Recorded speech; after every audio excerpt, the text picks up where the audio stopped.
all of a sudden, like, freedom.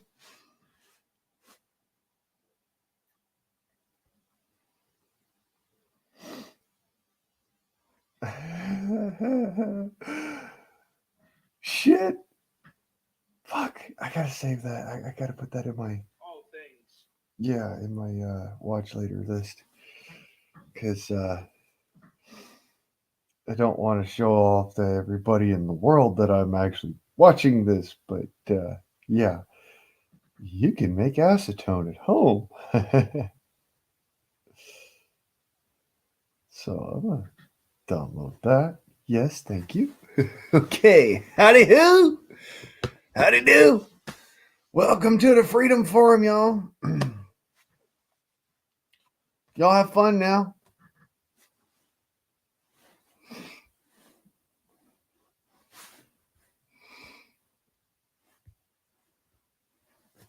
Now, let me see y'all.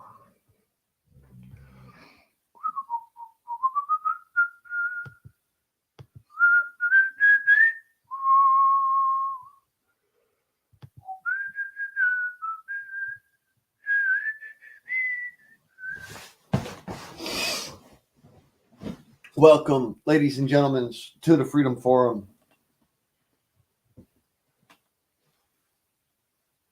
Yeah. Have fun. Due to the massive amount of trolling that has recently happened,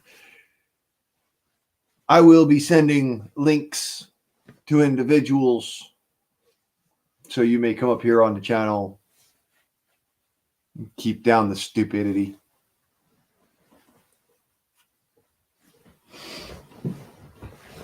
Oh, and for all the stupid motherfuckers, allow me to ask you a question.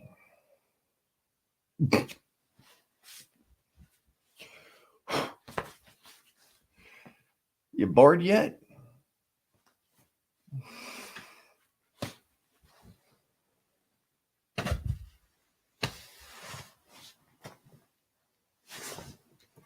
I was looking for that piece of tape.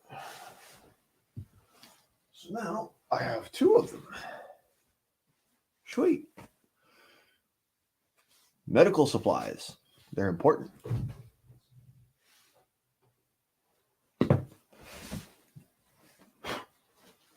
Silk suture tape. Oh, and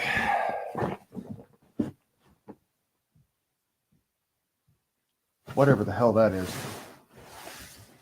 That plastic crap with all the little tiny holes in it. You know, that shit. Yeah. Silk suture tape, which this is kind of nasty on the outside, but you know how you'd use it. You peel off the outside layer, then you peel off another piece and you cut that into your strips and make your sutures. Suture tape made of silk. Good stuff to have in your preps. Normally it comes in first aid kits, but you might have to go find it at your local, Walgreens or whatever, or Wally World. It's normally under fabric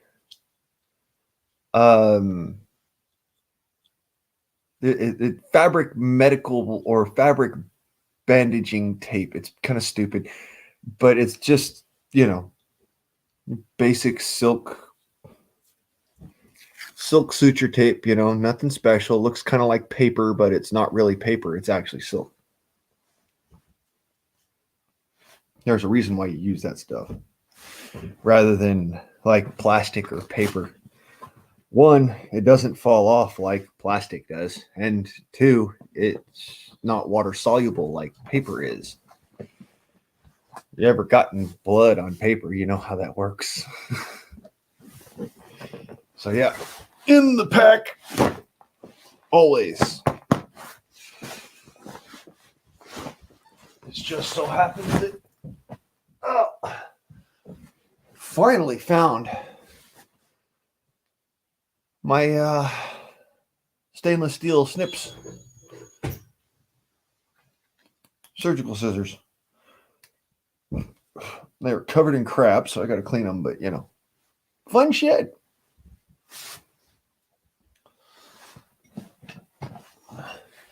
Ladies and gentlemen, it's the Freedom Forum. You goof around, play around, have fun.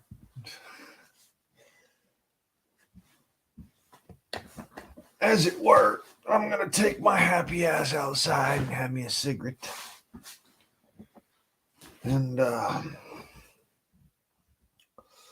allow me to do this crazy, stupid shit here real quick. So I'm not running away and y'all don't see me no more. And all you're seeing is the background here. So, right quick. I want that there ready. This here we go. Peel off the anti-spy device.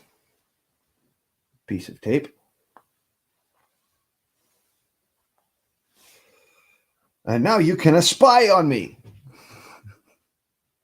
I'm joking, of course.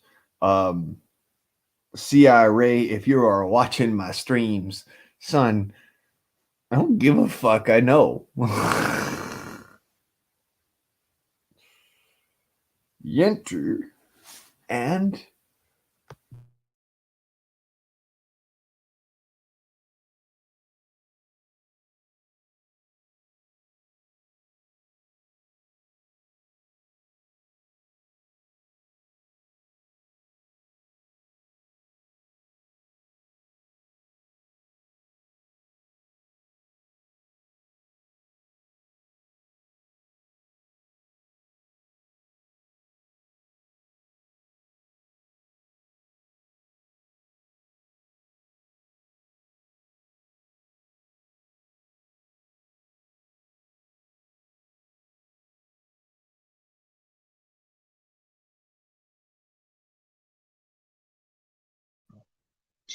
And we're off to the races.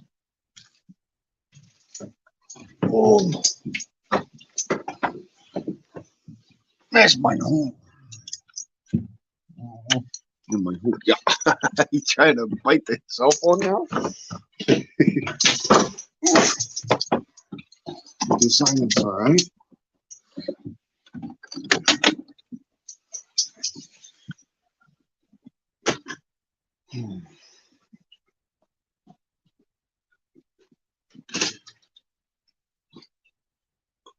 Weirdo. Swear to God.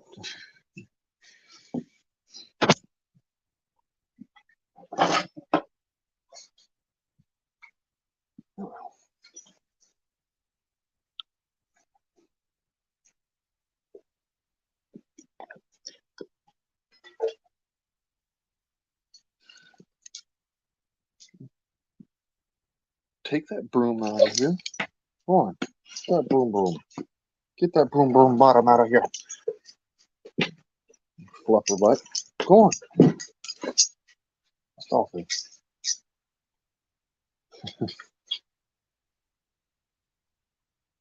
My dog is weird.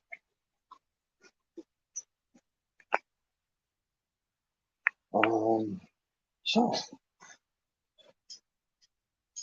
this is, like I said, this is the Freedom Forum.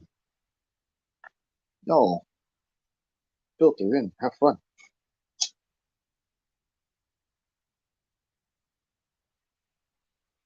Enjoy yourselves.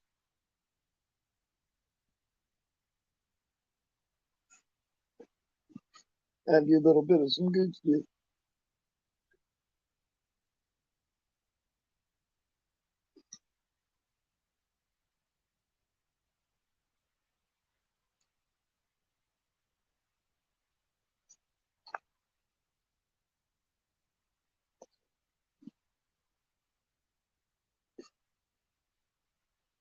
Well, let's go.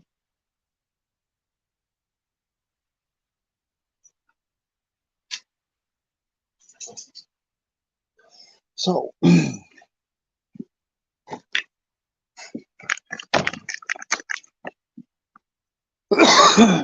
the world of philosophy and science,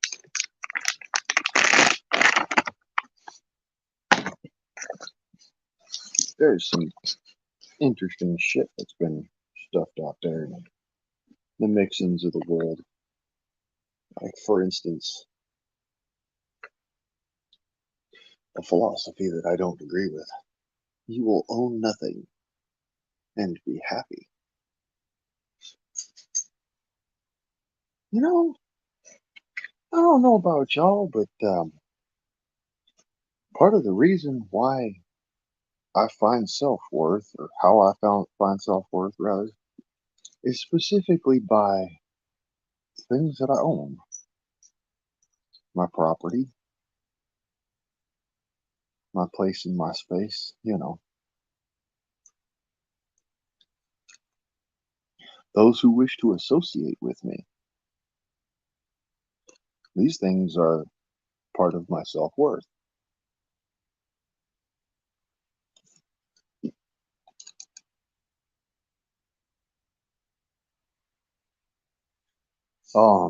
So anyway, because you won't come up here, I'll let you up here.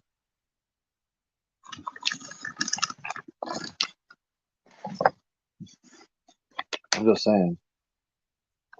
Anybody else won't come up here, I'll let you up here. You just gotta know me. That's all. At this point, I'm getting sick and tired of the freaking spam and blam bullshit. It's childish.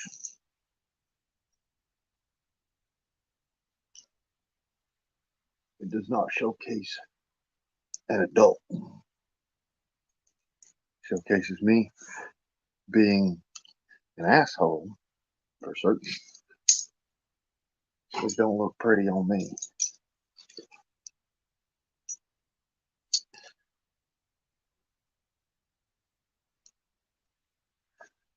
Hey, whoa.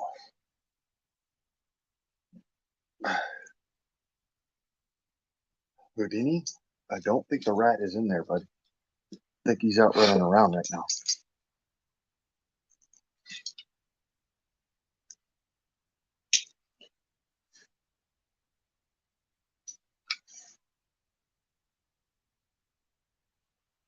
If y'all didn't know, my dog's name is Houdini because he is an escape artist.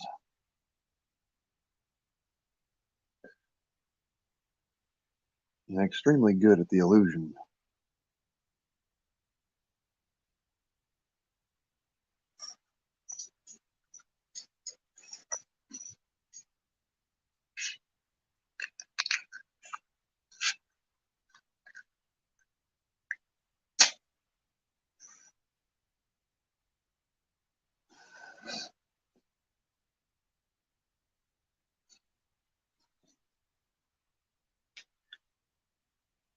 Nice.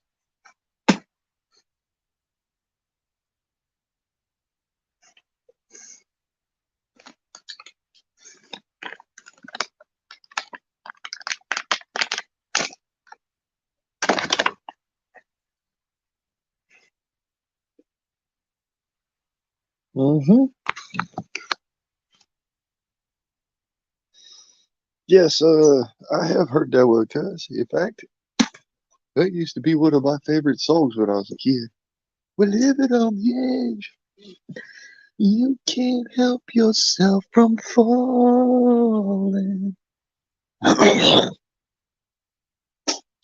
Ah, yummy.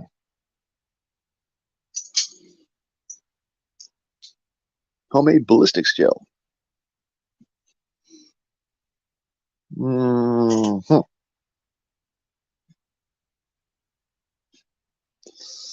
Better lighting.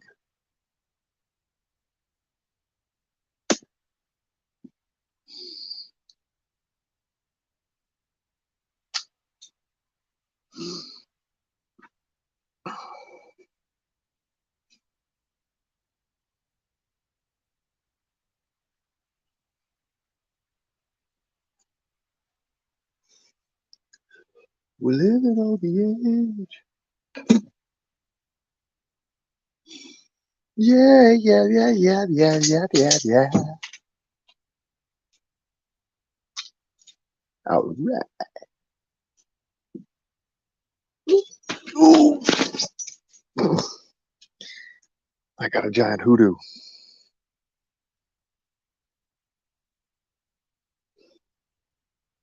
You see yourself on the picture there, hoodoo?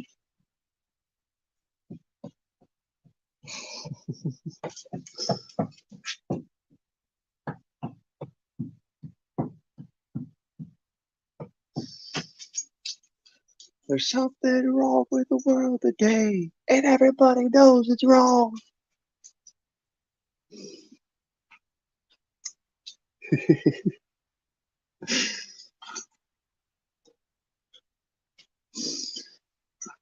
Let me see here. I think I'll do it that. Let's see.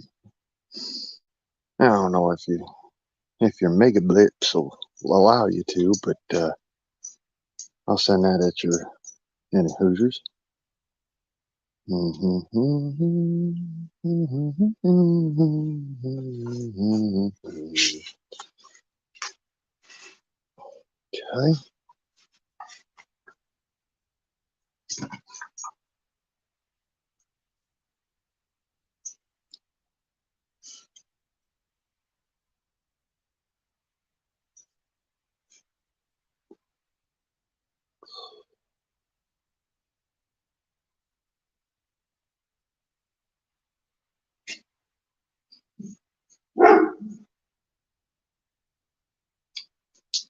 Nine, you do silence wonder.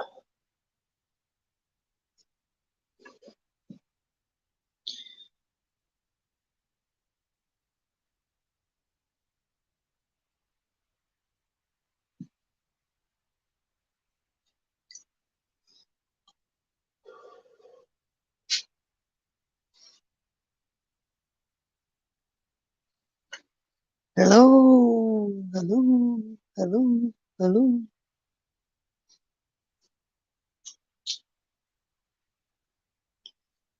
Anybody there? Looks like Oliver left.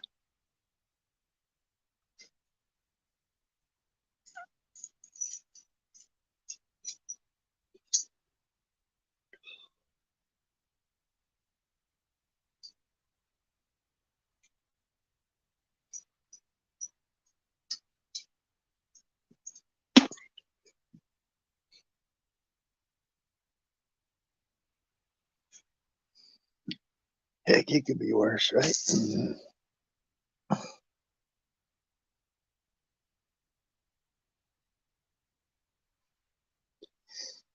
It could always be worse.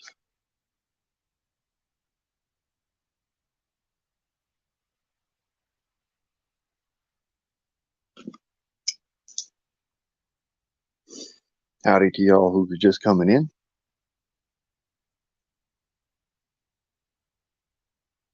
Damn, it's cold out here.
All right.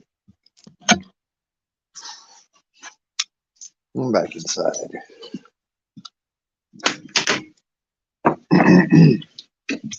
Hey, mister, you know I'm supposed to be first name. Don't do that. I'm bitten.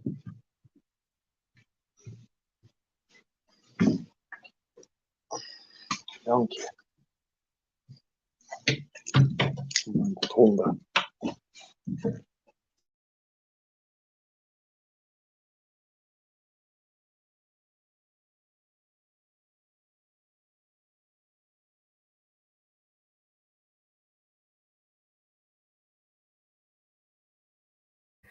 I think that'll work. Just that's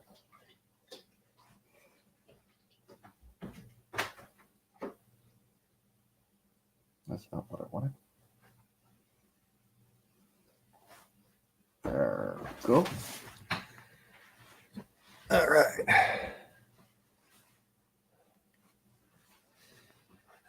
Yeah. I really don't trust my government any farther than I can throw them. And if you hadn't noticed, that's not very far.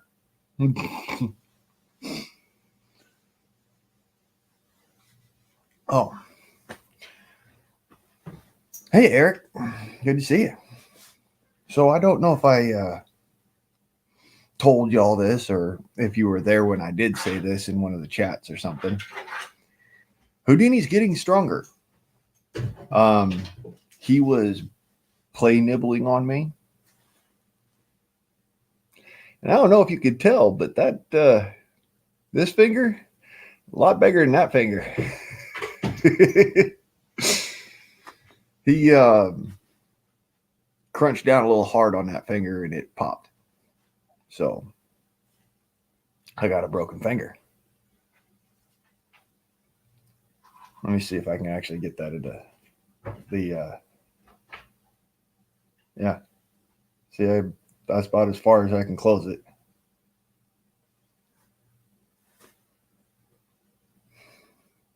A lot of buffering, huh? Yeah, I noticed. Like the circle of death was just sitting there hovering.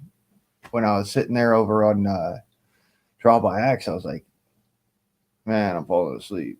I can't do this. Nothing against Mad Shad, by the way. I love the guy. I really do. It's actually against ScrewTube because they're sitting there and buffering shit. And getting Buffy the Stream Slayer up in there, and you're just like, man, you can't handle it no more. So I don't blame folks for going, I'm out. Honest, like, as well as I understand. If I'm having the circle of death happening, let me know. I'll try and fix it as fast as I can. But yeah, shit happens. I mean, really, shit happens. It's my left hand, so it's not that big of a deal.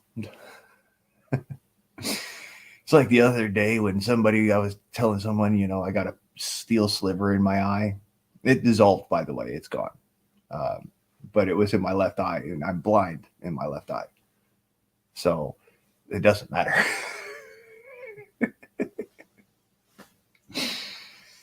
I wish I had some bourbon to do that. I'd do that. But,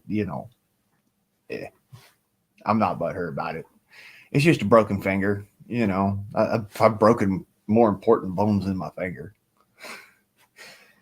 It's just that now my whole fist is like swollen, hurts because of the one finger. It's like, what? My other hand started to swell up this morning. I was like, this can't be happening to me. What's wrong? And I realized I got a skeeter bite on the other hand. I'm allergic to mosquitoes. I got a broken finger.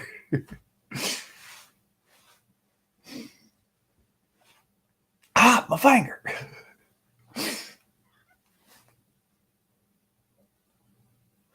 Holy shit, pickles and it is like it's 35 degrees outside right now. It is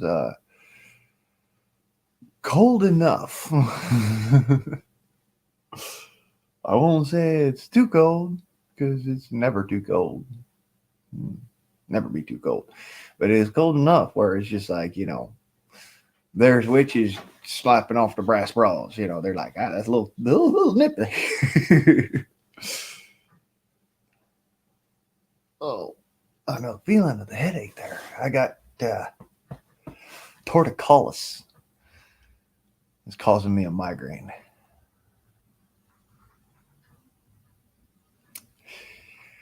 I don't blame you, cuz it's just a matter of that's why I keep, old red dead cell phones, because one day I'm going to do that and I'm going to make a video of it. For instance,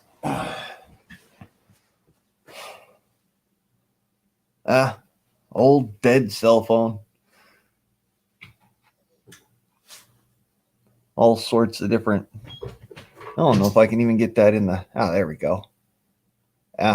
All sorts of different little cracks and spider webs in it. It looks like Spider-Man's cell phone.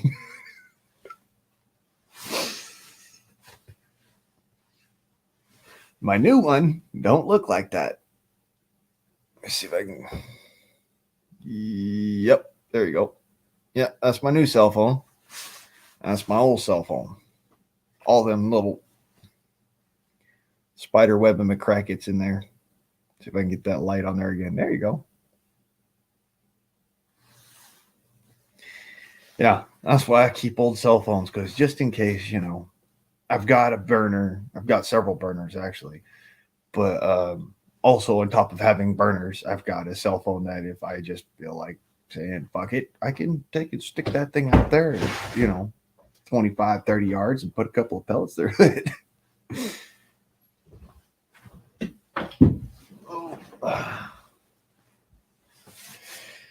But yeah, cell phones. This is going to end up being the destruction of our society, I tell you.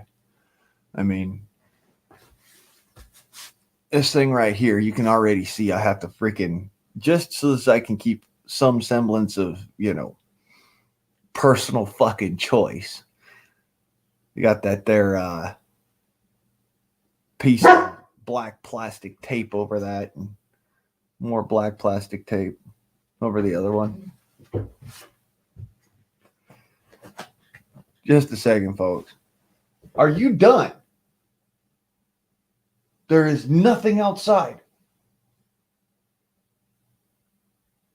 Do chill.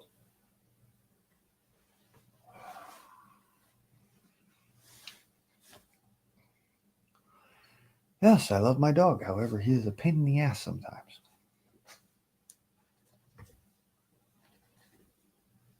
Comes with having a dog.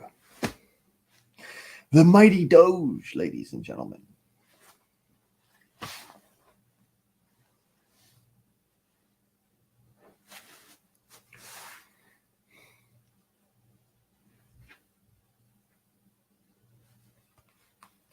So yeah, the circle of death was putting me to sleep, and I started passing out. I fell asleep for a little while, and I woke up probably about like 30 minutes ago.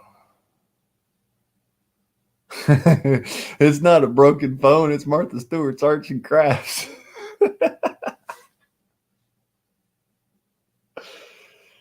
Oh shit! It's funny. I think this phone will still turn on. I mean, I haven't charged it for freaking ever, but so yeah, the battery's dead. But I'd be willing to bet this phone would turn on.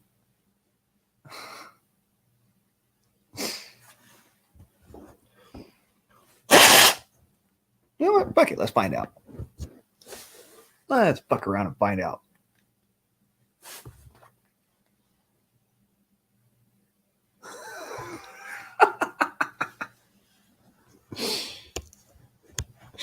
Yeah, it works. It still lives.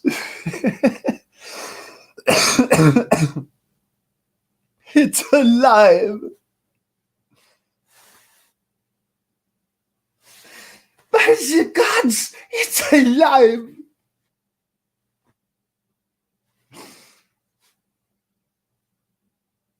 Martha Stewart sells kitty litter and curtains. Yeah, the plastic ones apparently. That woman's all into the freaking I'm gonna fraud out people and this and that and the other. Gotta make that buck. Doesn't matter how you do it, right?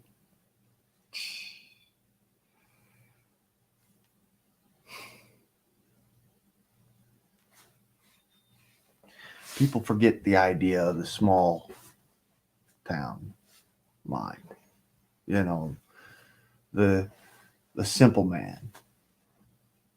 And they go all out and they say, well, you know what? Might as well go big, because nobody gets, rich by being on the straight and upright. No, they either get daddy's money and that's how they can make the facade of being straight and upright, or they get really fucking twisted. And then they screw a whole bunch of people over. They get millions and millions and millions of dollars. And in the end, they end up only having to pay like some $10,000 fine. And then they get to keep the rest. Like, hey, go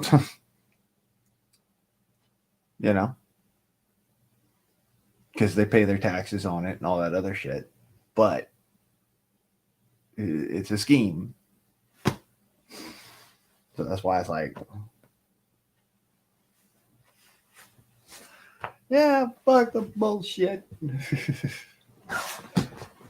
Huh. Yes, Eric, you need to get a new phone then. Because nowadays phones, they don't have those removable batteries anymore. You notice how that happened, right? Like we went to the removable battery, or we went away from the removable batteries, and then we went back to the removable batteries, and then we went away from them again. And I've been noticing that it's like every time that a president comes into office, or you buy one of these expensive ass phones, or you buy from a reputable company like AT&T, Verizon, or here's the other side of it, you get one of these government subsidized phones. All of these particular phones do not allow you to take out the battery. There's still phones out there that you take the battery out of, and there's still companies that are carriers of these particular types of phones. I have a Cricket phone. That Cricket phone actually has a removable battery. The more you know. It's just a matter of, it's, the fact that I've noticed this about even with the more reputable companies, you can swap between different styles of phone during different presidencies. I've noticed, like there, when Trump was in office, you didn't have so many of the Obama phones on the freaking market, and this was not something that you saw very often. Okay, I mean, yeah, if you're going to pay extremely high dollar for it, sure. For Samsung Galaxy 12, you're going to pay a lot of money for. Then of course you're going to get the Samsung Galaxy 12 doesn't have any freaking battery in it. But if you go and you say buy the $50 Cricket phone, or you have the $150 AT&T phone, but from Trump's days, got a battery in there. You slap that cover off and pull the battery out. And hey, all good. You remember the Galaxy? Was it? I think it was the S10, Galaxy S10. You pull the battery right out of it. I had this other one. It was a T-Mobile special, and this one you can actually remove the battery on. I just kind of glued the fucking thing down. My brilliantly dumbass. But yeah, inside of there. Because, yeah, I glued the back end of it on when I started having issues with the phone. That's got a removable battery in it. Another phone that I have has a removable battery in it. A lot of the cheap phones, a lot of the like the earlier series Galaxy phones, some of the LGs, a lot of phones actually have the removable batteries in them. And, I was sitting there thinking, why, if it's so much better to have it so that it's not a removable battery, do these phones still exist and they're still on the market and they're still being manufactured? And there's new removable battery type cell phones coming out all the time. Why is that? I actually got down to the nitty gritty of it, and I thought like as if I was a government agent. I had to put my mind to that set. I thought, wait a minute. A removable battery gives you the opportunity and the ability to, one, remove your battery when you are being tracked, and then as long as you stay ahead of them for another 15 minutes, the battery power, the juice that's left over, residual in the phone, will die. And now you don't have a tracking device on you, but you've got a communications device if you need it. That makes fucking sense, man. And then I thought about it even deeper. We've all got these, our, spy in our pockets. We've all got them. It's a matter of, why is the civilian version so that you can't take it out? Why is the civilian version made? And I call it the civilian version, but there's really two different types of cell phones. There's ones with removable batteries and there's ones with non-removable batteries like this one. You cannot remove this battery. Even if you've got the special tools, you can't remove this battery because it's internal. It's actually part of the machine. So I thought about it a little more, and it's not just marketing, because marketing, you can get away with a lot of shit. All right.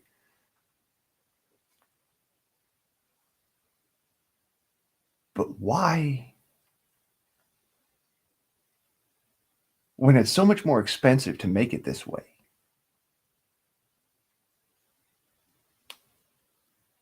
why do that? It's not engineered obsolescence. And I trust me, I know the difference. Okay. Engineered obsolescence would mean that by the time that the warranty on the phone is out, you've got about 6 months more. This phone had a 1-year warranty. Y'all were there when I got it. It's been over a year and 6 months. The question remains, still running, still works all right. I'm dropping it all the time and it still fucking works. My point is that it's not engineered obsolescence. The battery works fine. Everything works fine on it. But you can't remove the battery. So at the terminal life of the battery, which is about 5 years, you still have to get a new phone. Now, it's a hindrance and a hassle, and it would probably drive somebody away from your product. At the same time,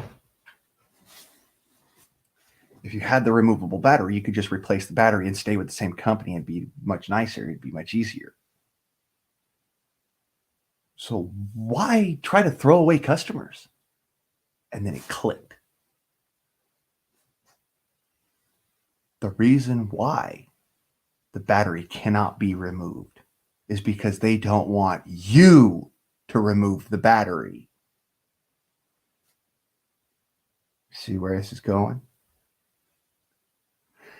They want it to be because for people who have these kind of mindsets, that even, I'm just going to ditch the battery and I'm fine, I know have the knowledge I can go 15 minutes without the battery in the phone, then it can't track me, that sort of fun shit. They wanted to make it so it couldn't be fucking removed. to isolate you, to take away your knowledge. And then something from the 80s came back to my mind, and it was that my dad told me, you know what? No matter what, even if you got a fancy Rolodex, you got all the numbers on the phone or whatever, keep a black book. And I haven't kept a black book in years. Now it's starting to think, wait a minute. They want me to keep this fucking thing in my pocket. Everywhere I go, 24/7, 365, so that they can track me and so that they can understand what I'm doing at that point in time. Now, here's the rub of it. I never carry my cell phone when I'm hunting. I never carry my cell phone when I'm on a boat. I never carry my cell phone with me at all times. It could be stuck in my car and I could be inside the grocery store. I could be, walking around the outside of a lake and my cell phone sitting in my truck. So to me, it kind of clicked. Wait, they want position capability to find out where you are, somewhere to start from. And I've noticed that most of my phones recently have been phones that cannot have the battery removed no matter what you do. And this is something that was bothering me, and I was thinking about it, and I looked at the timelines when I got these other cell phones, and looked at the companies when I got these other cell phones, and I looked at who normally utilizes these companies. You see, the CIA listens in on cell phone traffic all over the world, but they only use very specific companies. And not just the CIA, the NSA, the FBI, DHS, all of them use the same stuff. They use the same software to be able to read your texts and listen to your phone calls and, watch your social media exchange. And the funny thing was to me is I was like, wait a minute, these companies that they use, they're companies that most people, if they turn around and they went to these companies, you'd think of them as being poor. You'd think of them as being, being ghetto, being penniless and shit like that, just living paycheck to paycheck sort of thing. Because of that particular brand of cell phone, right? Like Cricket, what was the other one? Metro PCS. All right, these Boost Mobile, some of the smaller companies, they still have a large following, a large customer base, but they're smaller companies than say AT&T or Verizon or, and you can see that reflected in the price that you pay for the service. And it just started, hitting me like, wait, one after another. The CIA doesn't use big name companies. The CIA doesn't use phones that the service itself costs more than $75.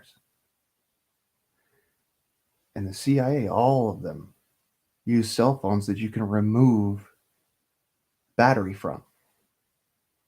Even though Apple wanted to let the US government use their cell phones, without any kind of charge or anything like that. They wanted to do the lease lend situation.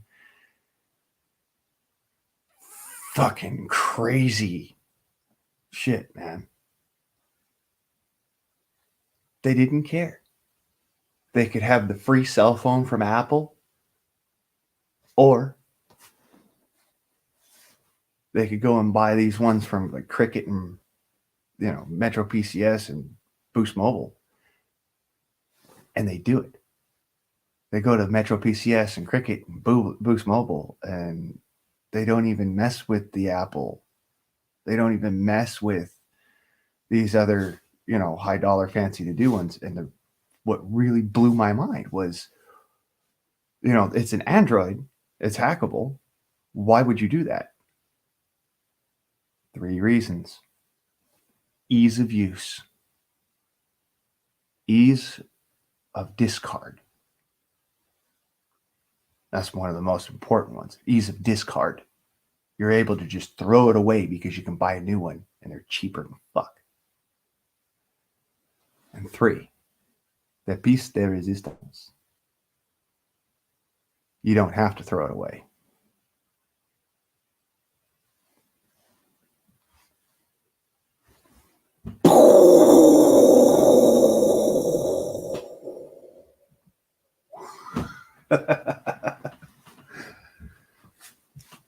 Yeah, honest to God, it just hit me like one after another, after another, after another. I'm like sitting there. I'm like, so you're telling me that that everybody who's on Social Security has these Obama phones or these Cricket phones, and the ones who have the Cricket phones, they're not being listened to as intensely. They're not being, watched as closely. They could, if they start being watched closer, they can just, pull the battery out of the cell phone, stick one in each pocket, and, keep on hustling for another 15 minutes, and they're good.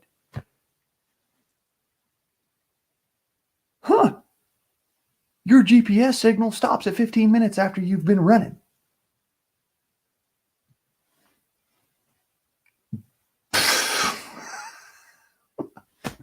So, in other words,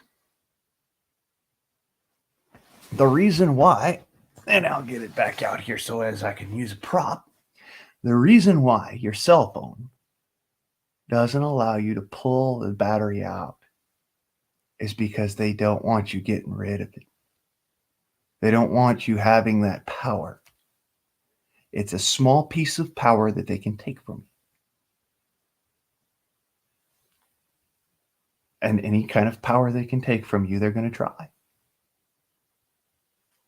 Especially if you're not paying attention to it. Use that thing that God gave you. Not this, that.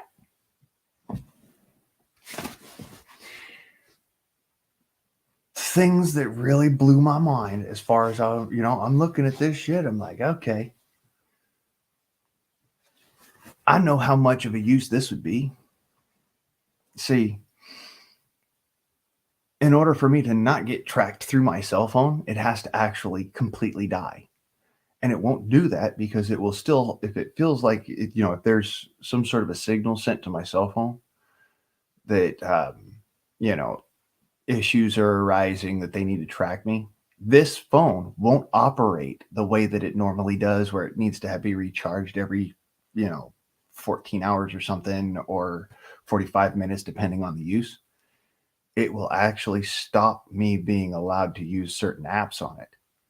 And then it will put that power towards the GPS chip.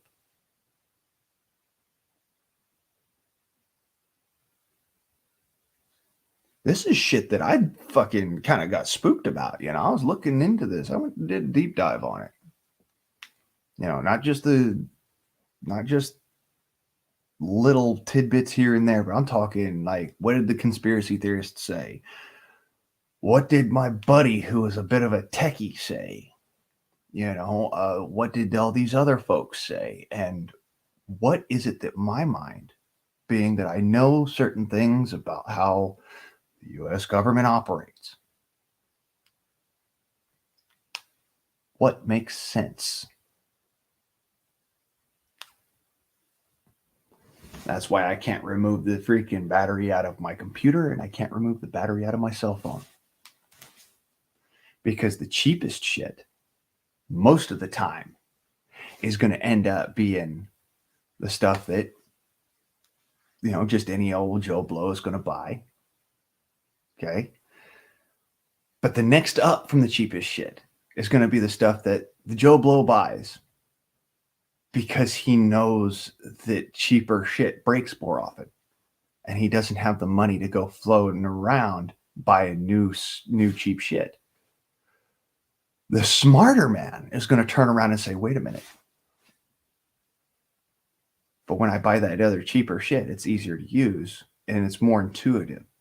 I could take the battery out if, say, I'm having an issue with my computer to where I just need to, hard shut down, fucking rip the guts out.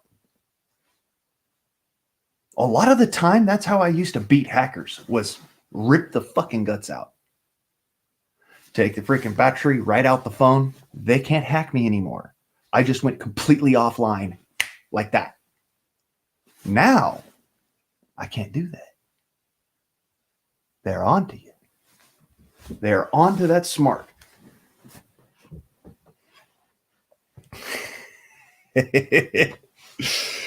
They're on to you, Blaine, so that they can learn how to forge blades and grill tofu burgers. Like, nah, bro, I don't eat tofu. I refuse to eat tofu. Tofurkey, tofurger. No, I don't eat toes, bro.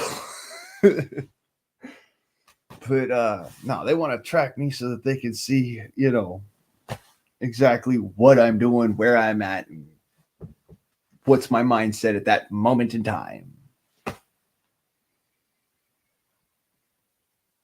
Bro, why would you want to even know what's in my mind? There's something wrong with you.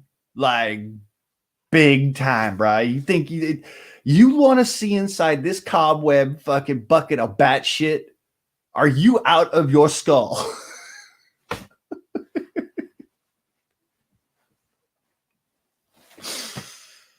Oh my God. Yeah, they're trying to do all sorts of shit. Oh.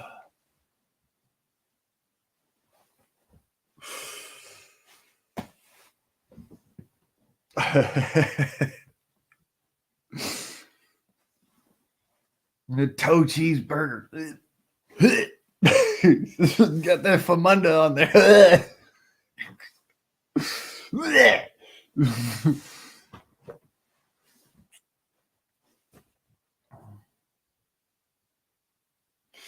Cashiers can make change. You pay in cash, they hand you change. Yes, they can make change. The question is it the change that you want or is it the change you deserve?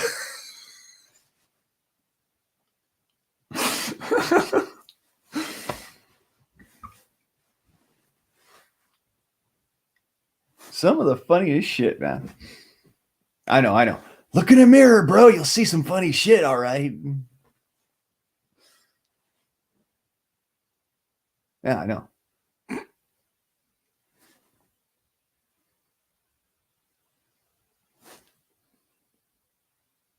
Oh, if you didn't notice, you see these two veins in my forehead?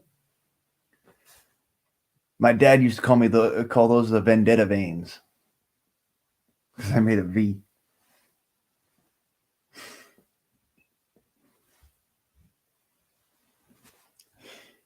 Trans cash.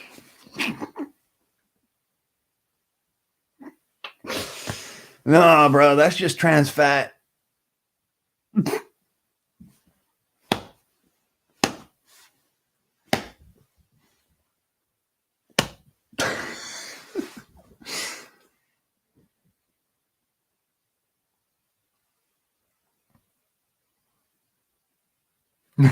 I hear you, Eric. Serious.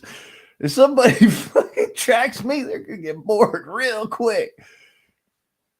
That or if I'm up in the woods and I don't want to be found, tracking me might get you what you always didn't want. Lost. See me, I'm gonna know right where I'm at. I just, for some weird reason, I've always had this kind of like, that's that way, this that way. I know here, I'm right here. I know where I'm at, sort of thing going on. Doesn't matter where in the US I've been, knew exactly where I was. Stranger than fiction, I tell you. God's honest truth. Stranger than fiction. In freaking Florida. First time I ever been there.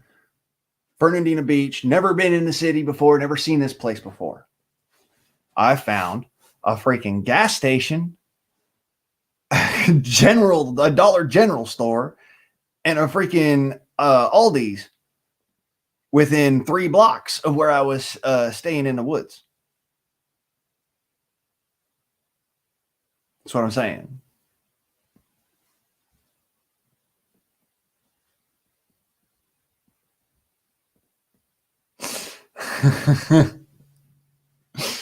Yeah, I got half a mind to go and freaking, just do the old, what was it? The Savant in the new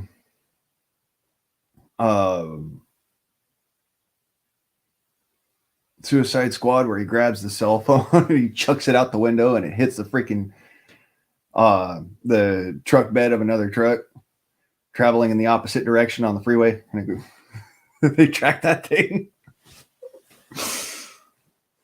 Doc Mac, good to see you, Doc. Thanks for coming by and seeing us.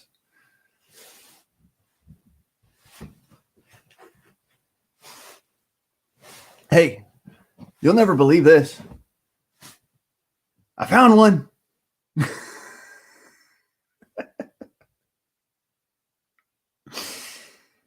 This was not in the original kit that I lost at Disneyland. I'm just saying, I found one. A pair of snub nose scissors. Golf scissors. Standard. Pretty freaking standard. And they are made in Pakistan. Funny enough.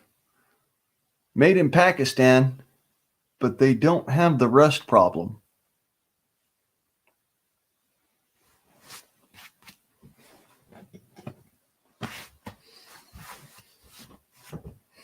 Right? And with me, it would be just minus one of those, Eric. It would just be minus work because, this is my work. Forging steel, taking care of a dog, watching a house. That's my work. So they literally watch me drive to the grocery store and back to the house. What are you tracking? What are you watching? This basic nobody who's got like that many friends, you're concerned about this guy?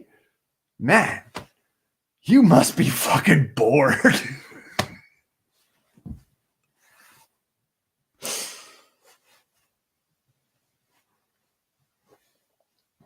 Yeah. Best ones I ever got was from the hospital too. Best roach clip I ever had. Honest to freaking God's truth. Best roach clip I ever had was a freaking pair of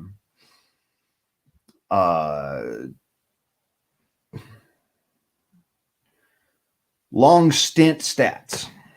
Fuck, what a pain in the ass it is to remember all of that. I don't know how you do that, dog. I really don't.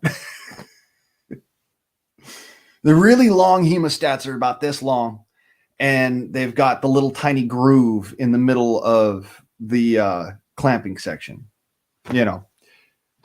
Basic clamps.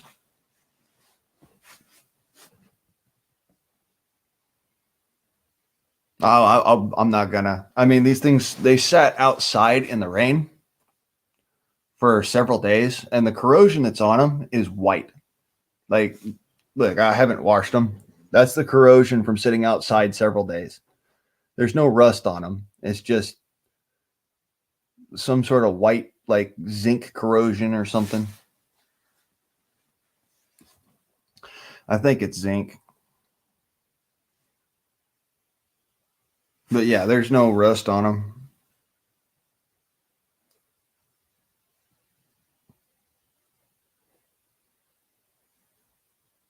Yeah, no rust. I'm looking at them right now. There's no rust on them. That's where the other corrosion was. I just scraped it off with my fingernail. There's some sort of white crap. And these are actually so small that I'm not quite sure how you twist or why you would twist them. like you're trying to get it to cut more cleanly or something, just, you know, it's very simple, very quick and easy. Just open it back up and make the cut again. But hey, what can I say? It's a pair of skizzers.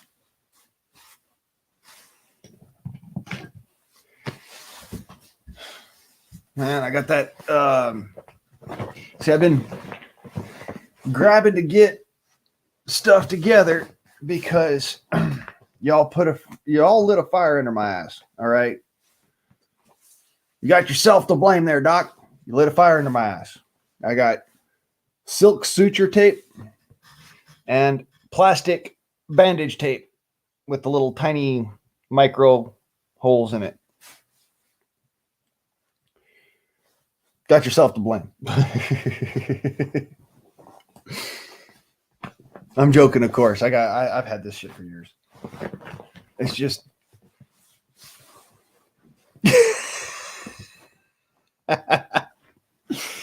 see, this right here, this is my oh shit bag. This is my fear bag, my fuck everything and run bag. Full loadout, all the gear that I ever really considered to be something I'm carrying with me because I might need it. You know? Things that I might need. Okay, that's all. Like I got a cheap ass monocular.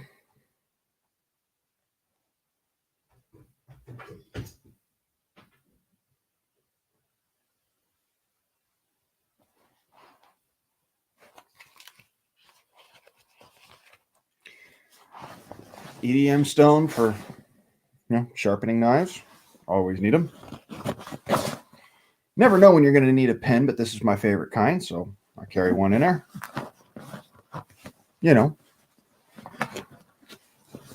all that gear. And yeah, it's not light, but it's not as heavy as my rifle. Well, actually, it's a little heavier than my rifle, not much. Yeah, I can still lift it above my head, so it's about the same. 15 pounds. That's not much. You know?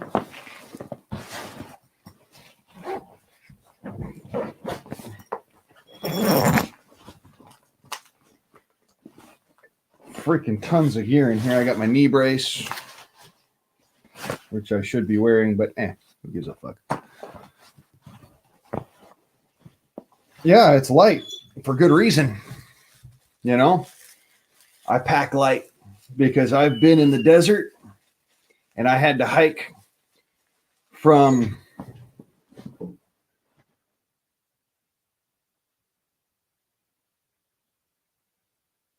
$75 miles south of Blythe all the way back, carrying this shit and the 50 caliber air rifle. A lot of fucking weight. You got to hike all that way. It takes 3 or 4 days to do that. Man, it may look light, but what it can do, that's what's more important.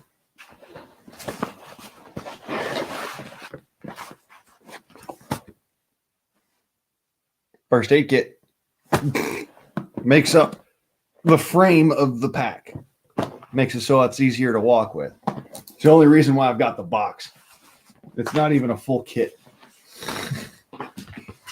But all this other stuff, you can kind of see, where I'm coming from here. I've got stuff more important.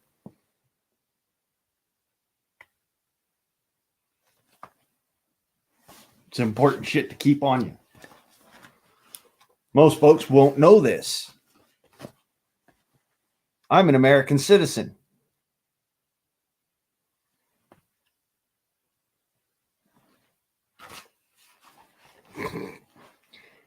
Oh, by the way, that ain't never getting stolen off of me. This backpack's on me all the time. It's like a woman's purse.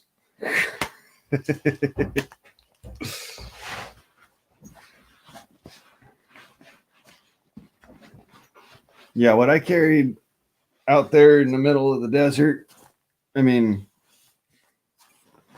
file. This is actually a little bit lighter than the one that I carried when I was in the desert. The ultimate freaking book. If you're going to ever buy any book to carry with you in the middle of the freaking woods, as far as might save your life, believe it or don't, that's the book. Pocket Reference Guide. That is the book.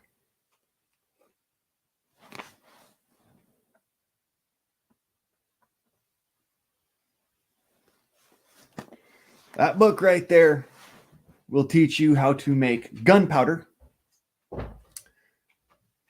forge steel. Oh, and create a fusion device. Also, it'll teach you how to do chemistry and all that different fun shit. This book right here is worth its weight in fucking diamonds. That's something my dad used to tell me. He said, Blaine, I'm giving you this book. This book is worth its weight in diamonds. And he handed it to me. I'm like, you know, this shit right here will save your bacon bits. Cannot tell you how many times I have fucked up a project, and this book has saved my ass.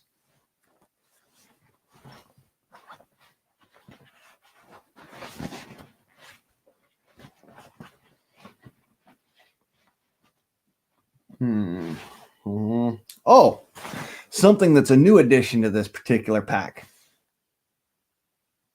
Distraction. It's always useful to have a distraction with you. You never know when you're going to need it, but you might need it.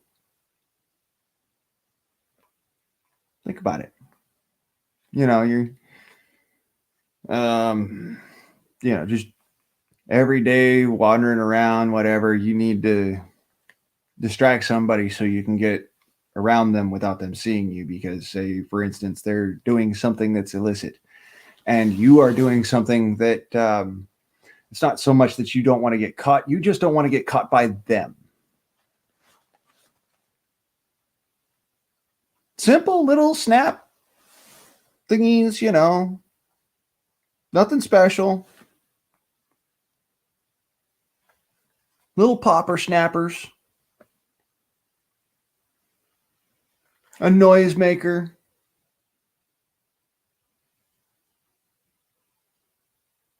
That's all it is.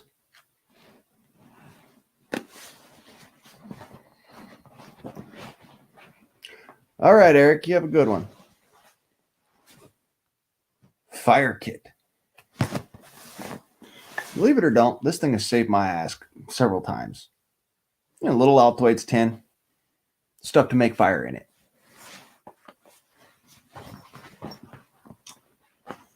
I got gloves in here. I've got extra pair of socks in here. Well, that's not an extra pair of socks. That one's dirty. Climbing rope.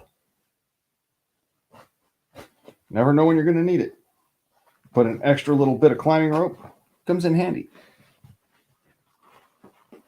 I've got so many knives in this backpack, that's most of the weight in here. 50-gallon drum bag. Makes an effective little bed if you need it. Also makes a good tent. Makes a great poncho liner. A few other things. Yes, of course. Orange tent.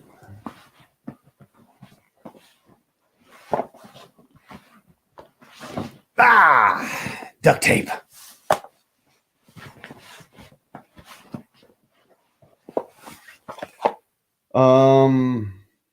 Air gun kit.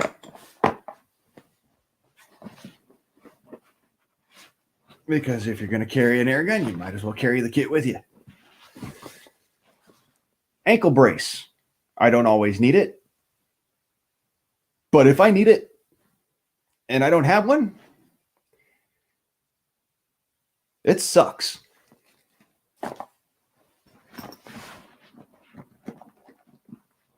I swear to God, it's like a woman having her purse. It is. That's how much shit I carry on me. Like I said, so many knives. Oh, that's empty. But so many knives in my backpack. Again, with all the damn knives. I swear, there's just too many knives in my backpack.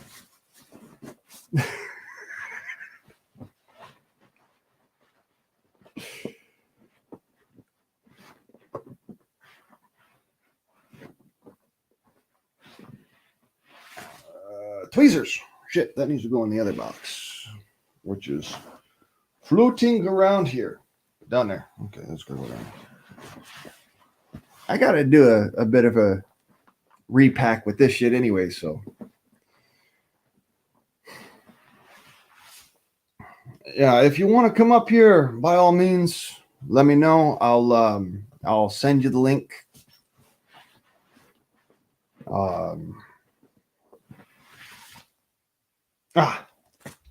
Band-Aids.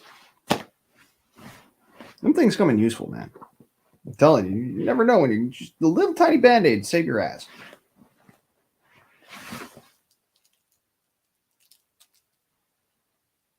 That's one of my spare pair. And that there. I got so much shit in this backpack, man. I'm telling you. Oh, hey, another form of fire. Magnifying glass. More hairbands. Never have too many hairbands, man. I'm telling you. What's that? Another bandana.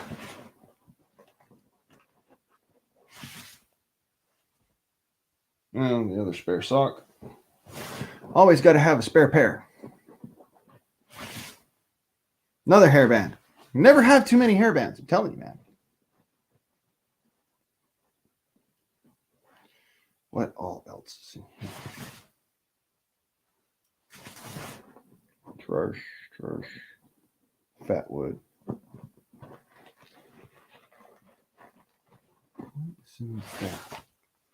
Space blanket.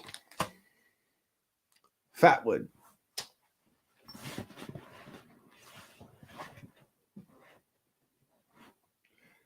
All right. Thank you, Doc. I appreciate you, brother. So, yeah, that's about it. Out of the main pocket. Not a lot of shit there.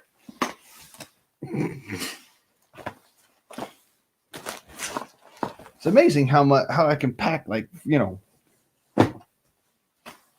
90 cubic feet of shit in a freaking 3 cubic foot pack.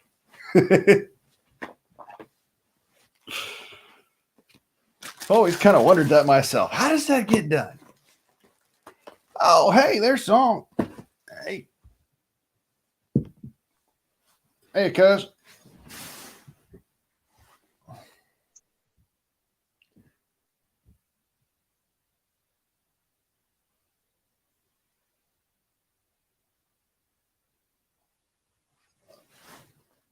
I might need to fix that.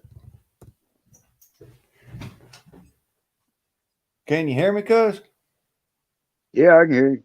All right.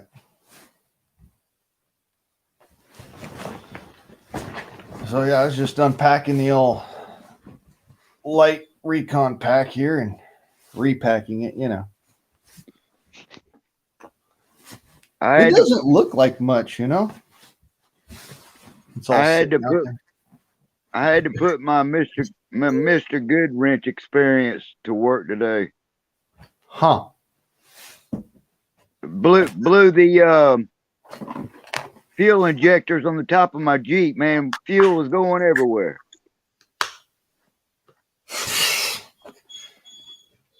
Yeah, that's about a point in time where I'd be saying, well, if I ain't got a tow truck. I was looking at hot intake manifold versus high flash point of gasoline. Huh. Raw gas spraying over into the hot intake. That might go boom. Not a good combination. No, it ain't. Like I said, that might go boom. Yeah. I would have had Jeep Cherokee up my ass. You had Jeep imprinted on your forehead. It was spray. It's got individual fuel ejectors, one per cylinder. Yeah. And that fuel rail, man, it was spraying that shit. The O-rings went bad in it. The rubber O-rings. Man, it was spraying that crap every damn where. And I was like, what the hell? Yeah, that'll do it. So even though it was cold as fuck this morning, I had no choice but to fix it.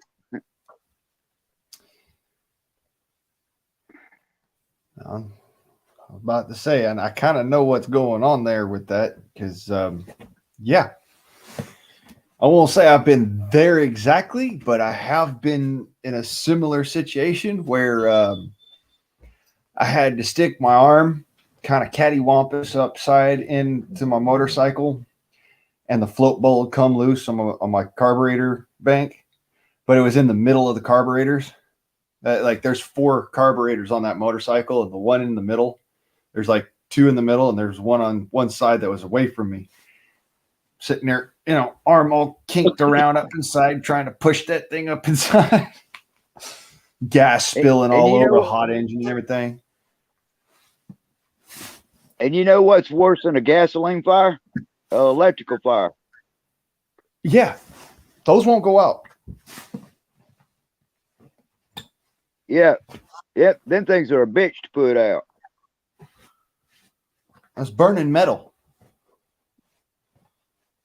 The way I learned it, you got 2 options. One, you turn it into a grease fire and then put the grease fire out.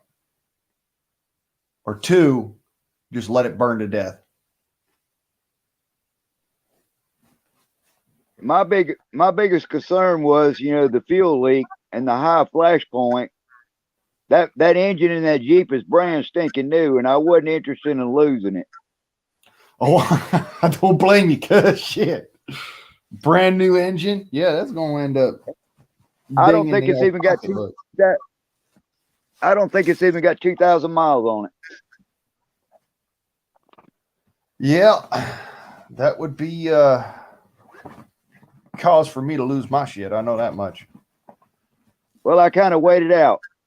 $40 worth of fuel in the gas tank versus fried $4,000 engine. Yeah.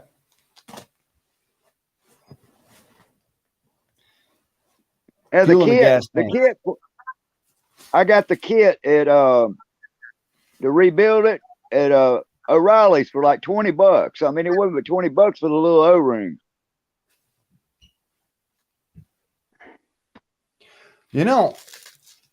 I had somebody asking me the other day, why would you carry an air gun, right?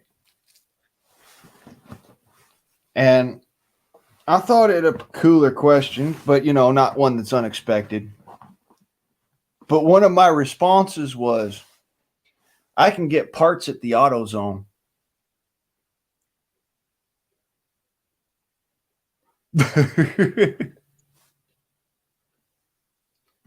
I was laughing at that guy the other day that was going, the guy that was from the UK or wherever the fuck it was, and I'm like, I was thinking to myself, the UK is the reason we got a Second Amendment. I wasn't gonna be so mean, but I mean, if you think about it, cuz, ain't it the day of truth? That's the reason why we got the Second Amendment is because of the United Kingdom. Right. And not only that, but the reason why we got the Second Amendment in the first place was because of people like what he was trying to accuse me of doing. You see what I'm saying? That's the reason number one why we've even got the right to keep and bear arms, at least according to everybody in the U.S. right now. To hear it actually come from the mouths of the founding fathers, it was so that we could kill them motherfuckers if they decided to go and be tyrannical. You should have asked him right back. How is your gun control working over there?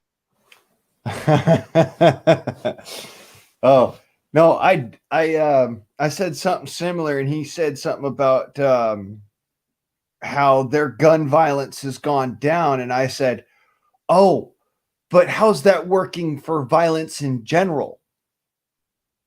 And he just started cussing me out for shooting somebody with a shotgun.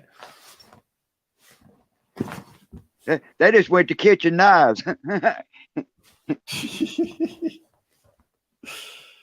Yeah, we don't have any guns anymore. We got plenty of kitchen knives. You saw that video about it come out about 6 years ago. There was this transvestite chick. She goes and she attacks folks inside of a fucking a 7-Eleven convenience store with an axe. And she literally split this dude's head wide open, you know. And I was sitting there thinking, now, why isn't this freaking store owner blowing the fucker away? And then it pans to the store owner on the video. And you see him sitting there with this turban on and all that, like, I am peaceful, don't hurt me, don't hurt me. I'm like, you have got to be shitting me. Let me drive my camel. Man, you live in America. Stop. Welcome to America. Here's your gun. You know what I'm saying? We need to stop with this pansy ass bullshit of, oh, well, they went and they shot these people. Why did they shoot those people? Because they were fucking unarmed. That's the reason. I mean, you literally look at it through history. Good guy stops mass shooting. It was a mass shooting before he stopped it. Because I wanted these to other tell him, idiots weren't willing to defend themselves with a firearm. I wanted to tell him, cuz every backwoods Bubba in Georgia's got a pickup truck and a 6-pack on the firearm.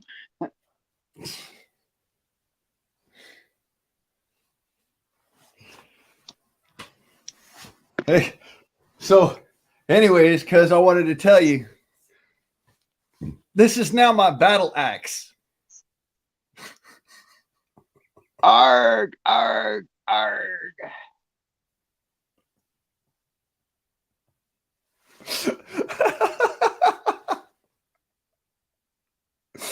I'm sorry, guys. It's too funny. The freaking news tried to spin it as the lady attacked the guy with a battle axe. She walks in with one of these things. The damn camp axe.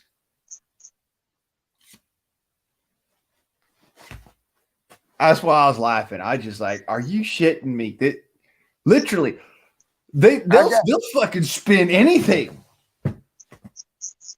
Wonder what would happen if I walked in with my sword on my hip, never drew it or nothing, just walked in, bought a fucking soda. They'd probably say I tried to kill somebody with the damn thing.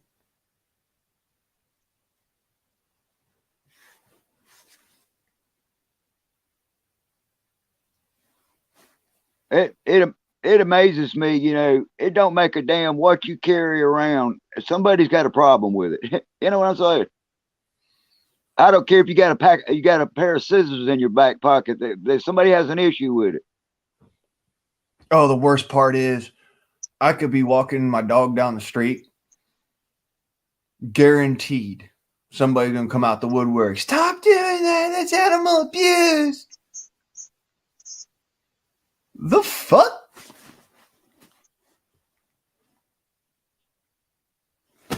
I don't know about you, cuz man, but here lately I've been catching attitudes from every damn buddy.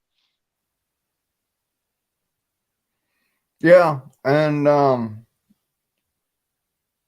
honest to I'm God, almost at the point where I want to go fuck yourself and send me a postcard. I'm at this point where, you know, I've had so many people come out the woodwork and just tell me, fuck you, I'm gonna do this, I'm gonna do that to you, I'm gonna do this. I'm like, you know what? I would like to see you try. I'm at that point, just like, I will pay money to see you try. Okay, because that's where you look them straight in the eye and you go, "We'll bring your friends and we'll have a party." Welcome to my house. Yeah, welcome to my house. Welcome to my house. There you go. I'm glad you brought your friends. They can watch it go down. Bring your friends.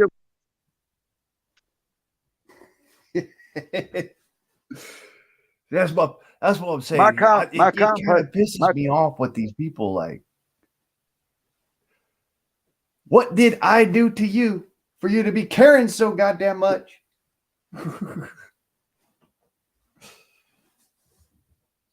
Because I'm at the point where I want to just take a cell phone and shoot about 8,000 fucking holes in it.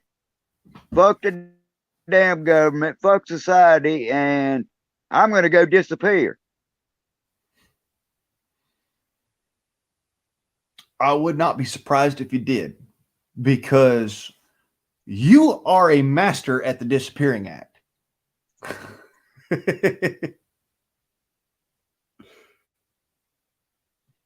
Even some of my own family's got attitudes, man. I'm like, what the fuck? It's in the air. It's in the water. I don't know what it is.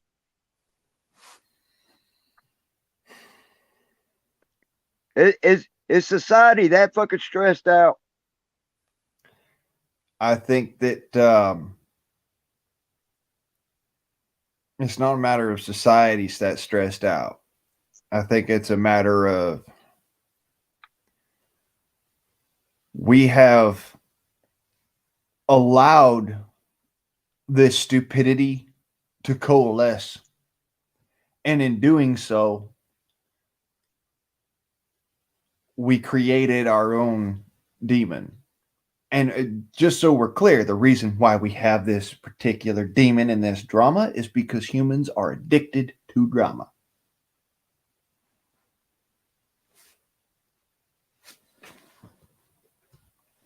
You got that right. I mean, I even got into it with my oldest boy, man. He copped an attitude with me the other night, and it was just the fact I was doing all I could to keep from getting pissed off, and I was trying to be civilized. And finally, it just dug up under my skin like a Georgia tick. And I finally just lit into him, and I told him, I said, take your bullshit and shove it up your motherfucking ass.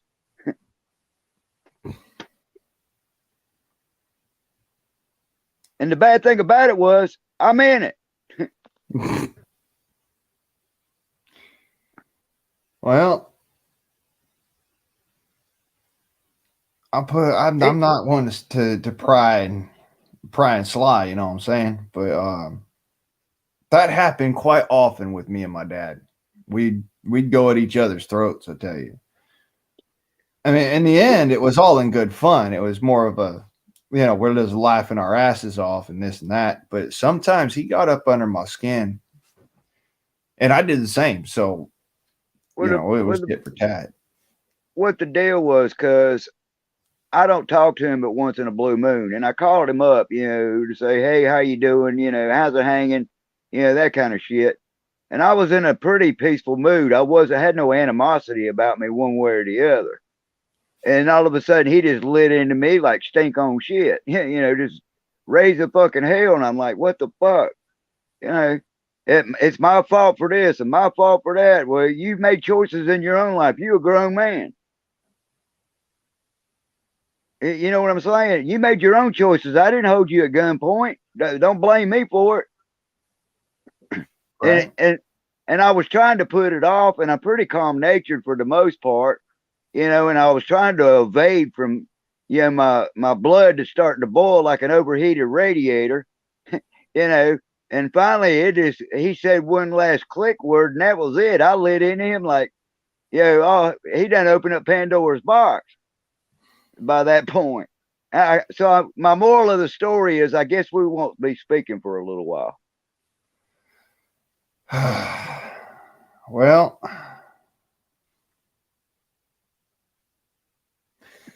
that's kind of sad, but it is what it is. It is what it is, cuz. But I was trying to evade from, you know, my temper overreacting. And Yeah. I was trying to brush it off, and I kept trying to brush it off, and he just kept digging in a little bit more. He kept digging in a little bit more, and finally I just said, "Fuck this, fuck you, fuck this, and the horse you came in on." And I got a bad tendency when I tell people to fuck off. There is no reconciliation. I'm done, motherfucker. Yeah. I'm not gonna get on my hands and knees and beg for somebody's forgiveness for something that I didn't do. No, you're completely right in it.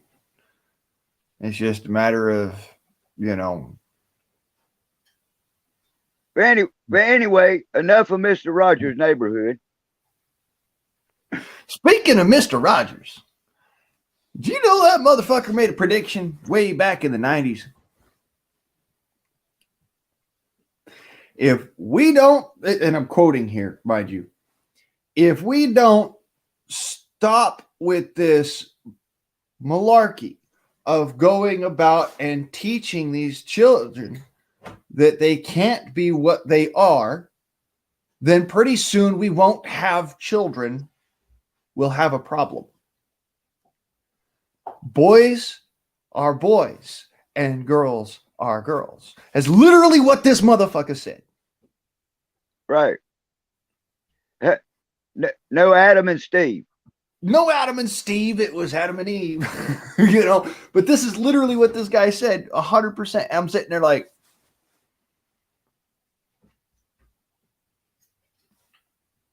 hey, yeah, but I'm crazy though. But out of all this seriousness, cuz I'll give anybody the shirt off my back. I try to do what I can to help somebody. But when somebody starts being arrogant and nasty, that's when the dark side of me comes out. I'm fucking done, you know. Oh, I know it. I've been to the darker side of Blaine before. I don't like being like that, cuz I don't like being like that. There's honest to God, there's folks out there, they probably, you know, they look back and they're like, yeah, that was funny. And then, you know, it was even funny at the time. And then they think about the ass whooping they received and they're like, that wasn't funny.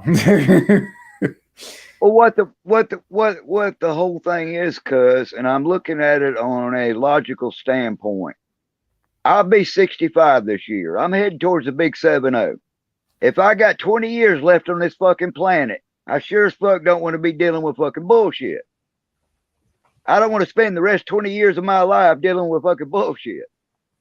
Aye. You know what I'm saying, cuz? I'm with you on it.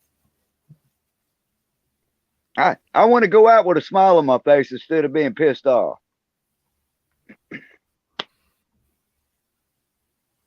Funny enough, that was actually one of my prayers when I was younger. I said, let me go out with a bottle of Jack in one hand and a fucking joint in the other. Well, this is the point I got across to my boy. I told him, I said, look, I said, I know your life is, you're having a hard time, raising your kids and all that happy horse shit. I understand all that. Been there, done that. I done been that. It's not my first rodeo. I raised both of my boys. I was raised in a time when I was making $5 an hour. That was high dollar minimum wage. I had to put food in the refrigerator and a roof over your damn head and clothes on your fucking back. And life wasn't no damn nicer to me than it was to you. That's what the point I was trying to get across to him. It wasn't any damn easier. My life wasn't a bowl of cherries neither. Right. You know what I'm saying? Yeah, you're making $15 an hour. Back in, if I made $15 an hour, I thought I was working for the fucking Pentagon. Probably would have been making that kind of money. Yeah, no shit. I get to laughing. They get back us $8,000 and $10,000 back from the income taxes every year. You know what I got back when I was raising him? I was lucky if I got $600 from the fucking IRS. Lucky. And I thought I was big time with $600. Can you imagine what you could do with $10,000, cuz? Yeah. And let me tell you something. This child tax credit crap, they get about $8,000, $10,000 back. Man, I could buy a fucking car with that. Damn. Fuck buy a car, cuz I could I could destabilize a small country with that money. No shit. And I'm thinking to myself, what the hell are you doing with that damn money, man? I'd have been sitting on that shit. I wouldn't have been pissing it away. I'd have been sitting on it. I'd have made smart investments. Ones they that must I'm be not buying spending tons of money on, like a car or something. I'd be putting that into things like gold and antique rifles and like antique swords and stuff like that, and artwork. Yeah. I wouldn't be buying a property with it. The only thing I could figure was that they just bloated on fucking bullshit, donuts and cappuccinos. You know what I'm saying? Yeah, they just pissed all that money in the wind. Yeah. I don't understand the mindset. When you got that kind of damn money, it's that many zeros, man, you're going to utilize it to your best of your ability. Instead of just pissing it. He might as well took that $10,000, rolled the window down on his car, and just chunked them out the window. Pretty much. My dad was making about $38,000 a year right before he got his real big raise and promotion at the machine shop he was working at, and he was having to put us kids through school. You know how big the bills for school were?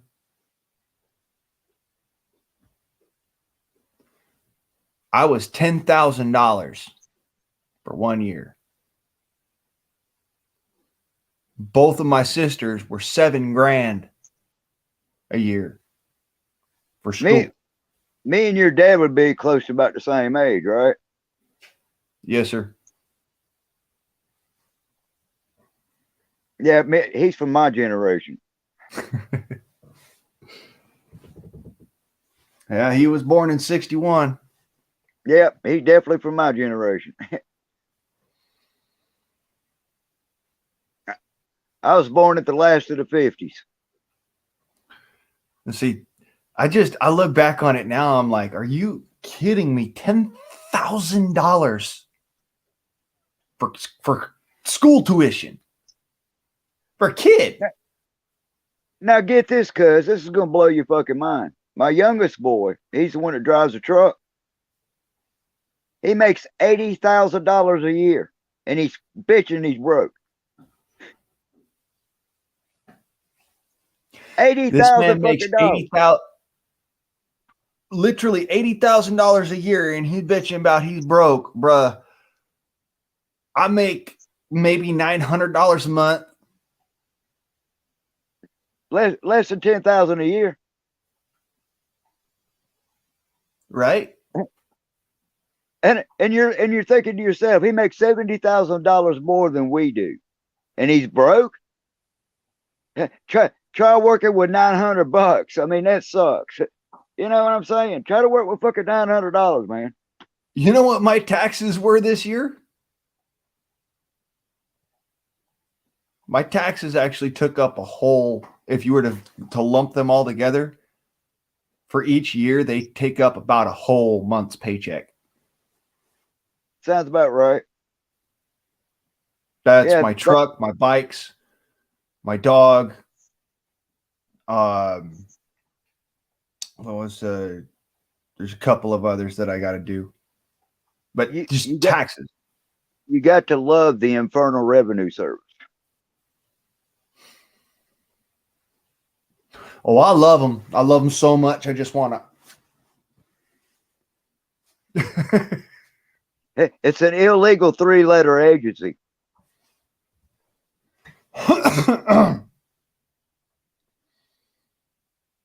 And you could thank Abraham Lincoln for that. Yeah, Abe Lincoln's the one who started the IRS, isn't he?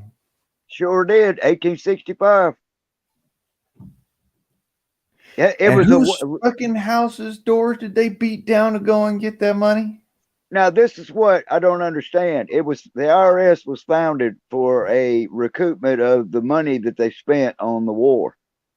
It was a recoupment of the U.S. Treasury, and it's been this same debt. We're still paying for the Civil War 150 fucking years later. Really? No. Now we're paying for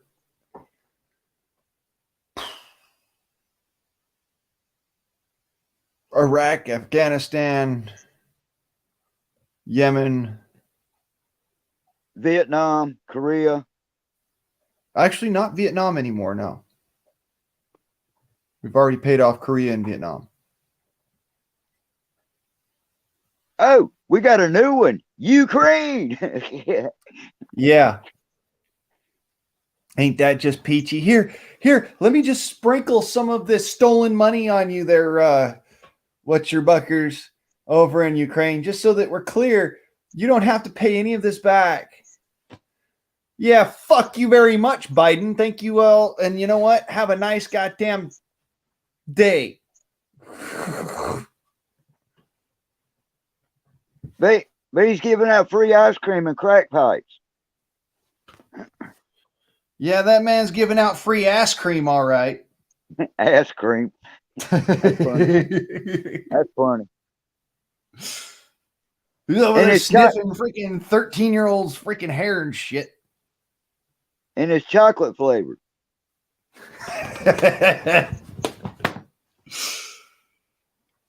You see, he actually literally took a dump in front of the Pope. Yeah. And shit it out of his leg, out of his pants leg. Like, dog, like nobody's watching you. You're the president of the United States and you shaking a leg here. That's what you call holy shit.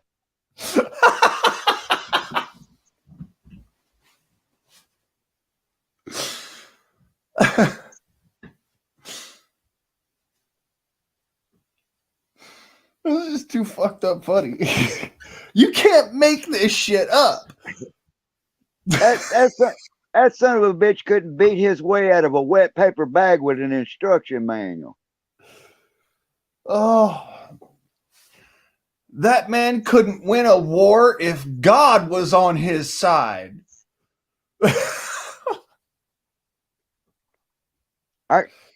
I wish somebody go ahead and make a martyr out of him so we could get him the fuck out of the White House.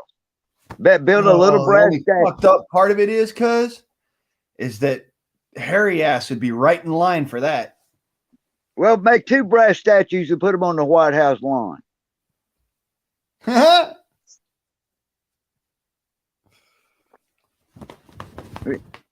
They could put George Floyd right beside him. Yeah, what the fuck? Yeah. And George Floyd. Yeah, that one was special. Here, let me make freaking history by being the one idiot that everybody panics and goes nuts over. after I go and I hold a pregnant lady at gunpoint. Yeah, let's just monumentize a drug dealer. I mean, really. Yeah. Oh, What the fuck? I got a monument for the motherfucker. You know? It's fucking monumental. Fuck you, asshole. That would be like you going out there and making a statue of Charles Manson, put it in the town square. I mean, really, you know. Actually, if we were gonna really put this like it were, that would be like going and taking Easy Rider. What's his name? The dude that played Captain America. Fonda. Yeah, it'd be like putting Fonda out there with a freaking statue.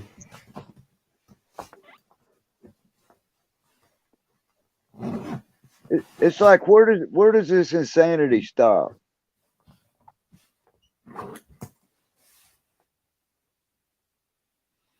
Cause they smoking crack. They ain't no fixing that insanity shit.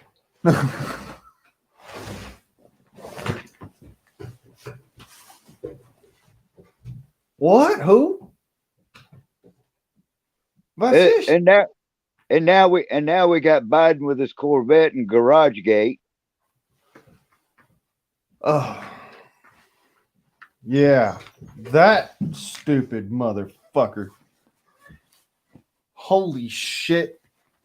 But Trump had 14 hookers at his party, and I only had 9. What seems to be the problem?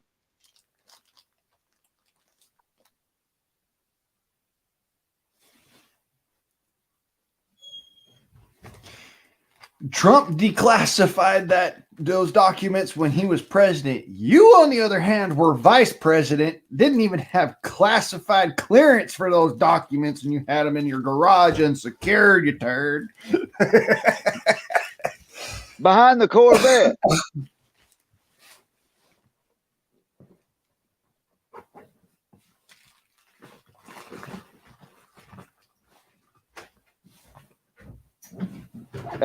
That guy is not the brightest crayon in the fucking box. I've seen brighter 2-watt light bulbs, cuz.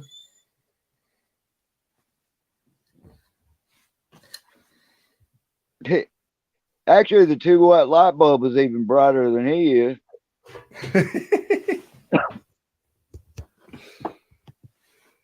All right. I need a smoke.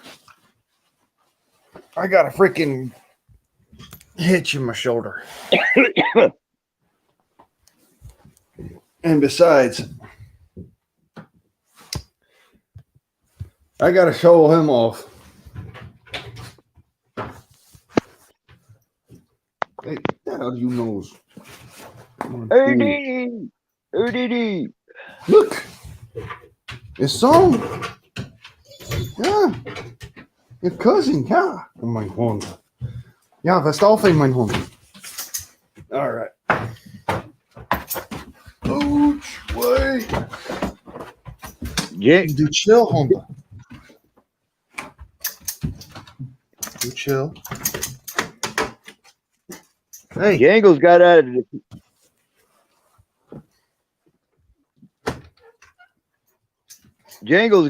chair today, and one of his back hips got hung up, man.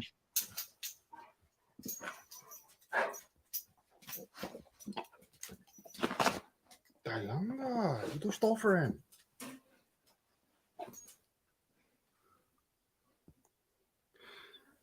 Morning, Franny. Oh. Nein, Honda. Was aufhängt. Come on, go to potty. Go play. Dog out. Go on. Holy crap.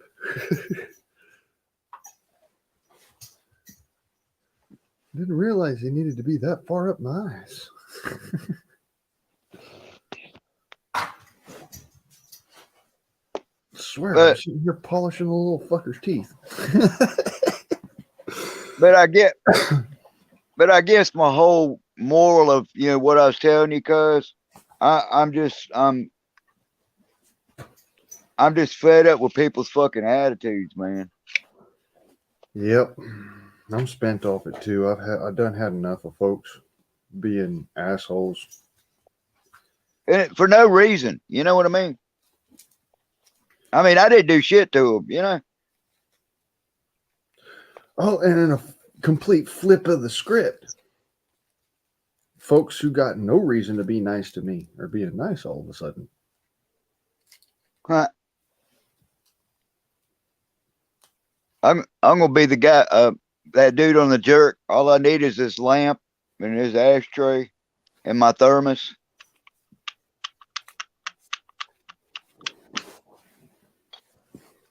And all I need is my thermos and my ashtray and this lamp. See, I'm like you are, cuz all I need is my tobacco and my coffee. Yeah, I gotta have my tobacco and coffee. If I do without everything on this fucking planet, I gotta have my coffee and cigarettes. Talk about nuclear. I was laughing at Mad Chad. I was like, quit smoking. Fuck, I'll be burying bodies in the backyard if I quit smoking. Hey, from all the asshole people, man. I was sitting there, I was watching that, I was reading it to myself, and I says to myself, man, y'all want me to quit smoking? That is like the ultimate unhealth care program. Uncle Sam would love me if I quit smoking. Yeah. And the funny thing is, I quit smoking today, and tomorrow I get run over by a fucking dump truck. Oh, but the motherfucker quit smoking. Damn, he's just got an 8,000 pound dump truck on his ass. The smoking killed him. Yeah, the cigarette smoke got the best of him. Fuck. Not to mention, I'm sorry that he's got a Peterbilt sitting on top of him. It gives a whole new fucking, a whole new definition to the meaning of feeling like you've got a truck sitting on your chest. Yeah, but damn, I quit smoking. Shit. What an achievement. Lifetime award.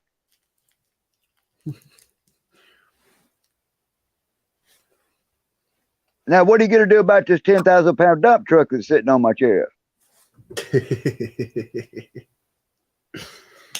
Yeah, I ain't quitting. I mean, people I literally looked at that and I says to myself, but this is what they want people to die. This is what's so funny about it, cuz everybody's harping on the cigarette shit and this and that and the other. We're all going to go out of this world. There's 100% mortality rate.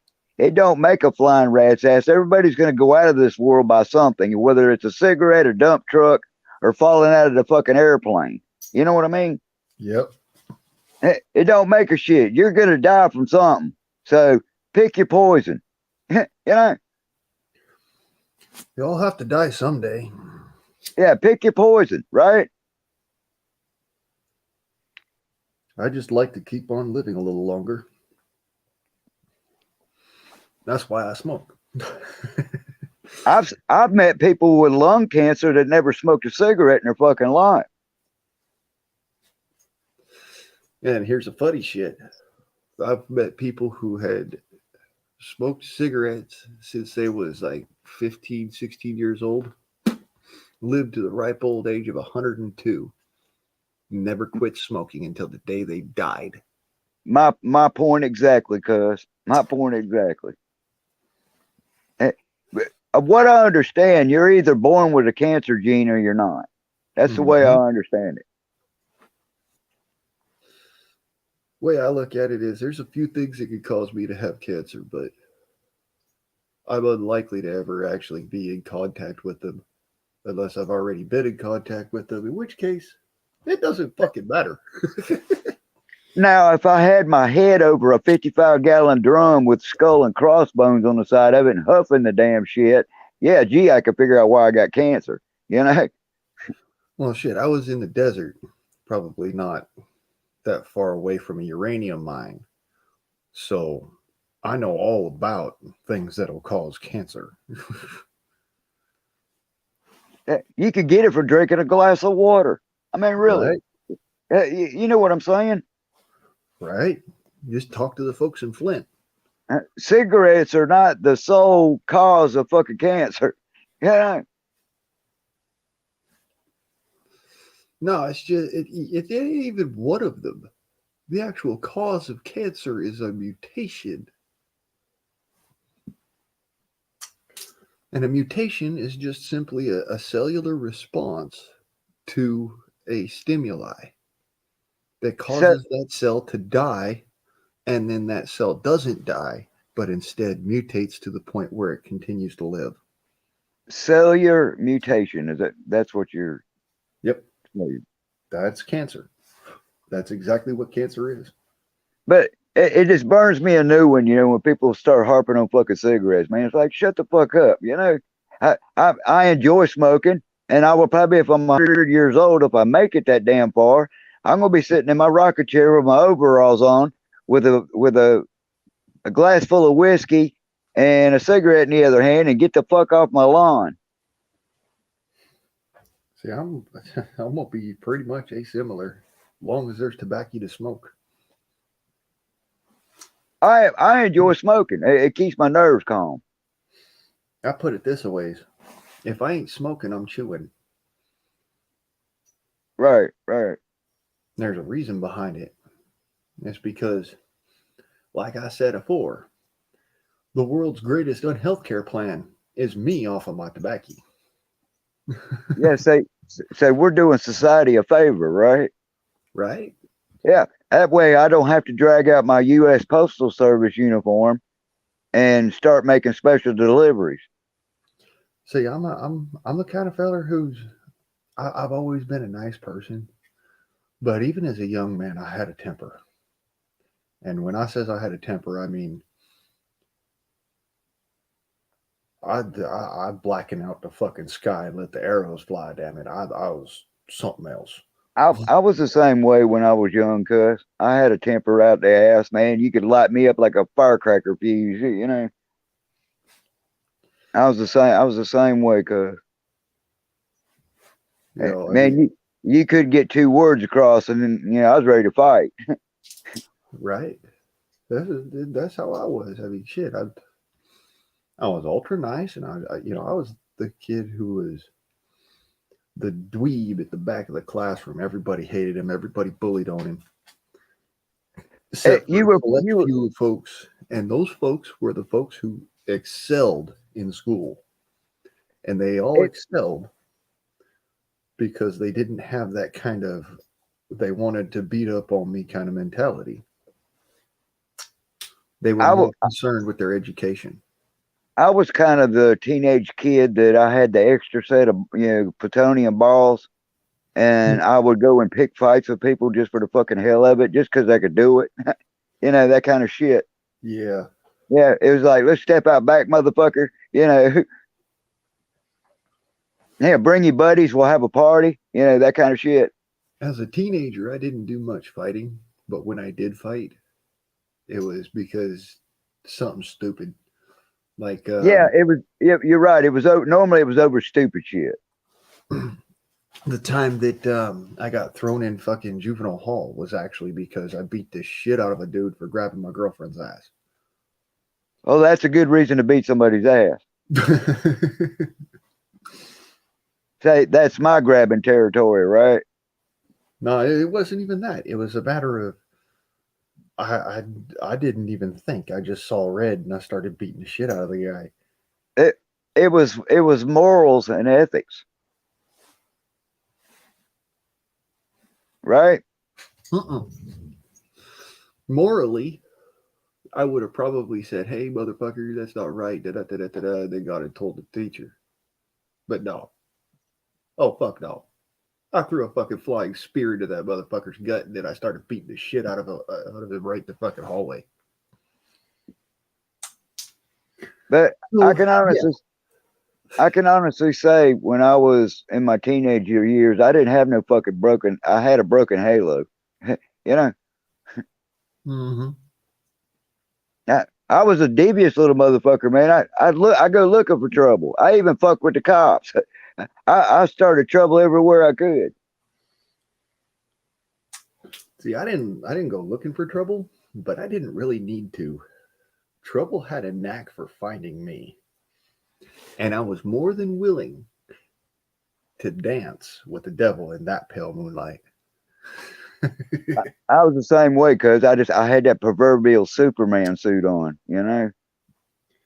I didn't think I was bulletproof, but I'll tell you right now, if a motherfucker pulled a gun on me and didn't pull the trigger, they'd be wearing it as a fucking anal ornament. And the funny thing was, I used to hang out with some of the meanest, nastiest, cutthroat fucking people you could possibly want to hang around with. Right? You know? Yeah, the badass dogs. You know what I mean? Oh, I was a little chihuahua amongst all the Rockwilders. You know? yeah, I was part of the rotten bunch. Don't get me wrong. All right, I says I was a nice guy and I was smart. That does not mean that I was Mr. Angel. Right. I was the But guy who fucking snuck around with a set of brass knuckles in his pocket. but as time went on, by the time I got into my 30s and my 40s, I chilled the fuck out. You know, I chilled the fuck out.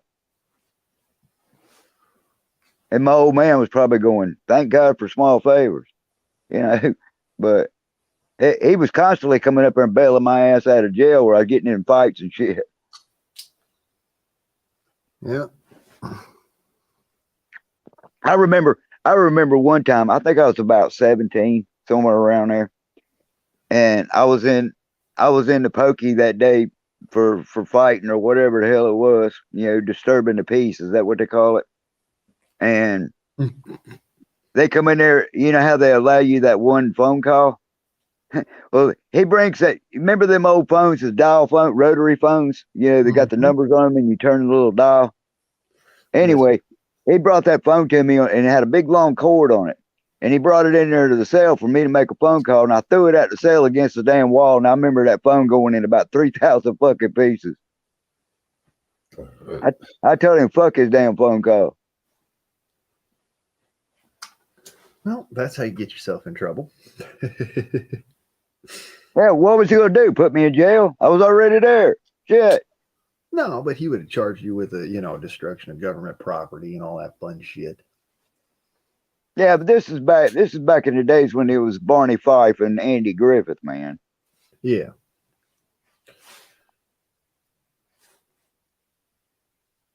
I mean, literally, literally, citizens arrest.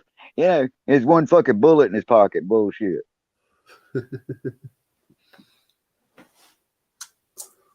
When I was going to school, because I grew up in a little one horse fucking town. I went to school down in L.A.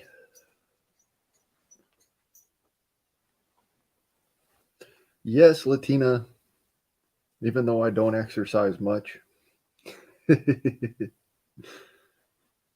what? By the way, hi. I can't see the chat, cuz.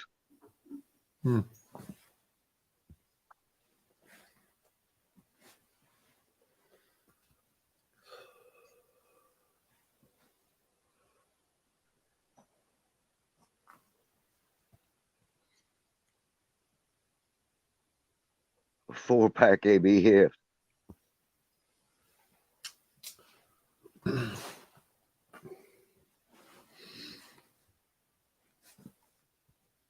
Hey, I got all my wildness out of me by the time I was in my early 30s, I could say. The wild hair up my ass.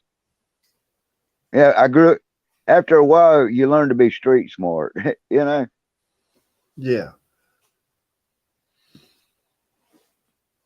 And I learned to keep my big fucking mouth shut. I never learned that trick. Somebody tells me some shit, I'm gonna be like, hell, I might turn around and walk away. But if they come at me like that again, I'll just turn around and be like, yeah, what you gonna do about it, puss nuts? Yeah, I was kind of like that too, because it was like, fuck you, no, it's fuck you. Fuck me, no, fuck you. You know, Mm-hmm. yeah, what's good for the goose is good for the gander.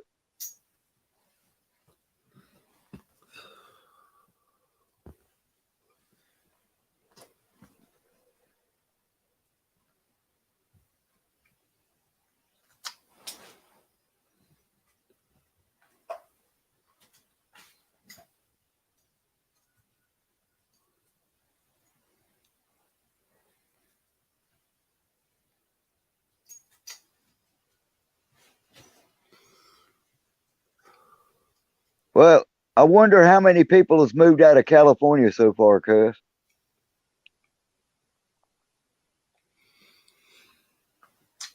Not enough. I'm surprised half the state ain't fucking left. Oh no, more than half the states left. It's just a matter of they ain't gonna never tell nobody about it. I love to be a U-Haul rental person right now. I make all kinds of money, right? Right? Oh, well, Gavin Newsom sponsors U-Haul now. I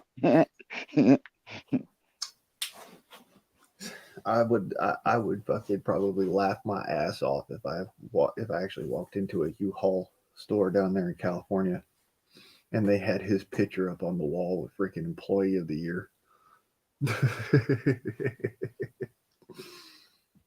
What kills me, dude, is that guy is a fucking joke. If I've ever seen a joke, he's it. That fucking idiot. He literally said he literally this fucking retard literally called something an assault pistol. I mean, come on, son. Is he going to try to infringe his laws on the MS-13 when they move into Los Angeles? No, they're already there. Yeah, let's see if they abide by his gun laws. I highly doubt it, cuz. Yeah, let's see how that works out for you, right? We don't need no stinking badges.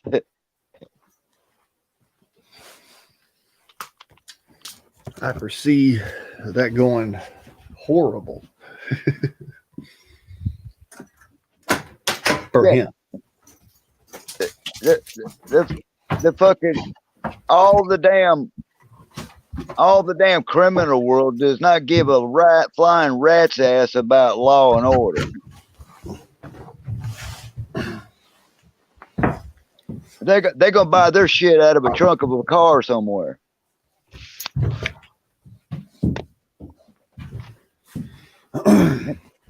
Paperwork? We don't need no paperwork. Where's the warrant? What warrant? We don't need a warrant. The fuck you don't. It's just hypocrisy at its finest. You know what I'm saying? Yeah, I know it.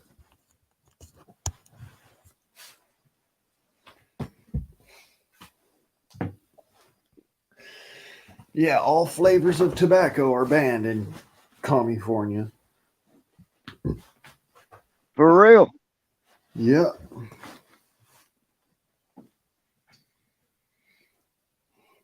All flavored, and that means menthols. That means I can't buy no damn Southern Cuts down there. Because I bet you glad you're not behind enemy lines now. Oh, but I'm still behind enemy lines, mind you.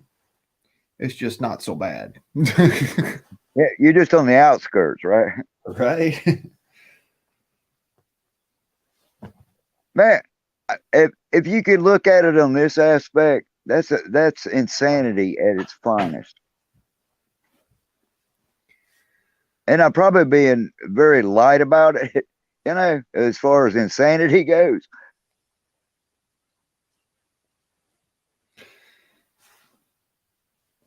Ludicrous, insanity, what other term we could come up with?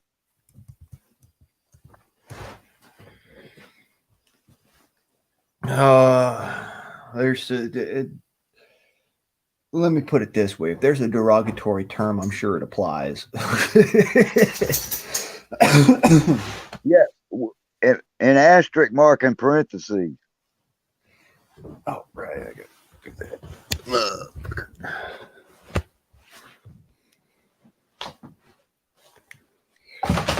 Right. Turn that off. That song Lunatic Fringe keeps coming to my mind. Lunatic Fringe.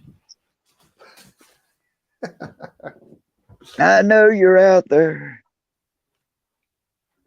Fuck. Damn it. You're in hiding.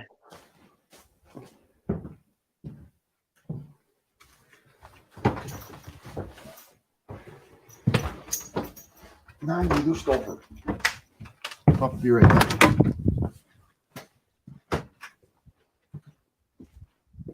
Well, what we need to do is we need to gather all these people up, like Gavin Newsom and Pelosi and Schumer and Biden and all them other motherfuckers, and put them in the rubber padded room. I would love nothing more than to gather up all them sons of bitches and stuff them into a pink fucking rubber padded cell, just so that they can realize what they put me through with their legalese bullshit. And is it tapioca, yogurt, or rice pudding? Yeah, like that. Did you know that Jello gelatin is made out of ground up pig and beef bones? Yep. I didn't know that till the other day. I was like, what the hell? All gelatin is.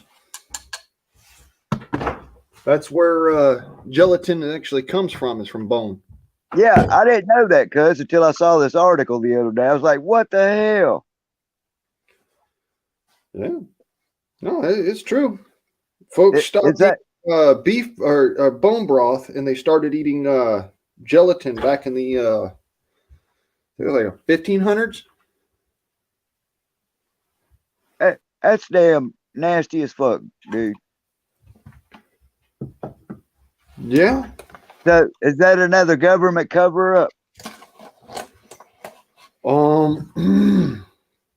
No, actually, it's just obscure knowledge. But I never knew that. Folks don't actually ask about, because they're like, I don't want to know what's going in my mouth and whatnot. But I never knew that that's what that shit was made out of. And you won't catch me eating no damn Jello. Oh, I already don't eat much Jello, but I was thinking about going and buying a bunch of gelatin for I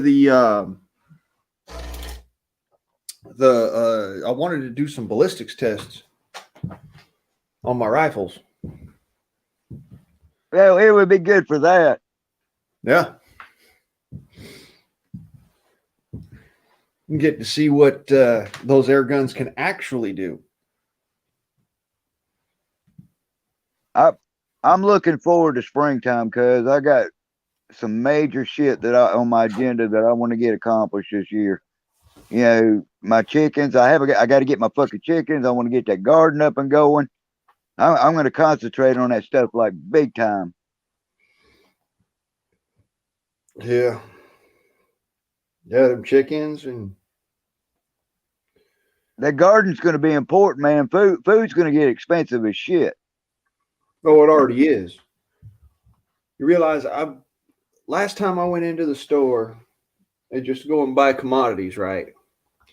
I mean, I bought the cheap cheese for $4.99 for a block of it. And butter was like $8 and something cents. And then a gallon of milk was also $8. That's insane, cuz. That's insane. A 6-pack of beer was $5.99. And you got to do that on $900, right? Right. Yeah, me too, cuz. Me too. You know. Pardon my noise. I'm making me some 90 weight. Oh, you good?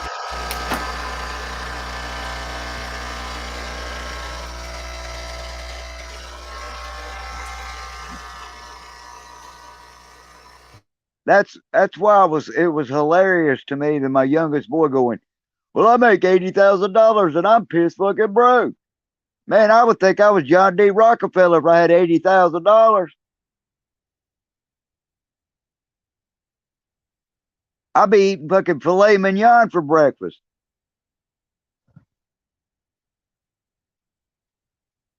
Not that I would, but you know what I mean. Oh, I'd be flying every other day into LA and going and getting me some fucking Mr. G's steak and eggs. Mm-hmm. If I had that kind of money, and now, mind you, if I had that kind of money, that means I wouldn't just have $10,000. I'd have that $10,000, and then I'd also have other money because, you know. You know what I think his problem is? Is he's so far in debt with credit up his ass that he can't get beyond that point. You know what I'm saying? There you go. His credit has outweighed his intake. His credit has outweighed his income. That's correct. And that's, sadly enough, that's most folks nowadays. They're sitting on this, they're teetering on the edge of this abyss of financial ruin and just making ends meet. It's like right there on that edge. I may have nothing no more than a bowl of beans and a cake of cornbread, but that motherfucker's paid for. You know what I mean? It might be the smallest meal that you could possibly hobo eat, but it's paid for. I don't owe nobody nothing for it. See, that's something that got me going. I was so pissed off thinking about what they're going to be doing with this whole gas stove situation. I damn near lost my mind, and then I remembered I have an alcohol stove. The fuck am I pissed about? You got a wood stove too? Yeah, I got a wood stove too. But they might try to come and take that all from me. Them and whose army? Penny can stove.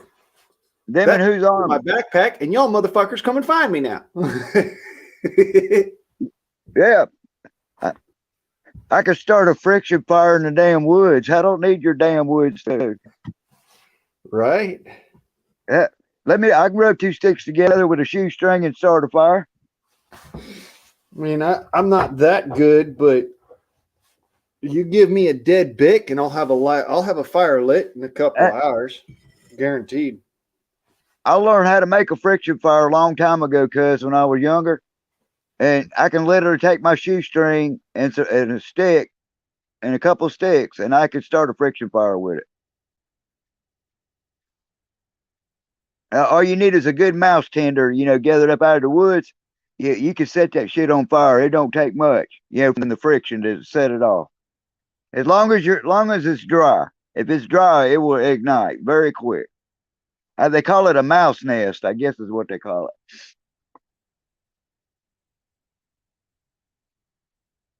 But you can start a fire without a match. I literally can take a Bic lighter, right? Like say, because I carry Bics with me everywhere, right? Say this runs out of gas and it ain't got no more flame, right? I could take the lighter, peel this top off of here, take some pocket lint out of there, stuff it in the top there, and then. Oh, yeah. It'll do that. It'll start it. It will, for real. There you go. That quick. And I don't have to worry about carrying a ferro rod. I've got a lighter. Most of these Karens nowadays could start a bonfire with 5 gallons of gas and a Bic lighter. Most of these Karens nowadays are going to be real sad and sorry when shit hits the fan. They're going to be like, so you going to start a fire for me? And I'm going to be like,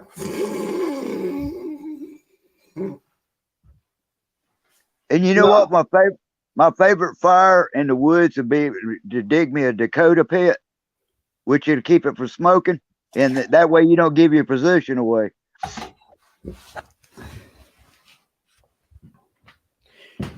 Yeah, that brings me to one of my favorite tools, actually.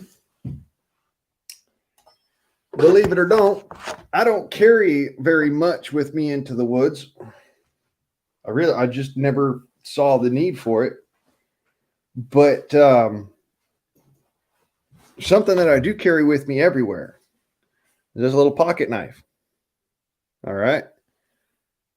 That little pocket knife is really what I need. I can make a shovel with this. I can make me a digging stick with this. I can make me a rooting stick with this. I can shave shavings for a fire. I can make a chaw stick with it. I can make a bow and arrow with it. There's so many things I can make with this. Do you know what else I keep in my backpack, Cuz? I keep 2 or 3 packs of freeze-dried MREs in there. Yeah, they've got a 25-year shelf life. That I keep 2 or 3 of them in my backpack just for a backup. And see, there's something as I've never done. I've always been of the mindset where if I get shoved out into the midst of the shit, I'm not going to have the ability for cooking. I'm not going to have the ability for, eating's going to be one of those things that you just do on the fly. And so if I'm in the shit, then the one thing I'm more worried about as far as food is concerned is getting my hands on some of them, like them Nutri-Grain bars and stuff like that. That will actually keep you going when, everything else is just out of the question. And you don't have a fire if you're ending up sitting there with, people breathing down your neck with rifles. Well, I've got a little bitty, itty bitty little stove that I carry. I mean, this damn thing's small as hell. And I could heat up, coffee water with it or hot water to dump in that MRE. So it pretty well conceals itself, because it's so damn small, nobody even know it's even there. Well, that's why I got that little penny can stove, because there's no smoke, and this thing right here is all I got to carry with me. Yeah, I got fuel for like 5, 6, 7 days right there. Rubbing alcohol. Yep. Good old 91% rubbing alcohol. That stuff's getting hard to find now. Well, you wonder why. They want to try and freaking control us, man. That's what it's always been. They don't give a shit about whether or not you can purchase it no more. So they want to control you. If the American people haven't woke up by now, they're not going to. No, and that's the thing, because ain't nobody going to wake up. It's a matter of they all expect for the world to get handed to them on a silver platter. Have you ever heard that old saying, close the barn door after the horse gets out? Yep. That's exactly what they's doing. Damn, the horse is halfway across the pasture. Close the barn door. Well, that was about as useful as spitting in a freaking light socket. That son of a bitch is halfway across the country already. Close the barn door.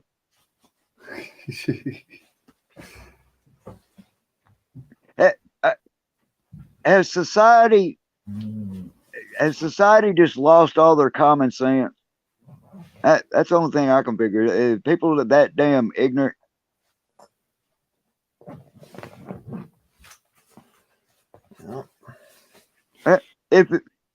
Cause if it walks like a duck and it quacks like a duck, it ain't a giraffe, brother. The way I looks at it, if it walks like a quack, if it walks like a duck and it quacks like a duck, well, then there's only two options. One, Make it's ducks. Dr. Fauci, or two, it's an actual quacker. Or you can make duck stew out of it.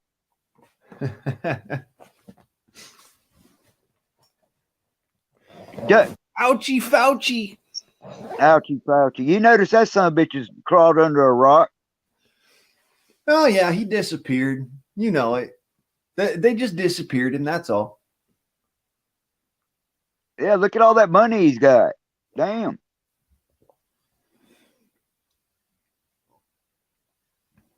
You know, Fauci actually made AIDS, right? Yeah, yeah. I knew he was involved in it. Yeah. He's the one who made the AIDS virus. That's why I'm like, Yeah. Have you seen that where the American Red Cross is now accepting gays and bis blood transfusions? And you think I'm gonna go to the hospital and somebody's gonna stick some AIDS virus in my fucking damn blood bag, after I just had surgery? Fuck that bullshit. oh no, it's even better than that, cuz Red Cross. My sister works with Red Cross, all right? She calls me up and says, you can come and donate blood now. And I said, they don't want my blood. And she goes, no, you can come and donate blood. I said, no, I can't come and donate blood. I've got pot in my system. She goes, no, that's not a big deal. I said, what? You're telling me that if I've got chemicals in my system that are considered a controlled substance in most federally, I mean, that's fine.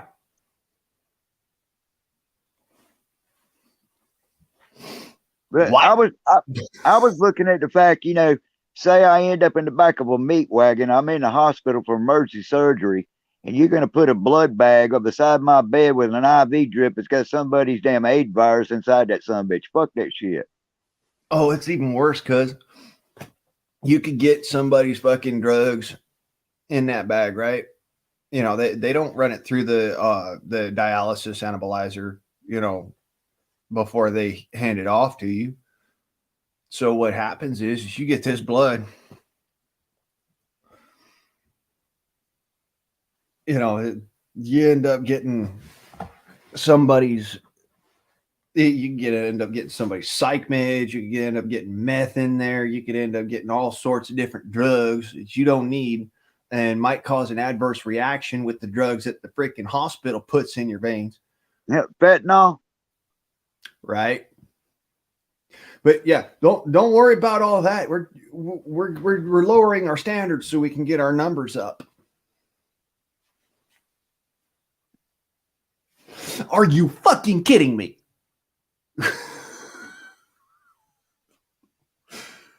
Where does the line of insanity stop, brother? Where does it fucking stop? All I know is that kind of glad my dad ain't here. I'll put it that way. I'm kind of glad he already passed on, because that man would be fucking raising Cain. I just got to the point where I can't stomach much more of this stupidity.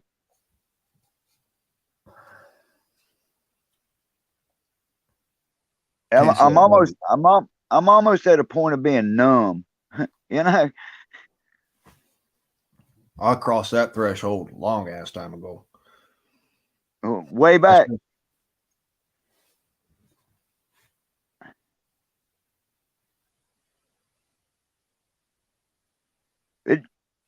But yeah, because did you see that where another chicken egg farm miraculously caught on fire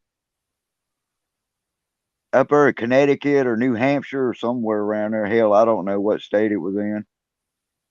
Chicken chicken farm burnt down again. Coincidence, huh? Yeah, right. So let me just get this straight.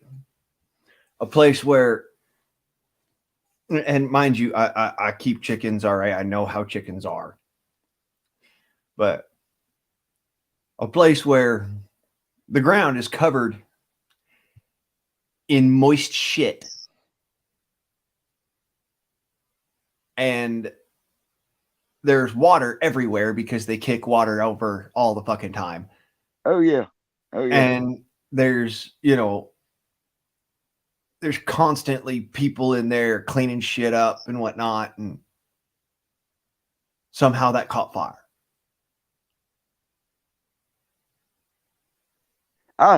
We were born, but not yesterday, cuz. Right. I mean, like I says, I got 2 chickens right now outside in a chicken coop.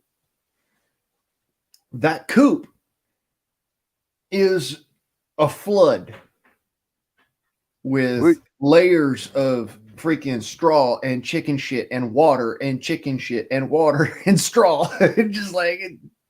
Well, you gave me the incentive to get back with taking raising chickens, because I'm not paying no $10 for a dozen eggs. Screw that shit. No, when I y'all remember back when I paid that the $12.99 for them 60 eggs, and then just like a week before it had been like something like $6 or something for 60 of them. That when I saw that price increase, that hike, I was like, okay, no more. Have not bought eggs since. It has been 4 months. 4 months now. I also would like to get me some meat birds. That way, if I want a Chick-fil-A sandwich, I'll wring his damn neck and throw him between 2 pieces of bread. Oh.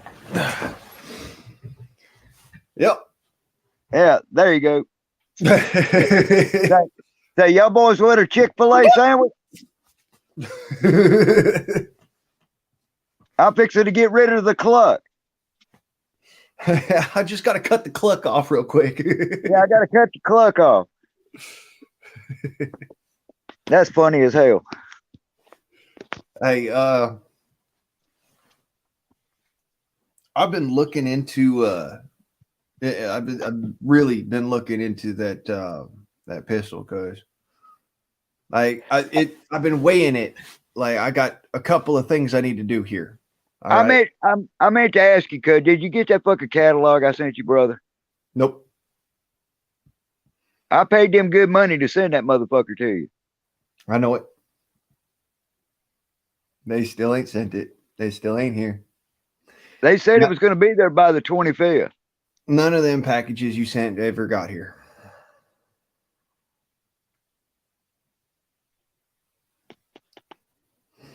It was a master catalog. Yeah, I didn't get any. I know what I'm looking for too. Dixie Gun Works is not a thin catalog; it's pretty thick. It's about it's almost 2 or 3 inches thick. Right. It's not a thin one. Well, I sent it to your address. I specifically gave them your address. Yeah, 105 Bumfuck Egypt. And I paid them extra money to ship it there. Yeah. And it still ain't here. So that's what I'm telling you, because they're stopping my mail. Well, I sent it by UPS, the brown truck. Mm-hmm. UPS goes by here all the time.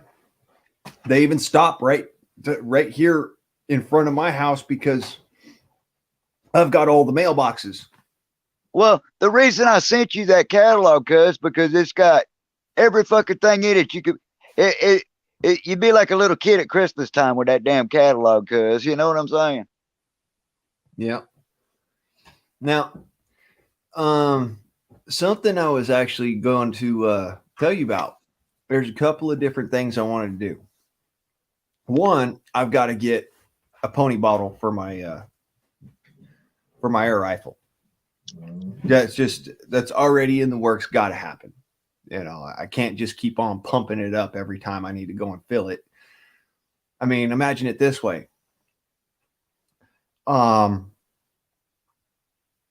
know, it goes over the edge into the, you know, SHTF beyond what we're experiencing now, you know, hardships and economic downturn. I'm talking real Mad Max. All right. It goes full Mad Max. And all I've got is, you know, this is my top of the line. This is the best that I've got. A black powder pistol is going to help for certain. Yeah, But it would I've be still good. got to have the right. That pistol would be good for short range. You know? Yeah, that pistol be good about 75, 100 yards, about the same as my air rifle. But That's if why I you, say it, you know? will you do me a favor? If you do receive it, please at least text me and say I got it, motherfucker. You know? Yeah, if it shows up at my doorstep, I'll let you know. Hey, it Well, finally showed up. I'm gonna call them back and I'm gonna send you another one. No, don't go doing that, because I will. I know that they shipped it. I have no doubt beyond that because they're very professional. I know they shipped a motherfucker. Now, where it went to between Tennessee and Oregon is your guess as good as mine. Right. But I know for sure that they professionally done their end of the bargain. You see what I'm saying? Yeah. No, the guy who came to pick it up did his job, but the guy who was supposed to drop it off, well, he normally does his job just fine too. So that's the reason I asked you. You know, when we were talking, I wanted to make sure that I had your address correct. yeah. You know, and I wanted to make sure that son of a bitch got there. Well, I handed you the 100% what my address was, and that reality is it, just for anybody else who's wondering. You can find my address in my videos. I have doxed myself so as to be impervious to folks doxing me. Well, you know, that conversation was between me and you, not nobody else. Yeah. You know. But it either way, it don't matter to me. It's a matter of this, because I'm a public person. My face is out there. My name is out there. At this point, it don't matter. But yeah, that was your private business, and I'm not going to disclose it to any damn buddy. I just needed it, you know, for shipping purposes, you know. Yeah.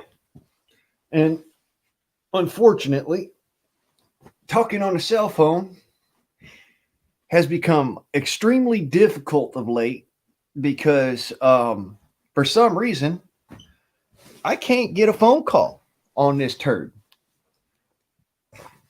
Me and my mom literally sat across from each other at the local diner, and I sat there and I showed her as I'm sitting there tapping on the phone trying to call her. I smell a dead rat in a wood pile somewhere. Likewise. I couldn't call my mother, who was sitting the fuck across from me. That screams something wrong right there. Well, it looks like your postal mail is being sifted through also. Yes, sir. I guarantee you that they were watching me like a hawk, because I have a particular opinion about myself that aligns with how this country was created and how it's supposed to be held up. However, I'm one of those few people that actually holds that. It almost makes me wonder, cuz what I got to do? Do I got to personally hand deliver the motherfucker? I would suggest you don't do that for one reason. They ain't gonna stop that. No, they ain't gonna stop it. They'd try. That's why I'm saying don't do it, because they'll try to stop it. I don't want you getting hurt. I don't want you getting into trouble, even though I know, hey, shit, you don't give a fuck. Well, you know, It's the United States mail, for God's sake. You know what I'm saying? Yeah, it's supposed to be federally protected, as in it is a felony to open somebody's mail that is not addressed directly to you without their express permission. I mean, the U.S. mail is so federal. If you was to go out there and beat the fuck out of my mailbox with a baseball bat, you done bought federal time. Hey, you know what I'm saying? That's how fucking federal the shit is. Yeah. And for my mail to disappear into thin air, something's not jihad somewhere. Yeah, that dog don't hunt. I'll tell you that much right now. But I went out of my fucking way, cuz, to make sure that motherfucker got there. I know it. And like I said, so I ain't mad at you. I know you done. I know you done. It's a matter of I'm mad at these motherfuckers for taking advantage of that.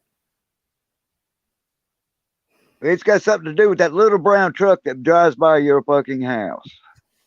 I wouldn't be surprised now. Well, that's who they said that they couldn't send it by regular UPS, United Postal Service, so they had to send it by UPS. So I said, that's fine. And they said it would cost you a little bit extra to ship it that way. And I said, well, as long as it fucking gets there, I don't give a fuck.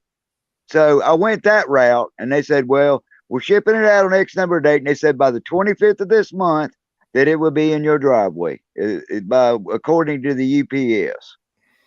25th of this month, eh? Yeah, what's today? The 28th, 29th? Yeah, 29th. It should have done been there. Yes, sir.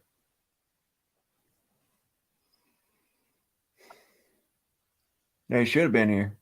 And I'm on this level of, well, some shit don't smell right.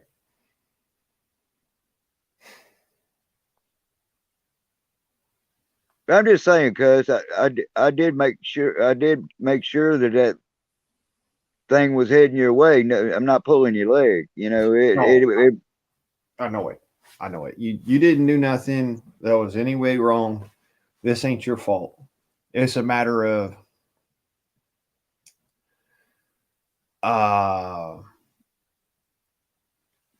it's not my UPS man. It's not your UPS man. It's somewhere's in the middle there. Because I talked to my UPS man. All right. I literally, like, I wave hi at him. I watch him as he goes to my neighbors' houses and whatnot. And, I make sure he knows I'm there and sort of thing. I'm going to call Dixie back up, and they got a tracking number on that son of a bitch. I'm going to find out where the fuck it went to. Yeah. They put a tracking number on it. That man, the UPS guy delivered this. I mean, he knew what it was. You can't not know what this is when you're staring at the box. He delivered this. So if he's going to deliver a $699 air gun, why would he steal a $18 to $20 freaking catalog? You know what I think, cuz I think where that thing was mailed to ended up into the autonomous zone over there. You know what I mean? Quite possibly. You know what I'm saying, cuz? And all because it had Dixie Gun Works written on it. Yeah. You see what I'm getting at? Oh, I see it. I'm on this mindset of. I basically shipped that son of a bitch behind, but I basically shipped that son of a bitch behind enemy lines. Not only that, but you shipped it with folks that they were already declaratively stealing folks' freaking mail over shit like gun parts and gun catalogs and gun this and gun that. Like, so because that catalog had Dixie written on it, it got their attention real fucking quick. And that's see that's why I worked my way around it. I'll order it through the freaking the YouTuber or the internets, and Well, what I done, cuz, is I got you one and I got me one, a new one. I got a new one. They've already shipped. I had them both shipped the same fucking day, and I've already got mine. well, I guess I'm gonna have to go and look around again and check it out. Don't think that they sent anything because I've been out front and driven away. So if they stuck it in my driveway, I would have run it over. If they stuck it on my front porch like they normally do, I would have seen it walking out my front door. I I just done it for you, cuz, so it give you something, to, a wish book, whatever the fuck you want to call it. It was something that you would enjoy, looking at, because it had all that shit in it, everything that you could possibly think of, and I thought you might enjoy it. That's the only reason I sent it to you. And see, I'm thinking that they're worried about me taking black powder and putting it in my air guns or some stupid shit like that. Like, y'all don't understand, do you? I designed a special something for air guns. I'm not gonna put black powder in my air guns. I'm not a dummy. Did you know? Did you know that that Cadillac master catalog? You can order a 6-pounder out of it and have it shipped to your damn house. Literally. Well, the price tag on one of them things. But I mean, my point about it is you can even order a fucking Gatling gun out of there. yeah, you know what I mean? Don't get me wrong. Yes, you could. It's a matter of the price tag on that shit has got to be fucking outrageous. Yeah, some of it's pretty high, and then some of it, like the stuff that you're looking at, like I'm looking at, within our price range. I can't afford that high dollar shit neither. But the point about it is, they want to make a big deal about all this FFL shit, but I can order a motherfucking cannon that came off the U.S. Constitution and send it to my fucking house. But y'all worried about a little fucking BB gun, and I can order something big enough to blow a UPS truck away with. Right? You know what I'm saying? No. They're all sorts of freaking butt hurt and scared about that AR-15. But funniest, oh my God, it's so fucking hilarious. I was sitting there watching Demolition Ranch the other day. One of his old videos, where he sits there and he chops a tree in half with a AR-15 223, and the bullets are going into the tree. And I mean, not a tree, but it's the log that he's shooting at. And I'm watching it as he does this, and they're only going in this far. And I thought to myself, wait a minute. How far were them fucking slugs going into the tree when you were shooting them with that air gun blade? And I walked out there and I grabbed out my knife and I started digging the slugs out of the tree. And them fuckers are in there that deep.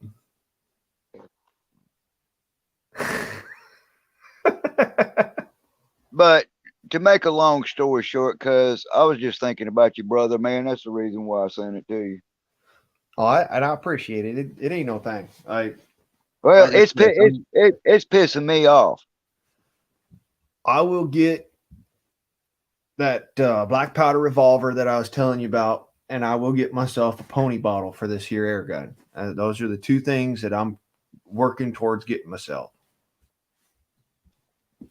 If I got you, cuz, I'll take my fucking catalog and I'll put it in a fucking box and I'll send it in another damn carrier. Don't do that, cuz.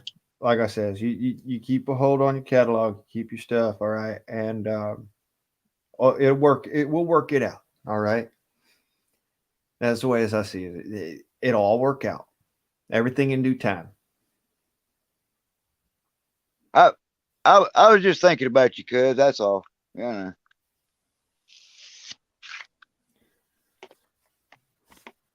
Now, that being said, now I had a lot of giggle factor sitting there looking at some of their panicky bullshit. And I thought to myself, so what's the I just, pencil called when John Wick gets a hold of it, you know?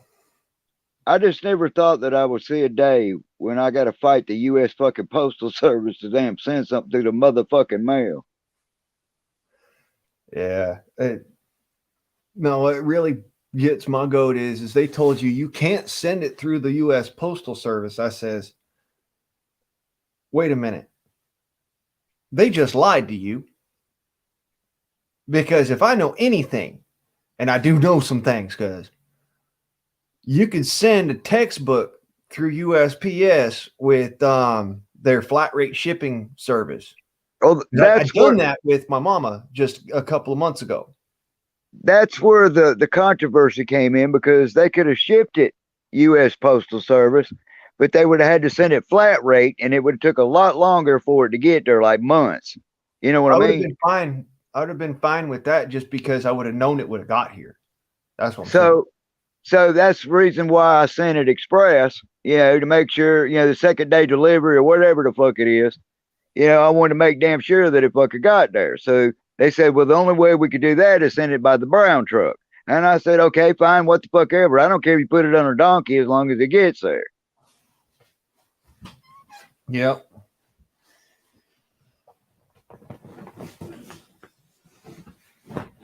So that's what happened. I didn't send it to bulk rate because I didn't want it'd take 3 months for it to fucking get there. Yeah. What do they call it? Third rate, flat rate, whatever the hell you call it. Flat rate shipping. Not that one. I got a box around here somewhere. Who? One of them little flat rate boxes. It's only about like this big, but they make bigger ones, I think for the one that I've never in my life. It was yeah, let me get that down. I'll show you. Ooh. All right. For the book I sent, it was about this size. Although this is not the same book. There. This is about the size of book that I sent to my mama with that flat rate box. That's not a small book. I think that thing's about what, 2 inches thick? Yeah. That's the complete do-it-yourself manual from Reader's Digest. That is 2 inches thick. Here's my finger by comparison. It looks like a hardback too. It looks like a hardback. Yep. That's about the same size book as I sent. That's about the size of the damn catalog that I sent you. It's about that size. Oh. I just never thought that I would see the day come when I got to fight the fucking mail service to send something.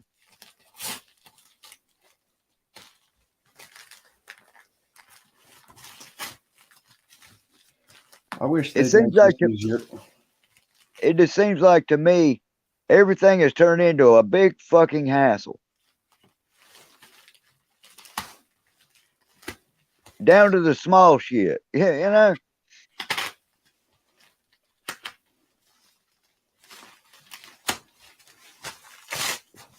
I don't get it, cuz. I don't get it. So anyways, that's what I sent it in. Yeah, one of them it's a wrapper that goes over top of it. Yeah. Yeah, it's just a bubble wrap envelope. That's all that I needed to send that. So that's why I'm saying they lied to you.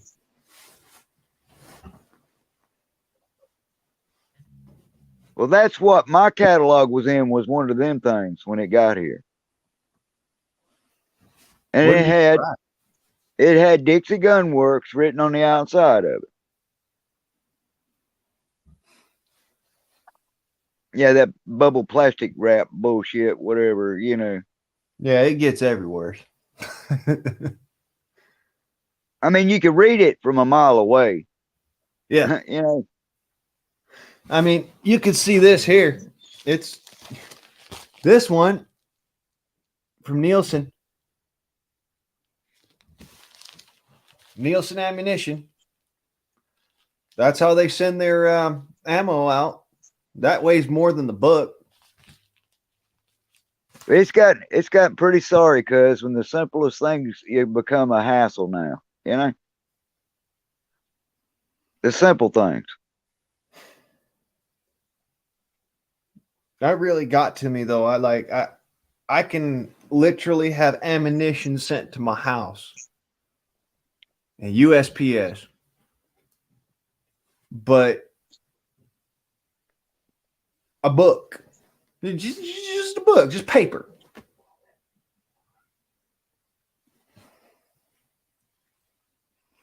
Y'all just y'all don't even know. Just put it that way. Y'all don't even know.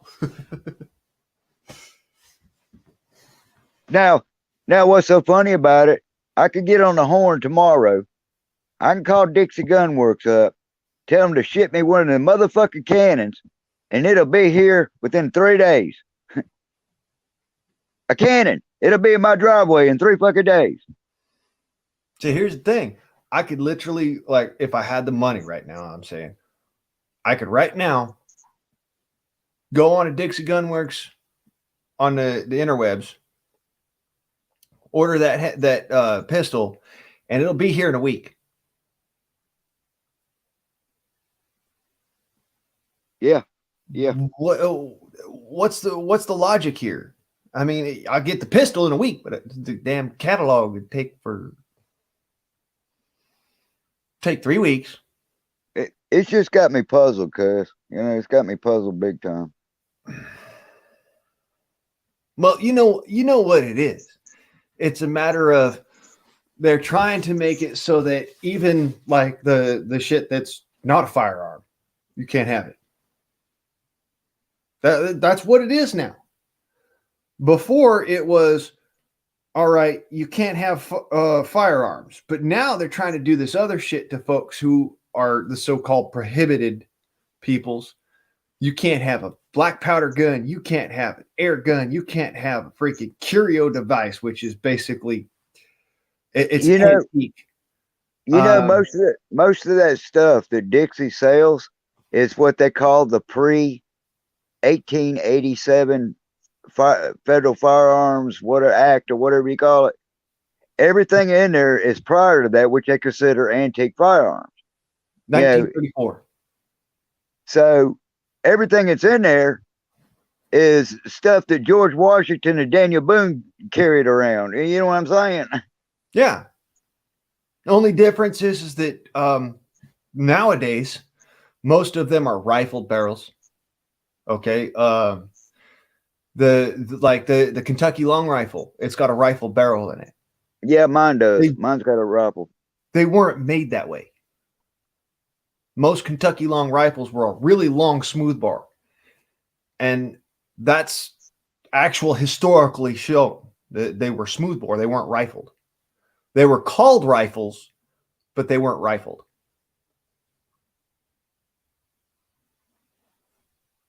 But the funny thing about it is, you know, even though them things are considered primitive weapons, they're not too damn primitive when they hit something.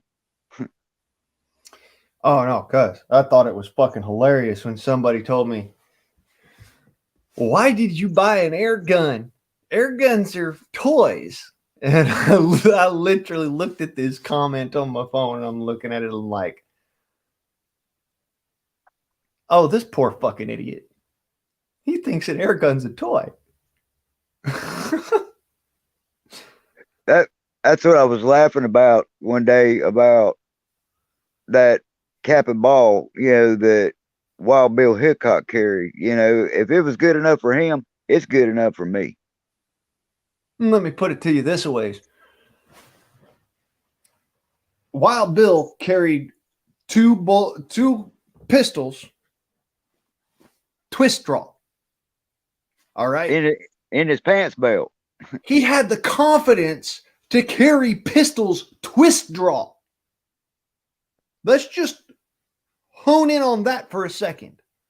Because like most folks, they look at twist draw and they're like, it's inefficient, it's dangerous, it can get you killed. This man had the confidence to walk around twist draw with freaking cap and ball revolvers that were outdated in his day. In 1840, he had 12 shots. 12 shots. If you can't hit something with 12 shots, you better hang it up. Right? And that's the way he believed about it too. Just like, you can't hit something with 12 shots, man. There's something wrong with you. You might as well throw the son of a bitch at him. You know? Right. And that's honestly, he carried two of them. And he also had a third one that he carried in his coat lapel and one that he carried on his back. But, you know, the bartender and the dragoon that he carried on his back. But he had two set 6-shooter dragoons that he carried on his hips, twist draw.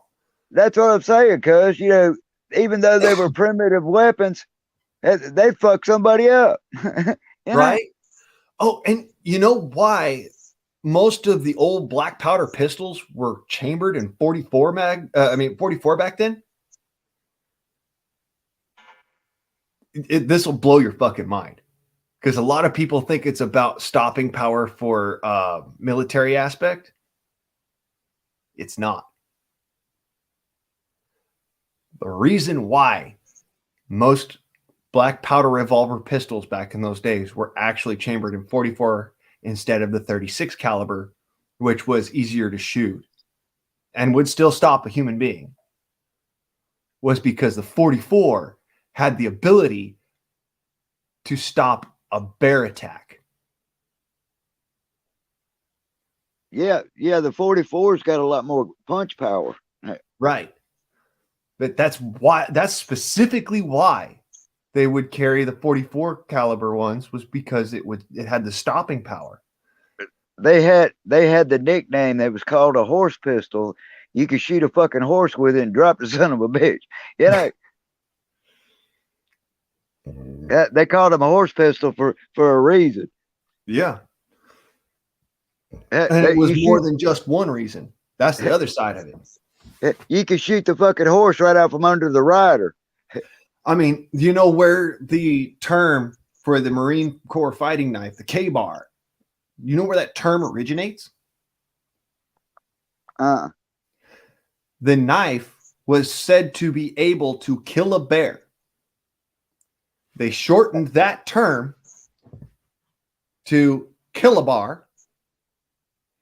And then about the time where the actual K-bar company started coming about, they shortened it down again to K-bar.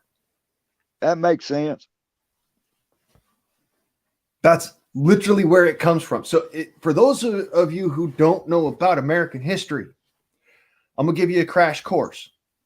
In America, we don't just wrestle bears. We kill them. Sometimes hand to hand or hand to paw. We kill bears because we don't want to get mauled. In Russia, they do the exact opposite. They go and they play around with the bears, and then the bears run away. You know what that reminds me of, cuz, is that movie Jeremiah Johnson where he runs through the cabin and says, "You skin this one and I'll go get another one." You have fun skinning that one, Pilgrim, and I'll get you another. Yeah, that's what that reminds me of. Yeah, can you skin Grizz, Pilgrim? I can skin them just as fast as you can bring them. That was funny as hell. Oh man. Yeah, no, honest to God, I sat there and I looked at that and I'm like, wait, so that's why they call it a K-bar? Because it'd kill a bar? That's fucking interesting. It has nothing to do with being forged out of K-bar. It's literally, it will kill a bear. And But you yeah, know, I a lot find of it funny because before K-Bar came about with their Marine Corps pattern fighting knife, there was another knife that was considered to be one of the best that, and a lot of soldiers and sailors carried these knives. And it just so happens I have one. And that is this one right here. The Buck 120. Yep, I got one too. I got one just like it. This knife right here was considered to be the ultimate fighting knife until the K-Bar came about. I'm just going to let you in on a little secret. It's got a black handle. Black Motherfucker is handle on a it. dull ass dead blade that does not freaking cut for shit. It's got a black handle on it. Yep. Yep. Yep. Regular. Look, I'll even show it to you. It's imprinted right there. Yep. I got one just like it. Like I said, Buck 120. This was considered the ultimate fighting knife before the K-Bar. And like I says, it is dull as a turd. I mean, I just sharpened this the other day, put it in and out of that sheath a few times, and it's dull. You couldn't slice bread with this. I wonder why it won't hold an edge. That's because it's because this thing's about at least 45 years old. This knife is really just stupid old. Now mine is pretty sharp. I can shave the hairs on the arm with mine, but I've kept it on that whetstone a lot too. But well, yeah, I do that out of habit. I sit there and I'll just polish on an edge for a long ass time. And just so we're clear, I'm not an idiot when it comes down to making an edge. I mean, I haven't sharpened this one in a while. And just so we're clear,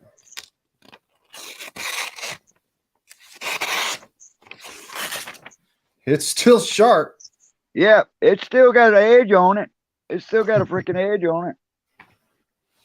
I mean, you know, I even put an edge on an axe that you could shave with, you know? But my what's so funny about it, because you know, all these primitive weapons that everybody doesn't want anything to do with, you know, they don't give them enough credit. I'll put it to you this ways. I got stabbed when I was about 25 years old.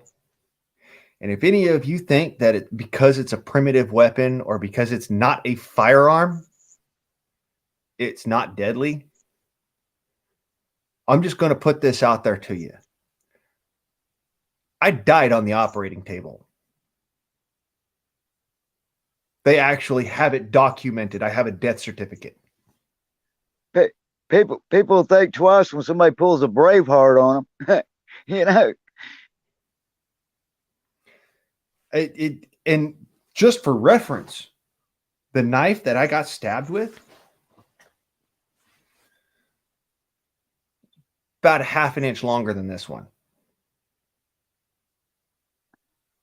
What's that one? About a 3.5 inch, 3.5, 4 inch.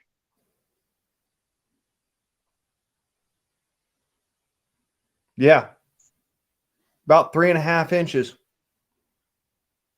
The knife I got stabbed with was 4 inches long. Smith & Wesson HRT, stainless steel version. Single edge. I saw a guy the other day in the store. I was in a Dollar General store, and the guy walked up beside me, and he had this big old fucking Arkansas toothpick on his damn belt. Hey, man. Fucking awesome. I was going like, what the hell? Folks are walking around with short swords now. That's good to know. The only reason I noticed it, I seen the sheath sticking out from under his, his shirt, and I was like, that damn blade on that son of a bitch had to be a foot long.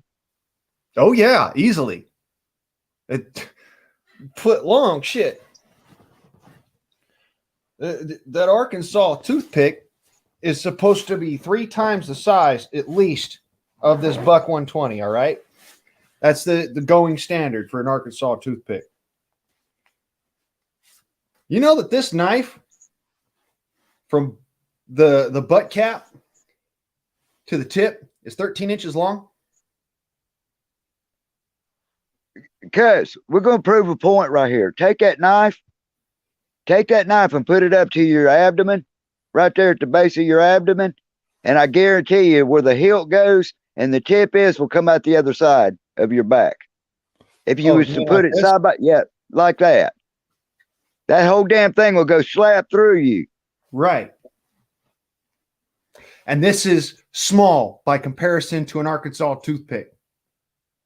So you know, there are about 6, maybe 7 indigenous short swords to the North American continent.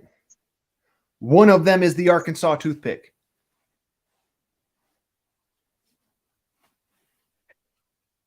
That was the first time I'd ever seen somebody carrying around one of them Arkansas toothpicks. I was like, what the hell? He was kind of a backwoods burly looking dude. You know what I'm saying? Well, yeah. I mean, you ain't gonna carry that shit around if you're fucking some tweezle dick freaking soy boy with the blue hair. Tweezle dick soy boy.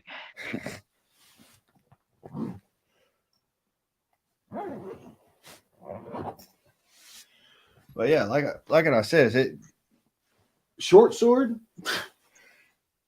Like there's like 6 or 7 different varieties of short sword from North America, and they all come from a time between the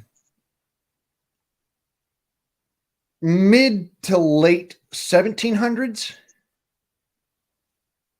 to the late 1800s. It's literally 150 year span, 150 year gap where Americans were making superb short swords. What's so ironic about it? Because nowadays, if you carry anything more than a number 2 pencil, you're breaking the fucking law. I walk down the street with this thing on my hip and this motherfucker in my hand, and I'm going to jail.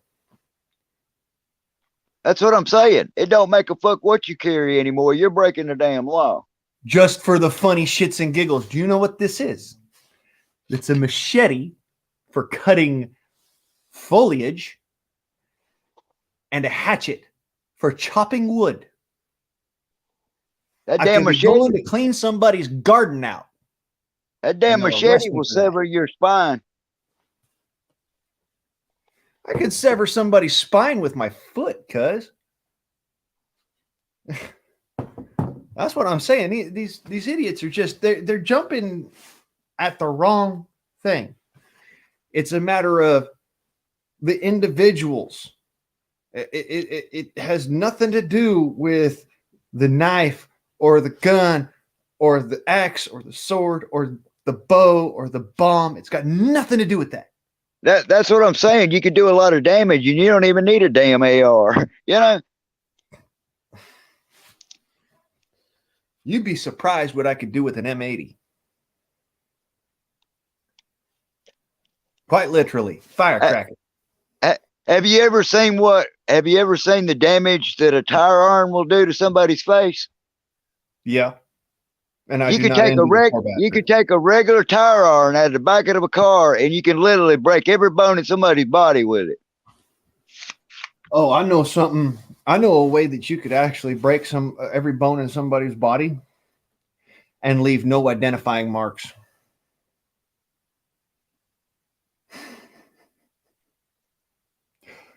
God's honest truth.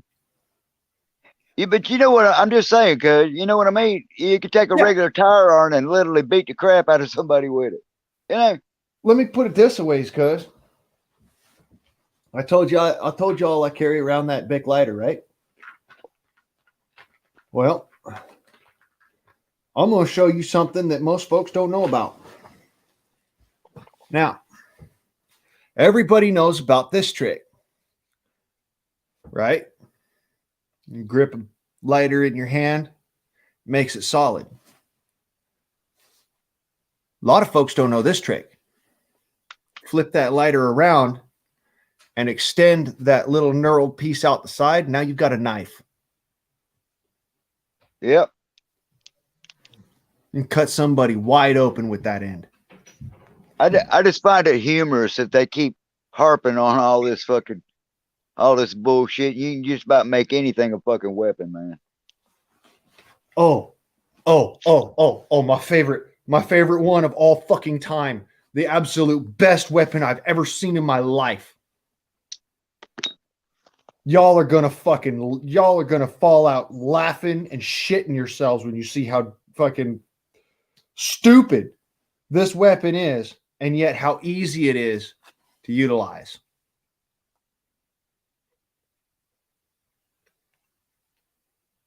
Quite literally. All you got to do is get a good pinch.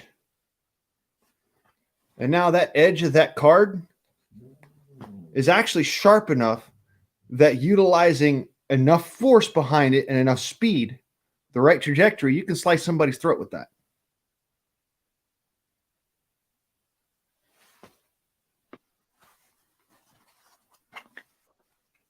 So you're probably with me because, you know, it's almost hilarious, you know, that they make such a big deal out of everything. Man, you could take any damn thing and utilize it. I would be dying laughing if it wasn't so painful. That's my stance on that, is that I would literally be busting up laughing in tears, mind you, like literally rolling on the floor, crying, laughing whenever I hear them dumb motherfuckers with their assault pistol this and assault rifle that. If it wasn't for the fact that it's so painful to me because I can't have it anyways. So I'm going through what y'all will be going through when this shit passes. The only difference is that because, you know, I'm part of the prohibited crew, I don't even have it to lose. So instead, I have to deal with that feeling no matter what. I'm going to write on this one phrase, because when tyranny becomes law, rebellion becomes duty. I don't give a fuck about your damn laws. They don't make a shit to me no more. I told y'all why I have that prohibition on my record, right? Yeah. I already know about it. But all right, well, for those of the folks who may be watching and don't know about it, when I was a young man, I used to live in well, first I lived in Ogden, Utah, and then I moved from Ogden, Utah to Los Angeles, California. When I was in Utah, there was this whole fucking Democrat bullshit thing coming down the pipe. And Ogden was at the time a very heavily Democrat run place. And because of the way that I carried myself, being that kind of a country boy, you know, guns, fishing, the lifestyle, I got singled out. And I was called crazy. People started actually branding me as insane. So doctors started getting involved, and they wanted to find out if I was actually crazy or if they were just talking shit. So they put my ass in the fucking state hospital. They found out that they could not work with the time that they had, so they wanted me to be transferred to a mental health facility when my mom moved us out to California. And so when we moved to California, I told her no. I refused to do that. So I ended up going to middle school, and I got into a fight in middle school because some kid grabbed my girlfriend's ass. That got me thrown into another mental institution, which doubled as a a juvenile hall. While I was in that mental institution, they put me on every single fucking chemical under the sun. When I got out of that mental institution, I had been missing my father figure in my life. I did not have any kind of foundation in order to be able to handle stressors like that. And on top of all that, being that I was freshly 18 years old, I had to go get myself a job, had to go and do all this other fun shit without any of that kind of foundation. And that stigma from when I was 14 years old carried on all the way until I was 18. So even though I wasn't, prohibited from buying a firearm, I couldn't purchase a firearm. Because I went and I tried. When I was 18 years old, I went and tried to buy me a shotgun for duck hunting.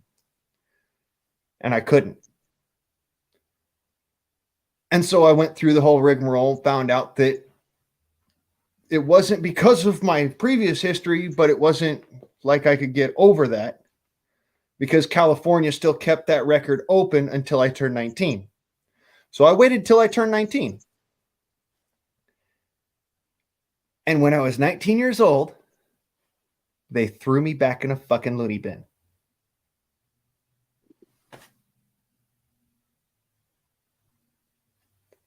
Because they knew I was going to buy a gun. And I say that because that's my belief. Yes, I dealt with some asshole trying to threaten my dad, and I went and I looked for help in the wrong place. Fine. That does not preclude the fact that when I went and looked for help, instead of helping me, they put me in a mental health institution and then made me sign away my right to keep and bear arms after injecting me with drugs to the point where I was loopy when I was signing the document. That's called signature under duress. It's illegal in the United States. They still did it, and they got away with it. So now, because I've got that on my record, I can never again in my life purchase a firearm, even though the felony was downtracked. The felony that I caught when I was actually trying to help people was downtracked to a misdemeanor and then expunged and all that fun shit. That doesn't even exist on my record. What does exist on my record is all the way back when I was 19 years old, I was placed on a 72-hour hold because somebody accused me of being a danger to myself or others. I didn't say I wanted to be. I didn't say that's what my interest was. I was accused of it. There's your red flag laws in a nutshell, ladies and gentlemen. And by the way, if you think that it's a joke, then test it by all fucking means.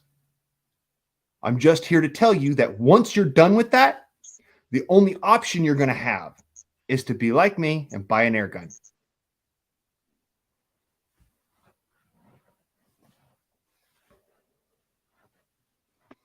That's that simple. The whole system is ass backwards, bro. You're telling me. I mean, let me put it to you this way. I grew up around firearms to the point where I had my own air guns when I was a kid. All right. But I also had a deer rifle and a shotgun and a pistol. Actually, about 3 pistols. I had a 22 long rifle. I had a black powder gun. This was actually my granddad's old flintlock, by the way. I had guns, lots of guns. I had explosives that were in my name, not in my dad's name, in my name. Never used them in a school.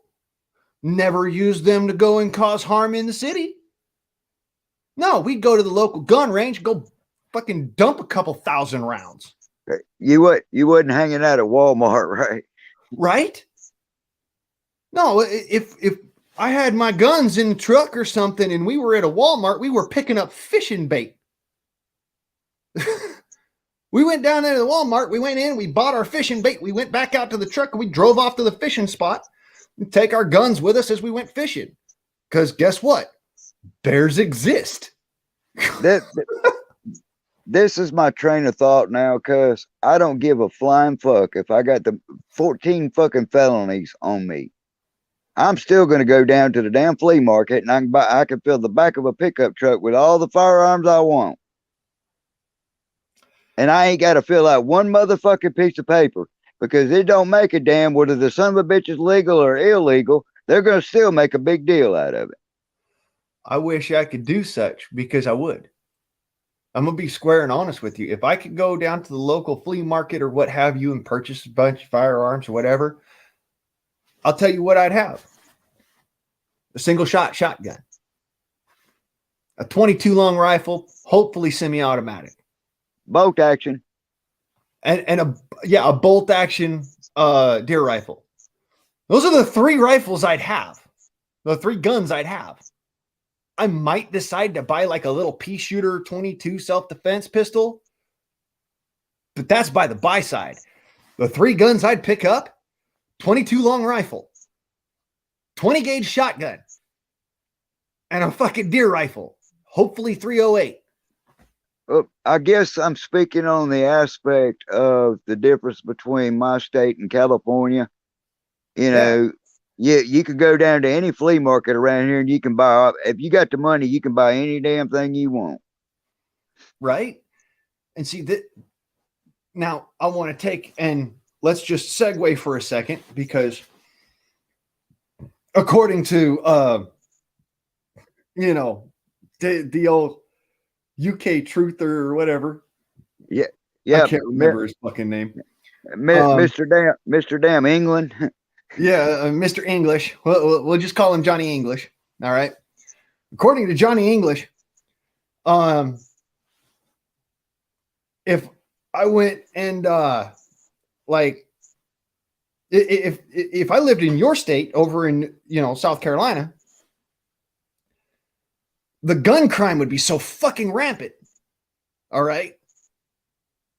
That they would actually be like, they'd want me to go and turn in all my guns, and they'd want me to go and narc on anybody who has guns and this, that, and the other, right? But in the actual state where that's the case, California, the gun crime is so fucking rampant because people don't have guns. And they got the strictest gun laws in the fucking country. Right. They've got the strictest gun laws in the country. Well, maybe behind New York, but that's not saying much. And on top of that, in the state of California, did you know that any kind of large game hunting, legally speaking, you have to have a center fire firearm in order to do it? You can't bow hunt. No, that's the reality. There's a special season for bow hunting, and it's only for certain specific zones in California. You can't use a bow outside of those zones. I've actually asked the Fish and Game Wildlife people. Yes, it's illegal to use a bow when it's not the right zone or the right freaking time. And just so we're clear, the rest of the time is firearms, center fire firearms only, or black powder guns. Your only options, unless you have a disabled permit, in which case you can use a crossbow or a pistol. Here in South Carolina, they call it a primitive weapon season. Yeah, it's the same thing here. I mean, same thing there. It's archery season, primitive weapons, and there's, let me see here, it goes firearm season, archery season, or no, it's archery season, firearm season, muzzleloader and crossbow, and then it's open.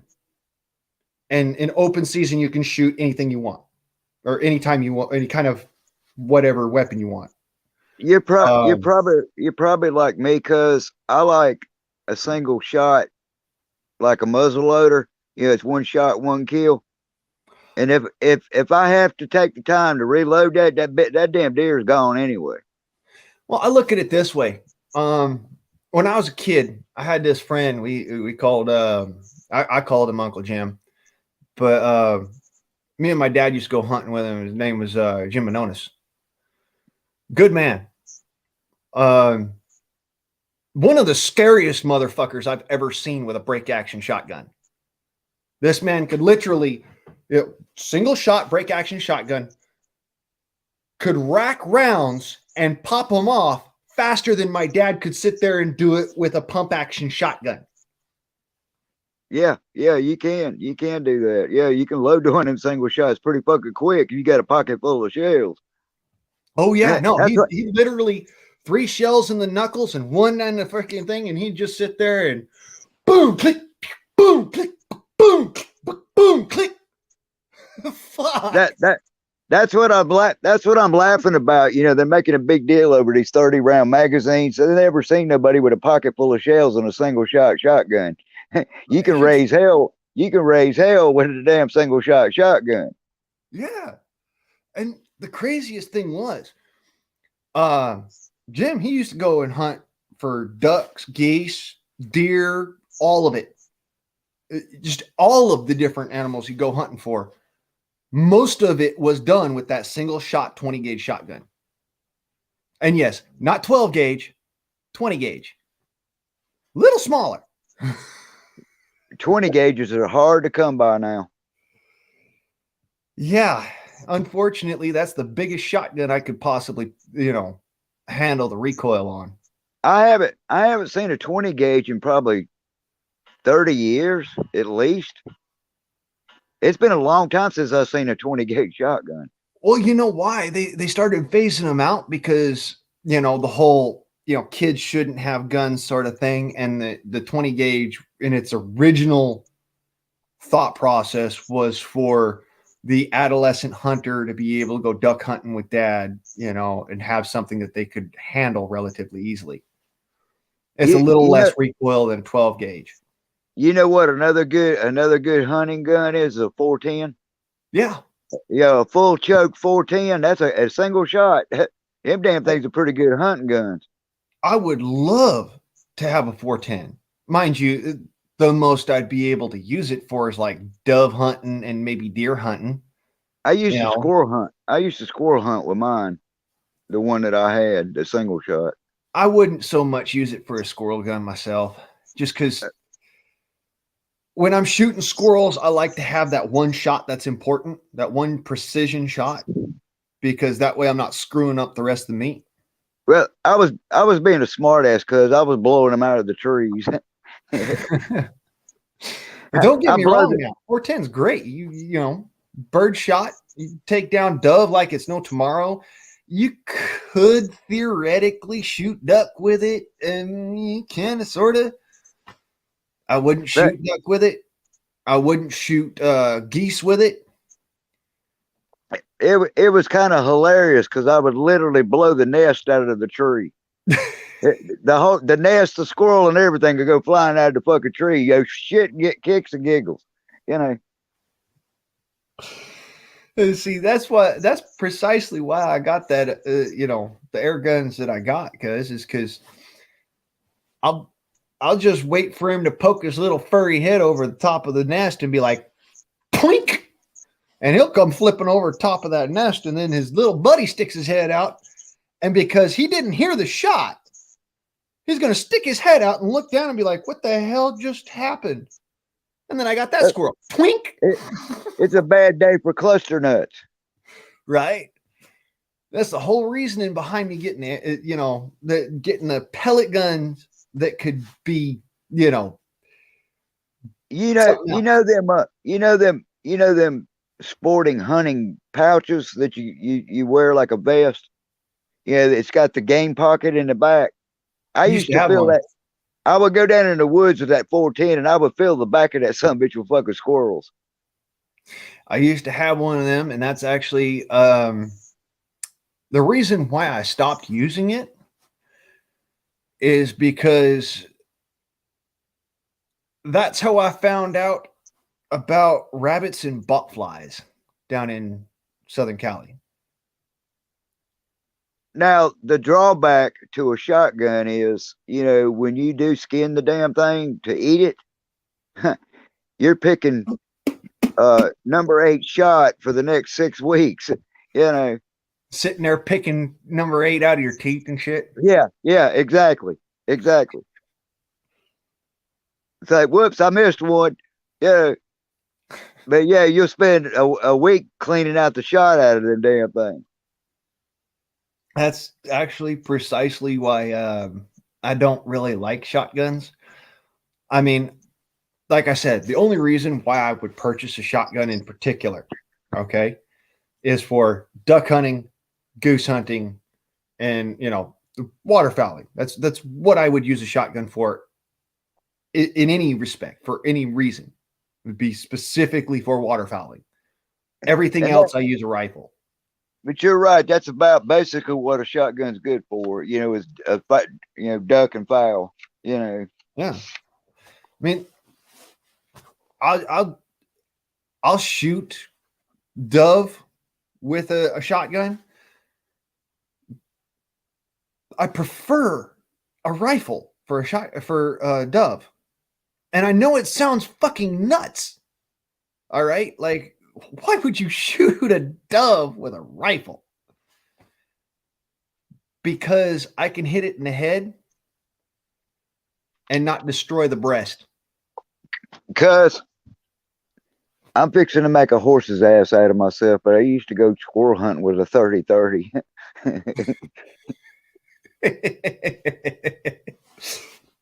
There wasn't nothing left of that motherfucker. Put it that way.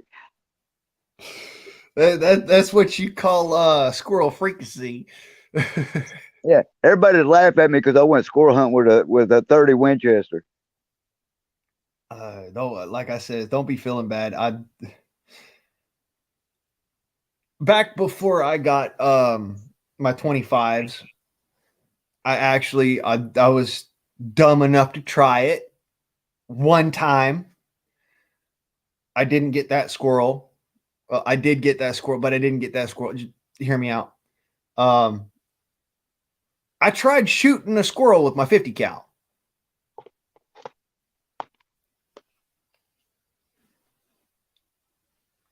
I didn't miss, but I did go hungry that day. I was fixing to say, was there anything left of it? there was something left of it. I found its tail. Yeah, I found his head and his tail. Yeah, it's like I used to go do stupid shit like that, hunting squirrels with 30-30s. I mean, hit a squirrel with that thing. There ain't gonna be no squirrel left. There ain't gonna be shit left of the squirrel. I mean, shucks, cuz I watched this kind of size slug right here. I dropped a freaking I dropped a fox with one of these. I dropped several coyotes. But I think if I remember correctly, there was your squirrels out there where you're at are bigger than my squirrels. Oh yeah, the squirrels out here are as big as rabbits. Yeah, cause I got the small eastern gray squirrel. You know, yours is a lot bigger than mine. The fucking crazy thing is, if I shot one of them squirrels with this, there wouldn't be nothing left of that damn squirrel. Like I said, the squirrels around here, they're as big as freaking rabbits. All right. The squirrel I shot the other day and showed to my cousin was about this big. Yeah, he was big. He was pretty good size. If I shot that squirrel with this here, there wouldn't be no squirrel left. It looked like a little baby fox on steroids. Right? Thing was massive. Yeah, it was about what? Well, it was about bigger than the head on my double-bitted axe. It looked like it was 3 or 4 pounds of fucking meat on it. You know, easily. I actually did get about 4 pounds of meat off of that. It was massive. I saw it. That's a big old juicy squirrel. I was going, damn, Blaine, you shoot a dog? I don't shoot dogs. Well, I don't shoot dogs unless it's like that dire circumstance that absolutely necessitates it. But you know, Yeah, I'm not gonna shoot a dog neither, cuz not if I don't have to.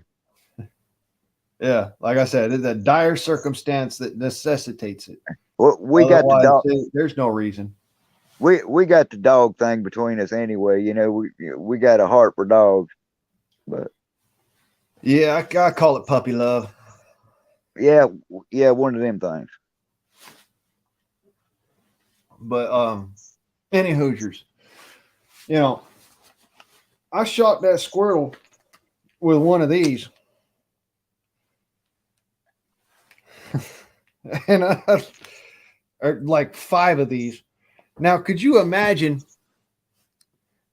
5 of them little bastards versus one of those?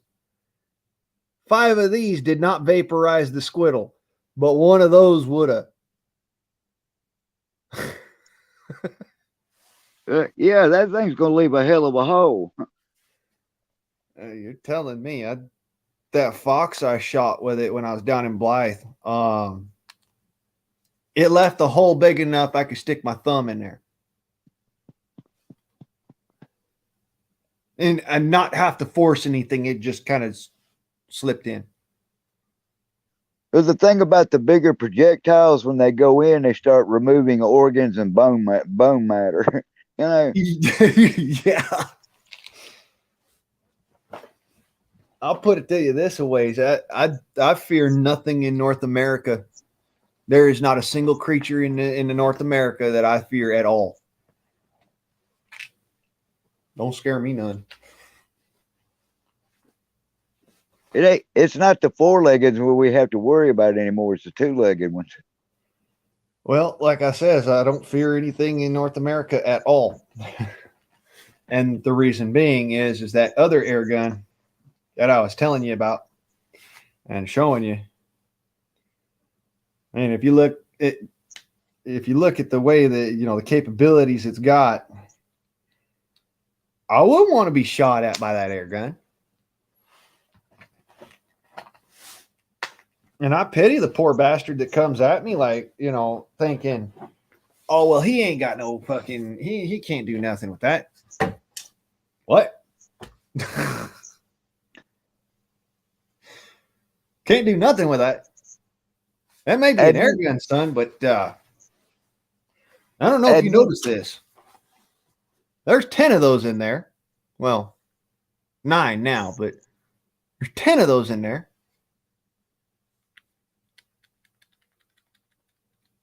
That's not small lead. I don't think that they'd be doing really well if they came after me. Somebody tries to hurt me, they got a lot of angry bees coming their way.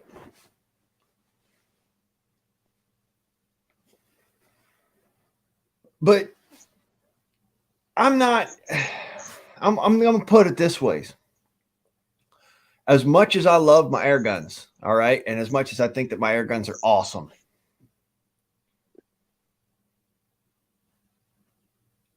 I want a 22 long rifle pistol, little pocket pistol, something I can carry. And I want it to be legal, mind you, just because I don't want to fucking have to deal with the bullshit. Like an old Ruger? Like an old Ruger, or,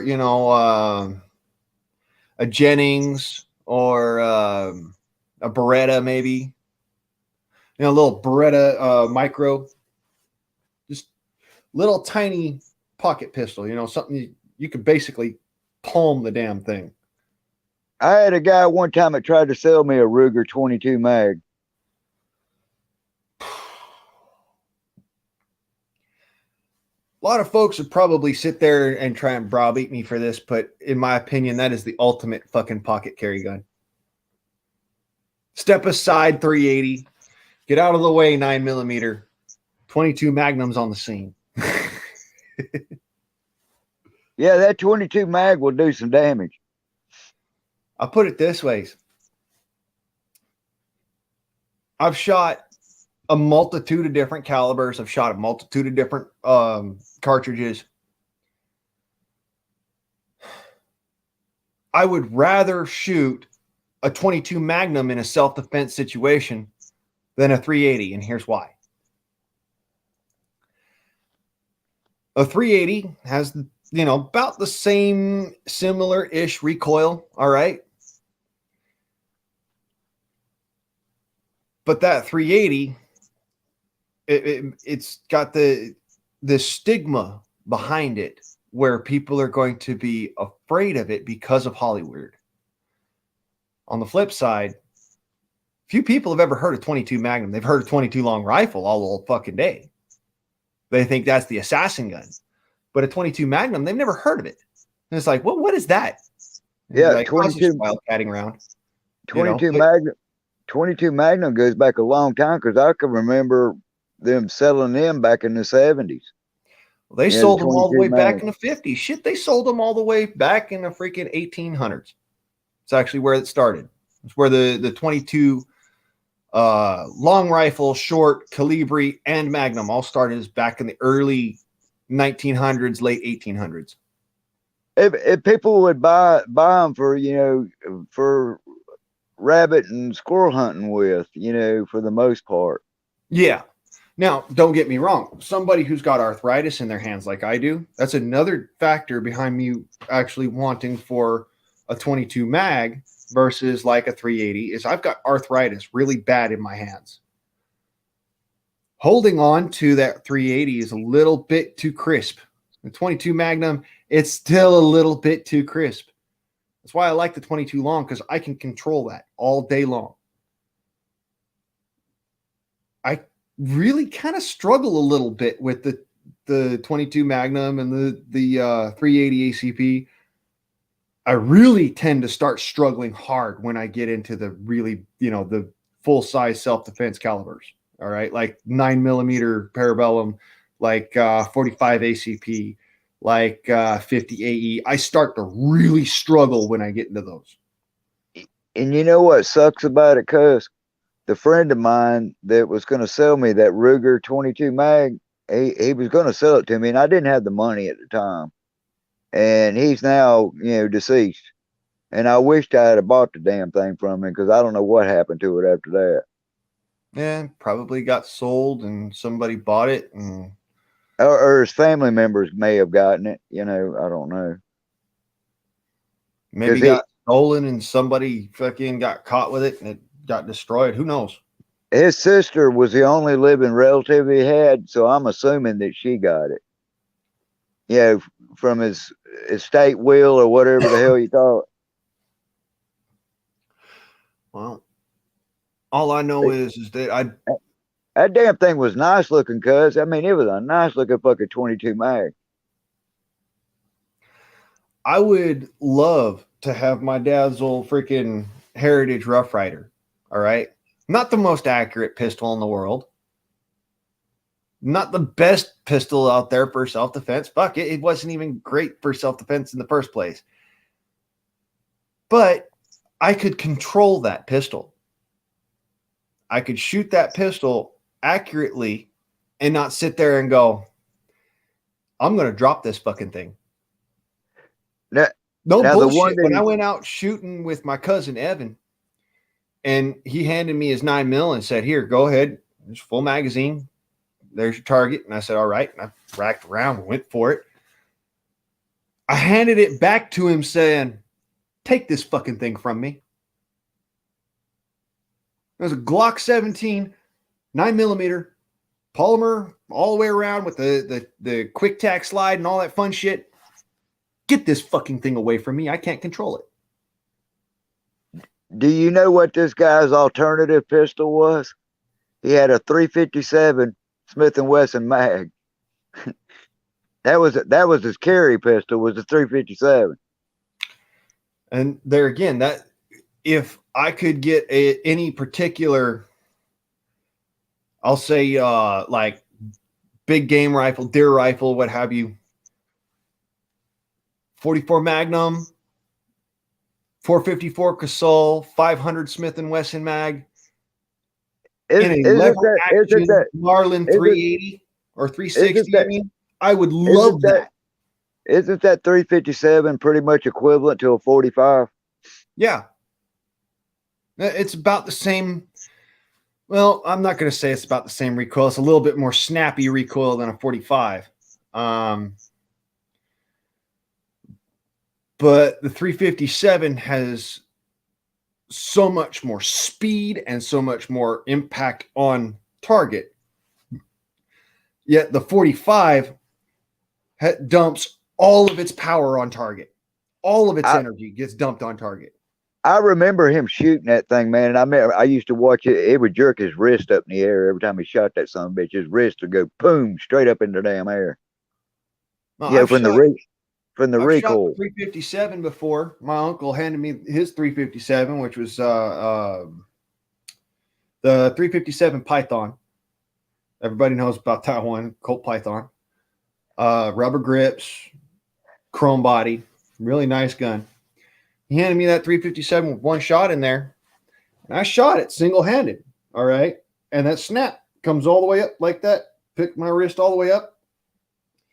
I was like, man, I love this gun because it did. It had that kind of, you're shooting something that's got some substance behind it. It moves your wrist about 15 or 20 degrees when you pop it off. Your wrist pops back about 15 degrees up. Right. What I didn't realize at the time was that when I shot that pistol, this was back before I got injured and I still had a good strong wrist. I still had a good strong arm. So it wasn't giving me too much trouble shooting it. Fast forward about 6-7 years, my uncle hands me that gun again to go and shoot it. And I shot it once. And I said, I don't want to use this. I don't want to shoot it.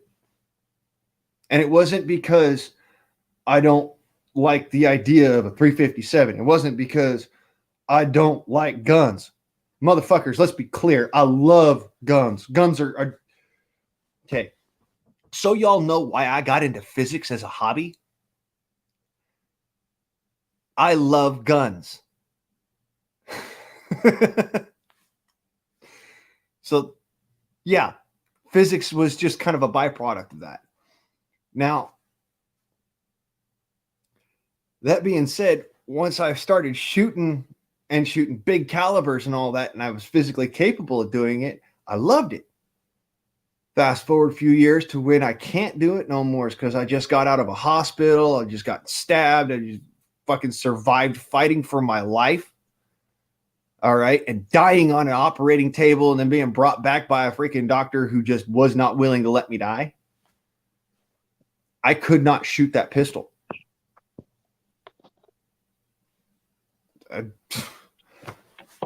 Me and my uncle would sit there and I had him shoot this gun, 50 caliber. And he says, well, shit, that thing kicks like my 357. I said, well, no, it doesn't. He's like, yeah, it does. I said, well, why does it feel different? And he goes, because it's a rifle. Because it is a long gun, you have to put it up to your shoulder and shoulder the gun. So you don't have as much of the recoil snapping your wrist. It's snapping into your shoulder.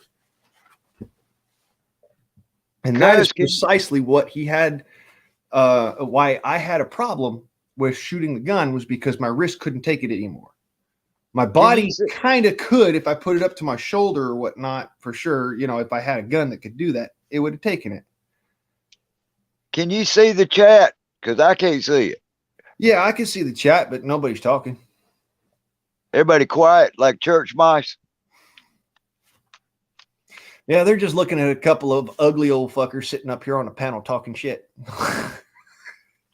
Yeah, I'm just an old fart, man. I was just kidding, because the only ugly fucker on this panel is me, so I ain't worried. All right, I ain't gonna win no Cinderella contest.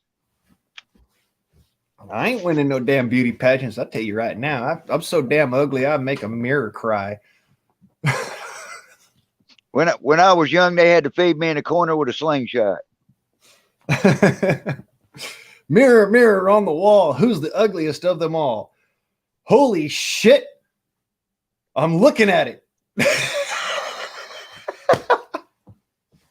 But yeah, cuz I just wanted to get up here and let you know, brother, that I was thinking about you, man, and I hope the fuck that son of a bitch shows up because that really pisses me the fuck off. Oh, I know it. It woosah. It'll all get better. It's all gonna go all right. I had good intentions, bro. I mean, I really did. The same here. You know, if I go and I look through that particular catalog and I find something I like and I purchase it and I start making it up and fixing it up and getting it nice and 100% and whatnot, I'm not It going to had go that, and then take that thing and go and commit a crime with it. Let's be clear. Not a dumbass. it had a picture. It had an article in there about your Texas Walker. And see, that's more reason I would like it anyways, just because I like those particular pistols. All right. Those pistols I have a near and dear love about, not because I'm, big into the old West, but simply because of Hickok. That's a wide earp special right there. Hickok, Wyatt Earp, and all of the old West as far as that's concerned, but still those particular pistols, and because of Hickok. And just so as you know, when I was a kid, I used to practice all the time with a real pistol, mind you, not some freaking fake crap, a real pistol. Practice all the time. Twist, draw, and put it back. Twist, draw, and put it back. And just got it down to a point where now I can do that reenactment stuff, like what you see the fancy over at the ghost towns and whatnot. You go to the old West shoot 'em up shows and stuff, dude ranches and shit. Well, the fast draw. Yeah, I could do that reenactment. I could do fast draw, twist style, like Hickok used to. And I can do it two-handed to a full twist, hammer down and fire. Just like Hickok used to. And that's an art that, somebody has to master. Yeah, that's a mastered art. It did. It took me several years to master it. And that's what bothers me, by the way, is that now I can't practice that. It's like, for me to actually get my hands on the firearms that I practiced with, that I carried, that it was my thing to do it with, I'd have to break like 5 or 6 federal laws. Well, you do know, because I buy my black powder from Kentucky or Tennessee. That's where my black powder comes from, because they will not sell it in the state of South Carolina. I can buy Pyrodex, but I can't buy regular grade black powder without some kind of damn government FFL permit bullshit. Yeah, no, you can make it in your own backyard, but if you purchase it, you have to have that FFL. Yep, exactly. So what I do is a buddy of mine, when he goes to Kentucky, he'll pick me up a couple pounds of it when he goes up there, that 3FG, and he'll bring it back to me from Kentucky, and I'll pay him for it, or he'll go to Tennessee, whichever the case may be, and I'll have him bring me back some, so I don't have to end up having to go through all the damn bullshit, in order to shoot the black powder pistols. Now, here's some funny shit for you. If you have chickens, if you've got rabbits, if you live close to a bat cave, any of those 3 will give you the nitrates you need. And then all you need is a campfire. Funny shit. All you need is a campfire and Epsom salt. Potassium nitrate, charcoal, and saltpeter. The potassium nitrate, that's your saltpeter, charcoal, and sulfur, some form of sulfur. It doesn't need to be nothing special. And then you got boom boom. Mm-hmm. And you can make it right in your backyard. You can make it in your own kitchen, your own freaking bathroom. It doesn't. The only thing you got to worry about is, one, dust and static electricity. I do know one thing. That 3FG has got an extremely high flash point. Kaboom! Yeah, you so much as get any heat source around it within, 5 feet of it, it's going to go to fuck off. And it'll curl your nose hairs and your eyebrows. Yeah, Magic, they're probably going to end up striking my stream too, because I'm sitting here talking about all these black powder guns and the good shit and fun shit. You know what? Fuck them! Magic, tell them to kiss your American ass.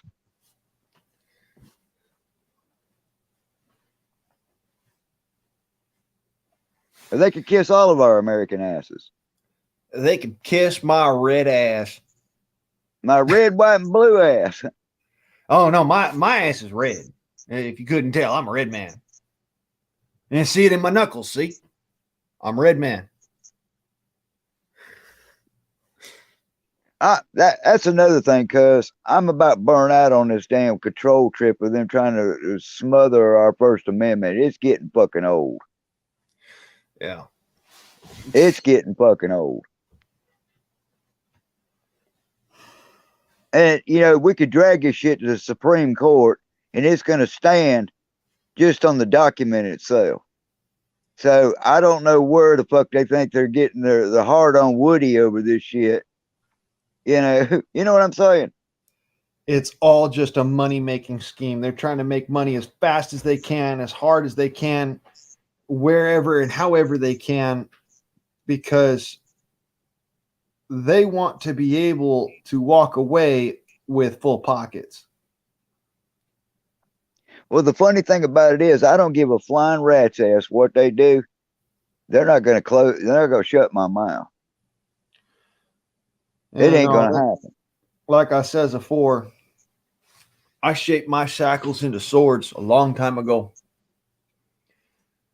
And now they may actually take my body as hostage, but my mind will remain free because it cannot be held back. It cannot be held down. I'm Native American. I just let my spirit walk. You'll be dealing with a husk in a jail cell. I'll be out there in the woods walking around. You might see my physical self sitting there right in front of you behind that jail wall, but my brain is out there in them woods. When it comes down to your First Amendment right, who the fuck died and left them fucking king? That's what I want to fucking know.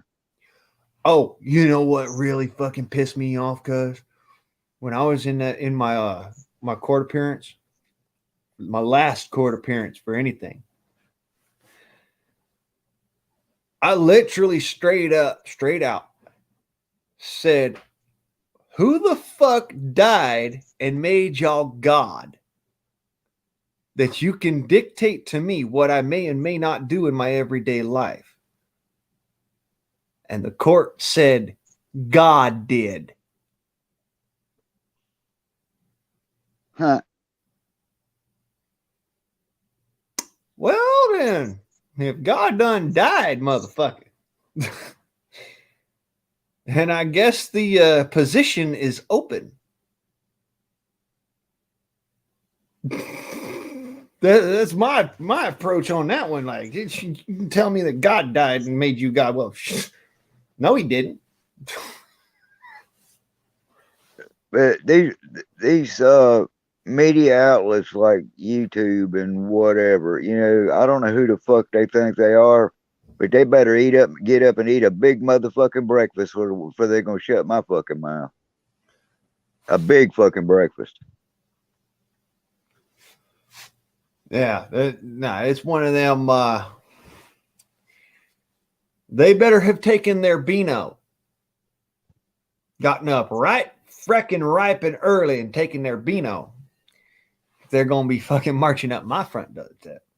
Right there, yeah.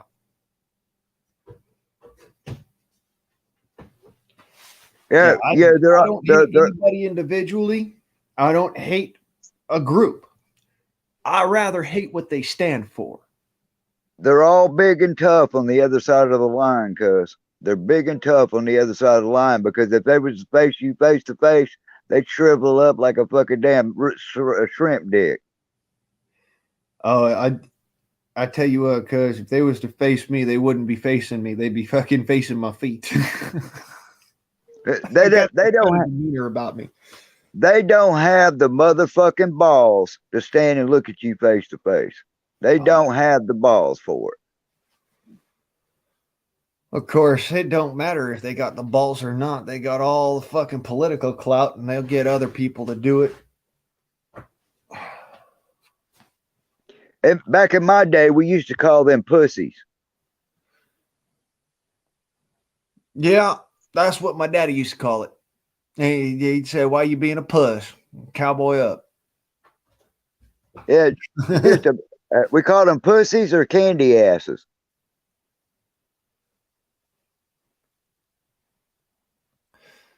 Yeah,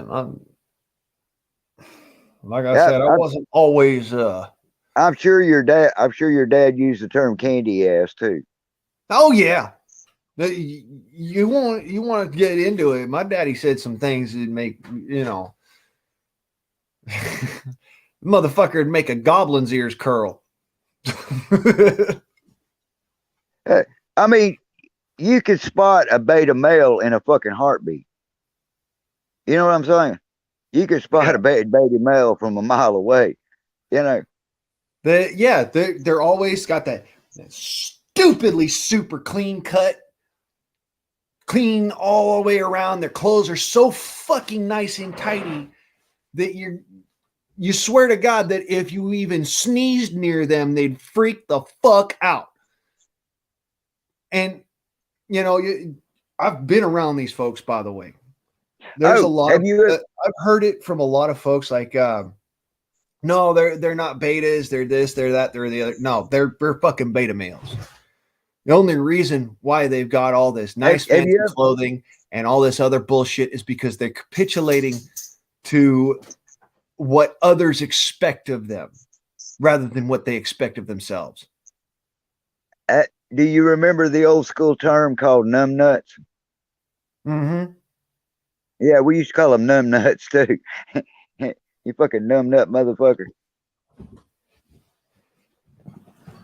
Yeah, which is basically a beta male.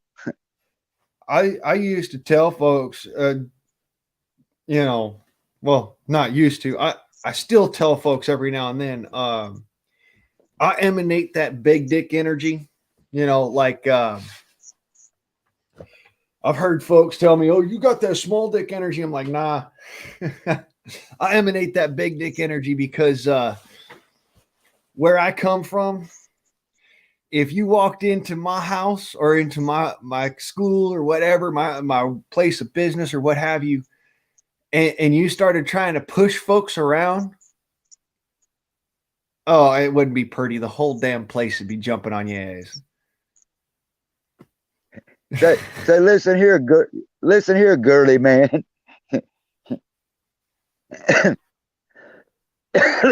Girly man. See, I myself am what they call a Sigma.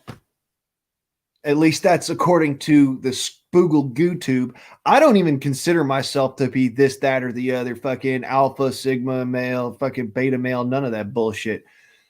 I look at it as I am my own individual person. And the fact of the matter is that I have no need to explain myself to you. And I have no need to walk your finite line. I walk my own. But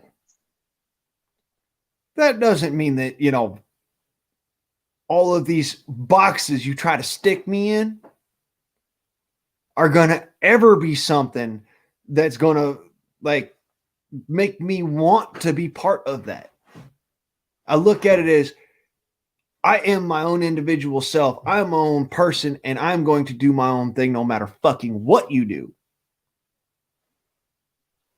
That's the way I look at it. I got nothing but disdain for these people. Like, They got this Spartan idea, and I calls it a Spartan idea because it is sparse. Because I wanted to get up on here. I hope you didn't mind my company. I don't mind you none, cuz. I appreciate your shit. I got about 13% left on my motherfucking phone battery. All right. Just give FYI. Well, shit. If you want to get off, you can say.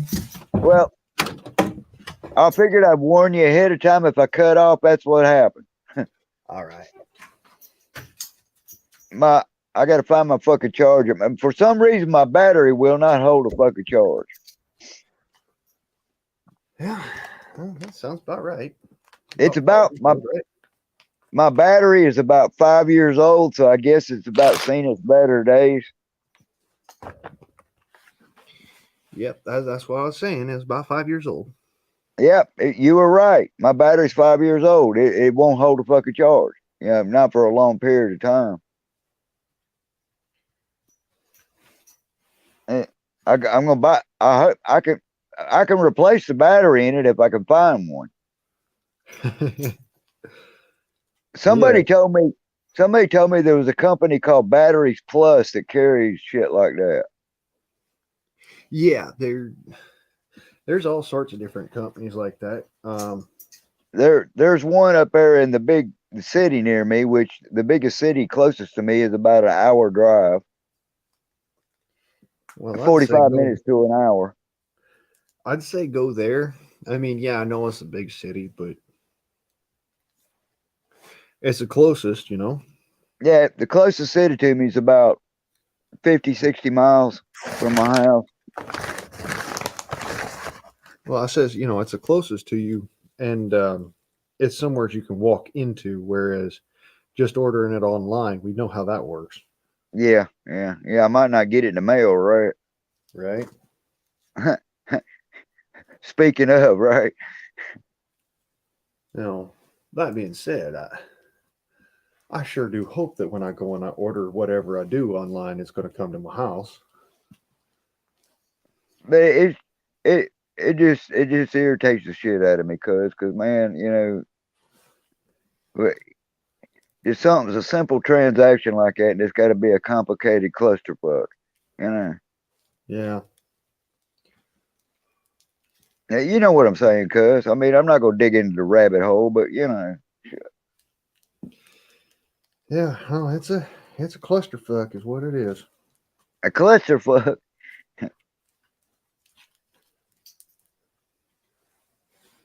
I just want to tell you, cuz I did, you know, I'll try again if I have to. Yeah, don't bother, cuz. If it comes, it comes. If it don't, well, I'll still order one from there. You know me. But like I said, if it does show up, cuz, at least text me and let me know you got it, you know? Yeah, oh no, that's guaranteed, cuz I ain't gonna let you swing on that one. Well, I would feel a lot better. I know it, and honestly, that's the reason numero uno. I'd let you know. It's kind of like, you know, telling your mama that you got home safe. Just one of them things. It's a nicety. I know you'll let me know, cuz. I know you'll let me know. But you be good, take care of yourself, and don't do anything that I wouldn't do. And if you do it, don't tell nobody. Oh, you know how that works, cuz. Oh, Jingles got up out of my chair earlier tonight, and it's like his damn back hip started hurting him or something, man. It's like his hip locked up or some shit, and it took him a while to get his shit together. Yeah. I don't know if his joint, you know, his joints are starting to get arthritis in them. I don't know what the fuck it was, but yeah. On that note, you need to bring up the acidity in his diet a little bit. Okay. Now, mind you, talk to your veterinarian, get a proper diet for him. Don't just take my word and say, all right, well, I'll give you some orange juice, dog. No, that's not okay. Go to your veterinarian, ask him what you can do for an acidic diet, because what's You, happening is he's getting you don't think his age has got a bearing factor on it too, do you? it's got less to do with age and more to do with bacterial load and It was like his hip was locked up. You know what I'm yeah, saying? it's arthritis, cuz, and arthritis has to do with bacterial load. He was raising hell, man. I was like, what the fuck's wrong with you, dude? You know. And I had to take the palm of my hand and rub his hip. And when I did, it must have broke loose, I guess. Yeah, it's what it is arthritis is just simply calcium built up on your joints. So his And that joint calcium buildup- his joints locked up. yeah, that calcium buildup is from little tiny microbacterium that are antibiotic resistant, and they build up in there because you don't have the other bacteria that need the acidic environment to live, and so you get this calcium buildup in the joint, and that calcium buildup gives you the arthritis. Well, by simply Right. altering Right. the diet a little bit, you can negate that. I just heard him yelping, you know. I was like, what the fuck? You know. Yep. And Jingles don't make a sound, man. He don't bark at all. You know, for him to be raising hell like that, I knew something was wrong. Well, dog food is notoriously alkaline. It's notoriously salty. Okay, I got you. I got you. Yep, it makes a lot of sense. Now, I just recently learned about this. You know, if I didn't know any better, I So would tell you. I need to be a little stricter on his diet. He needs, like most animals, need an acidic diet. He needs an acidic diet, and it's starting to take a toll on him.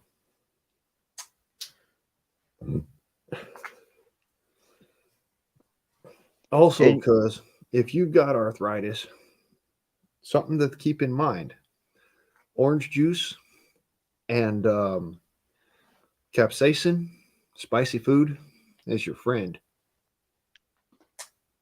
I drink a lot of orange juice, cuz I drink a shitload of fucking orange juice. Mm. I've always got orange juice in the refrigerator.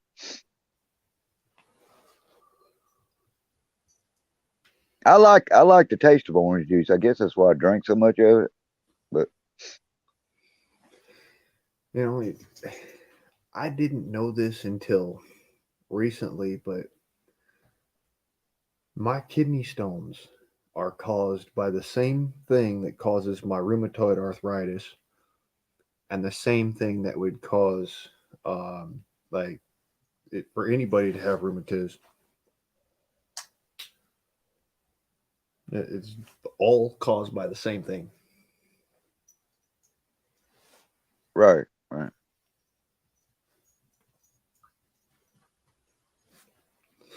That microbacteria. Because all due honesty, take care of yourself, my friend. And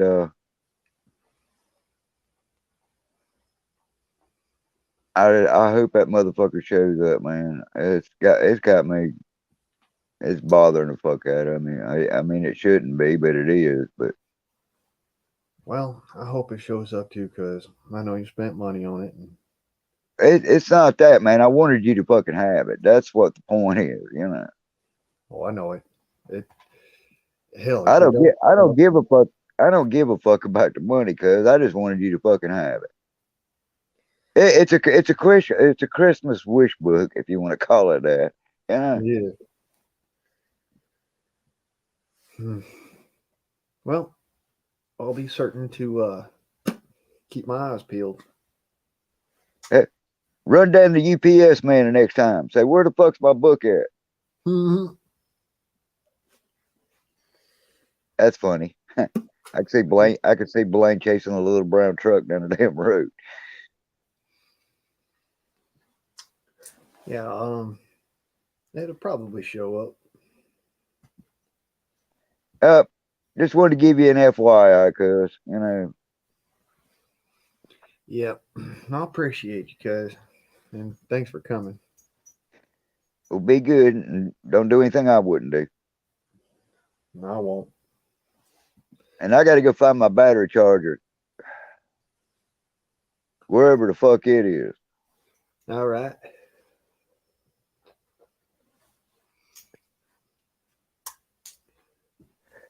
Well, I guess I'll holler at you later, cuz. All right, cuz. Say bye, bye, Say bye now. bye. Bye.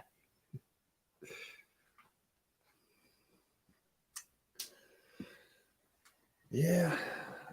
Misdirection, redirection, and this and that and the other. Houdini. Do silence. It's nine problem Honda.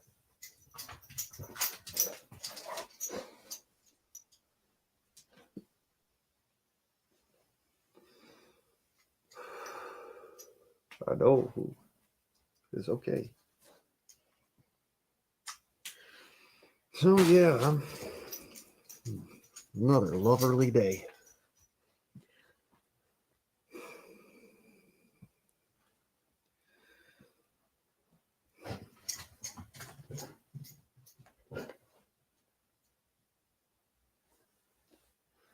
You do silence. Hold.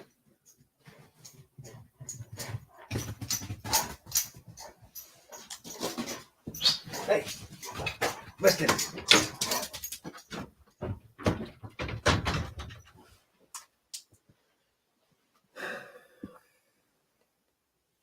I'm not having him wake up the damn neighborhood.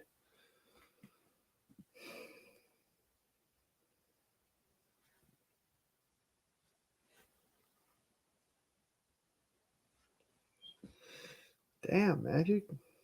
You sent it 80 miles north of you?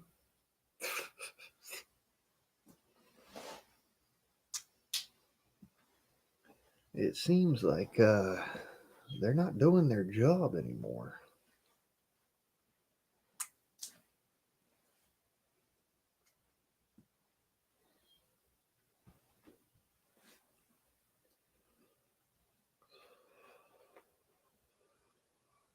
Oh well. Hopefully I can get this sword built, get that done and out of the way so I can start on some knives.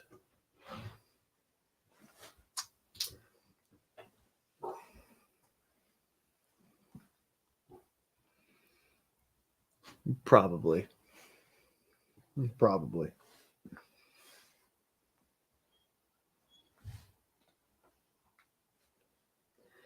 Yeah. I'm at this point where I'm almost ready to just build it myself.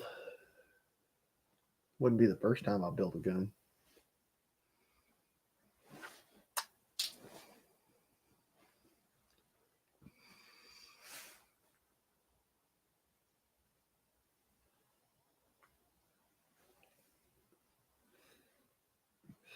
Yeah, they're slick, all right.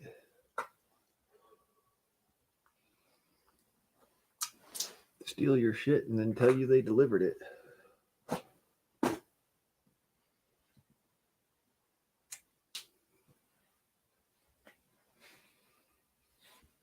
That right there in a nutshell is precisely why I don't like dealing with it. I like to have the place I can walk into and just deal with them there.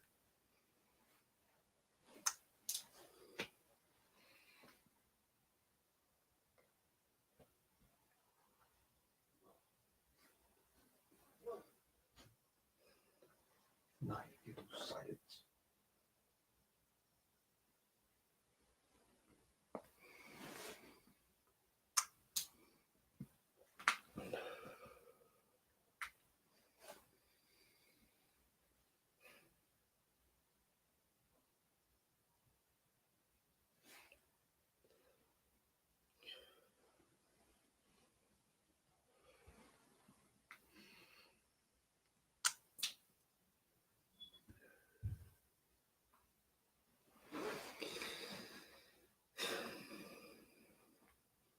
Yeah.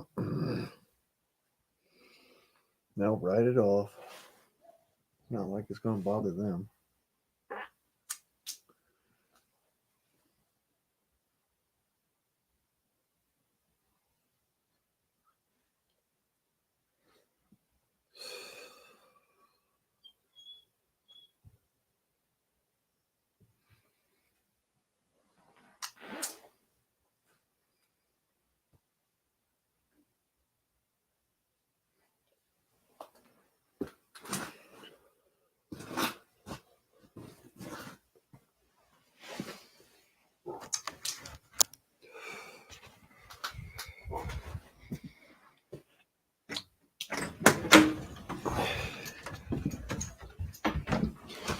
So, any Hoosiers, what the hell? Yeah, I didn't mean to do that, Who? Okay, I'll get it out.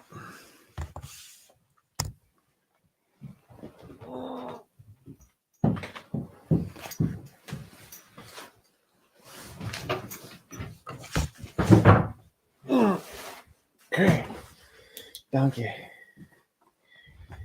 All right. So now, let me see here. And I'm back. Hello, everybody.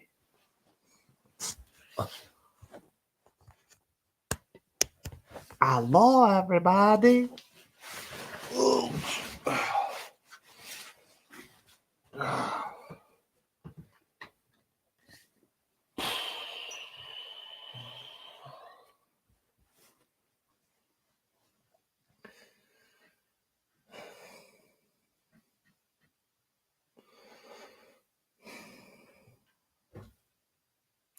Well,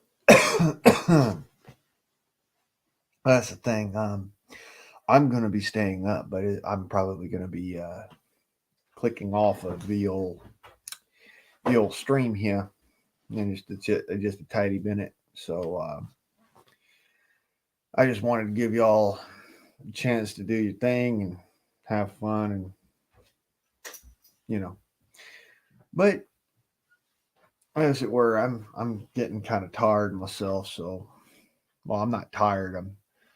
I just got a lot of thinking shit to do.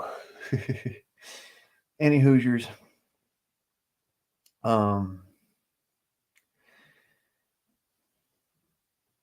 This has been a good old long stream.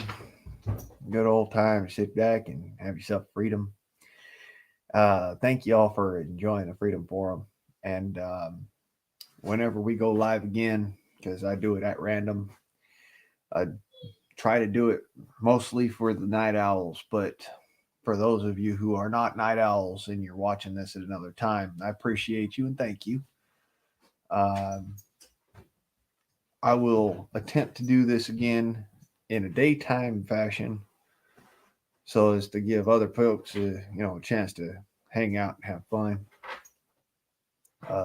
But as it were, this is Ye Old Guardsman. Man, motherfuckers, I am out.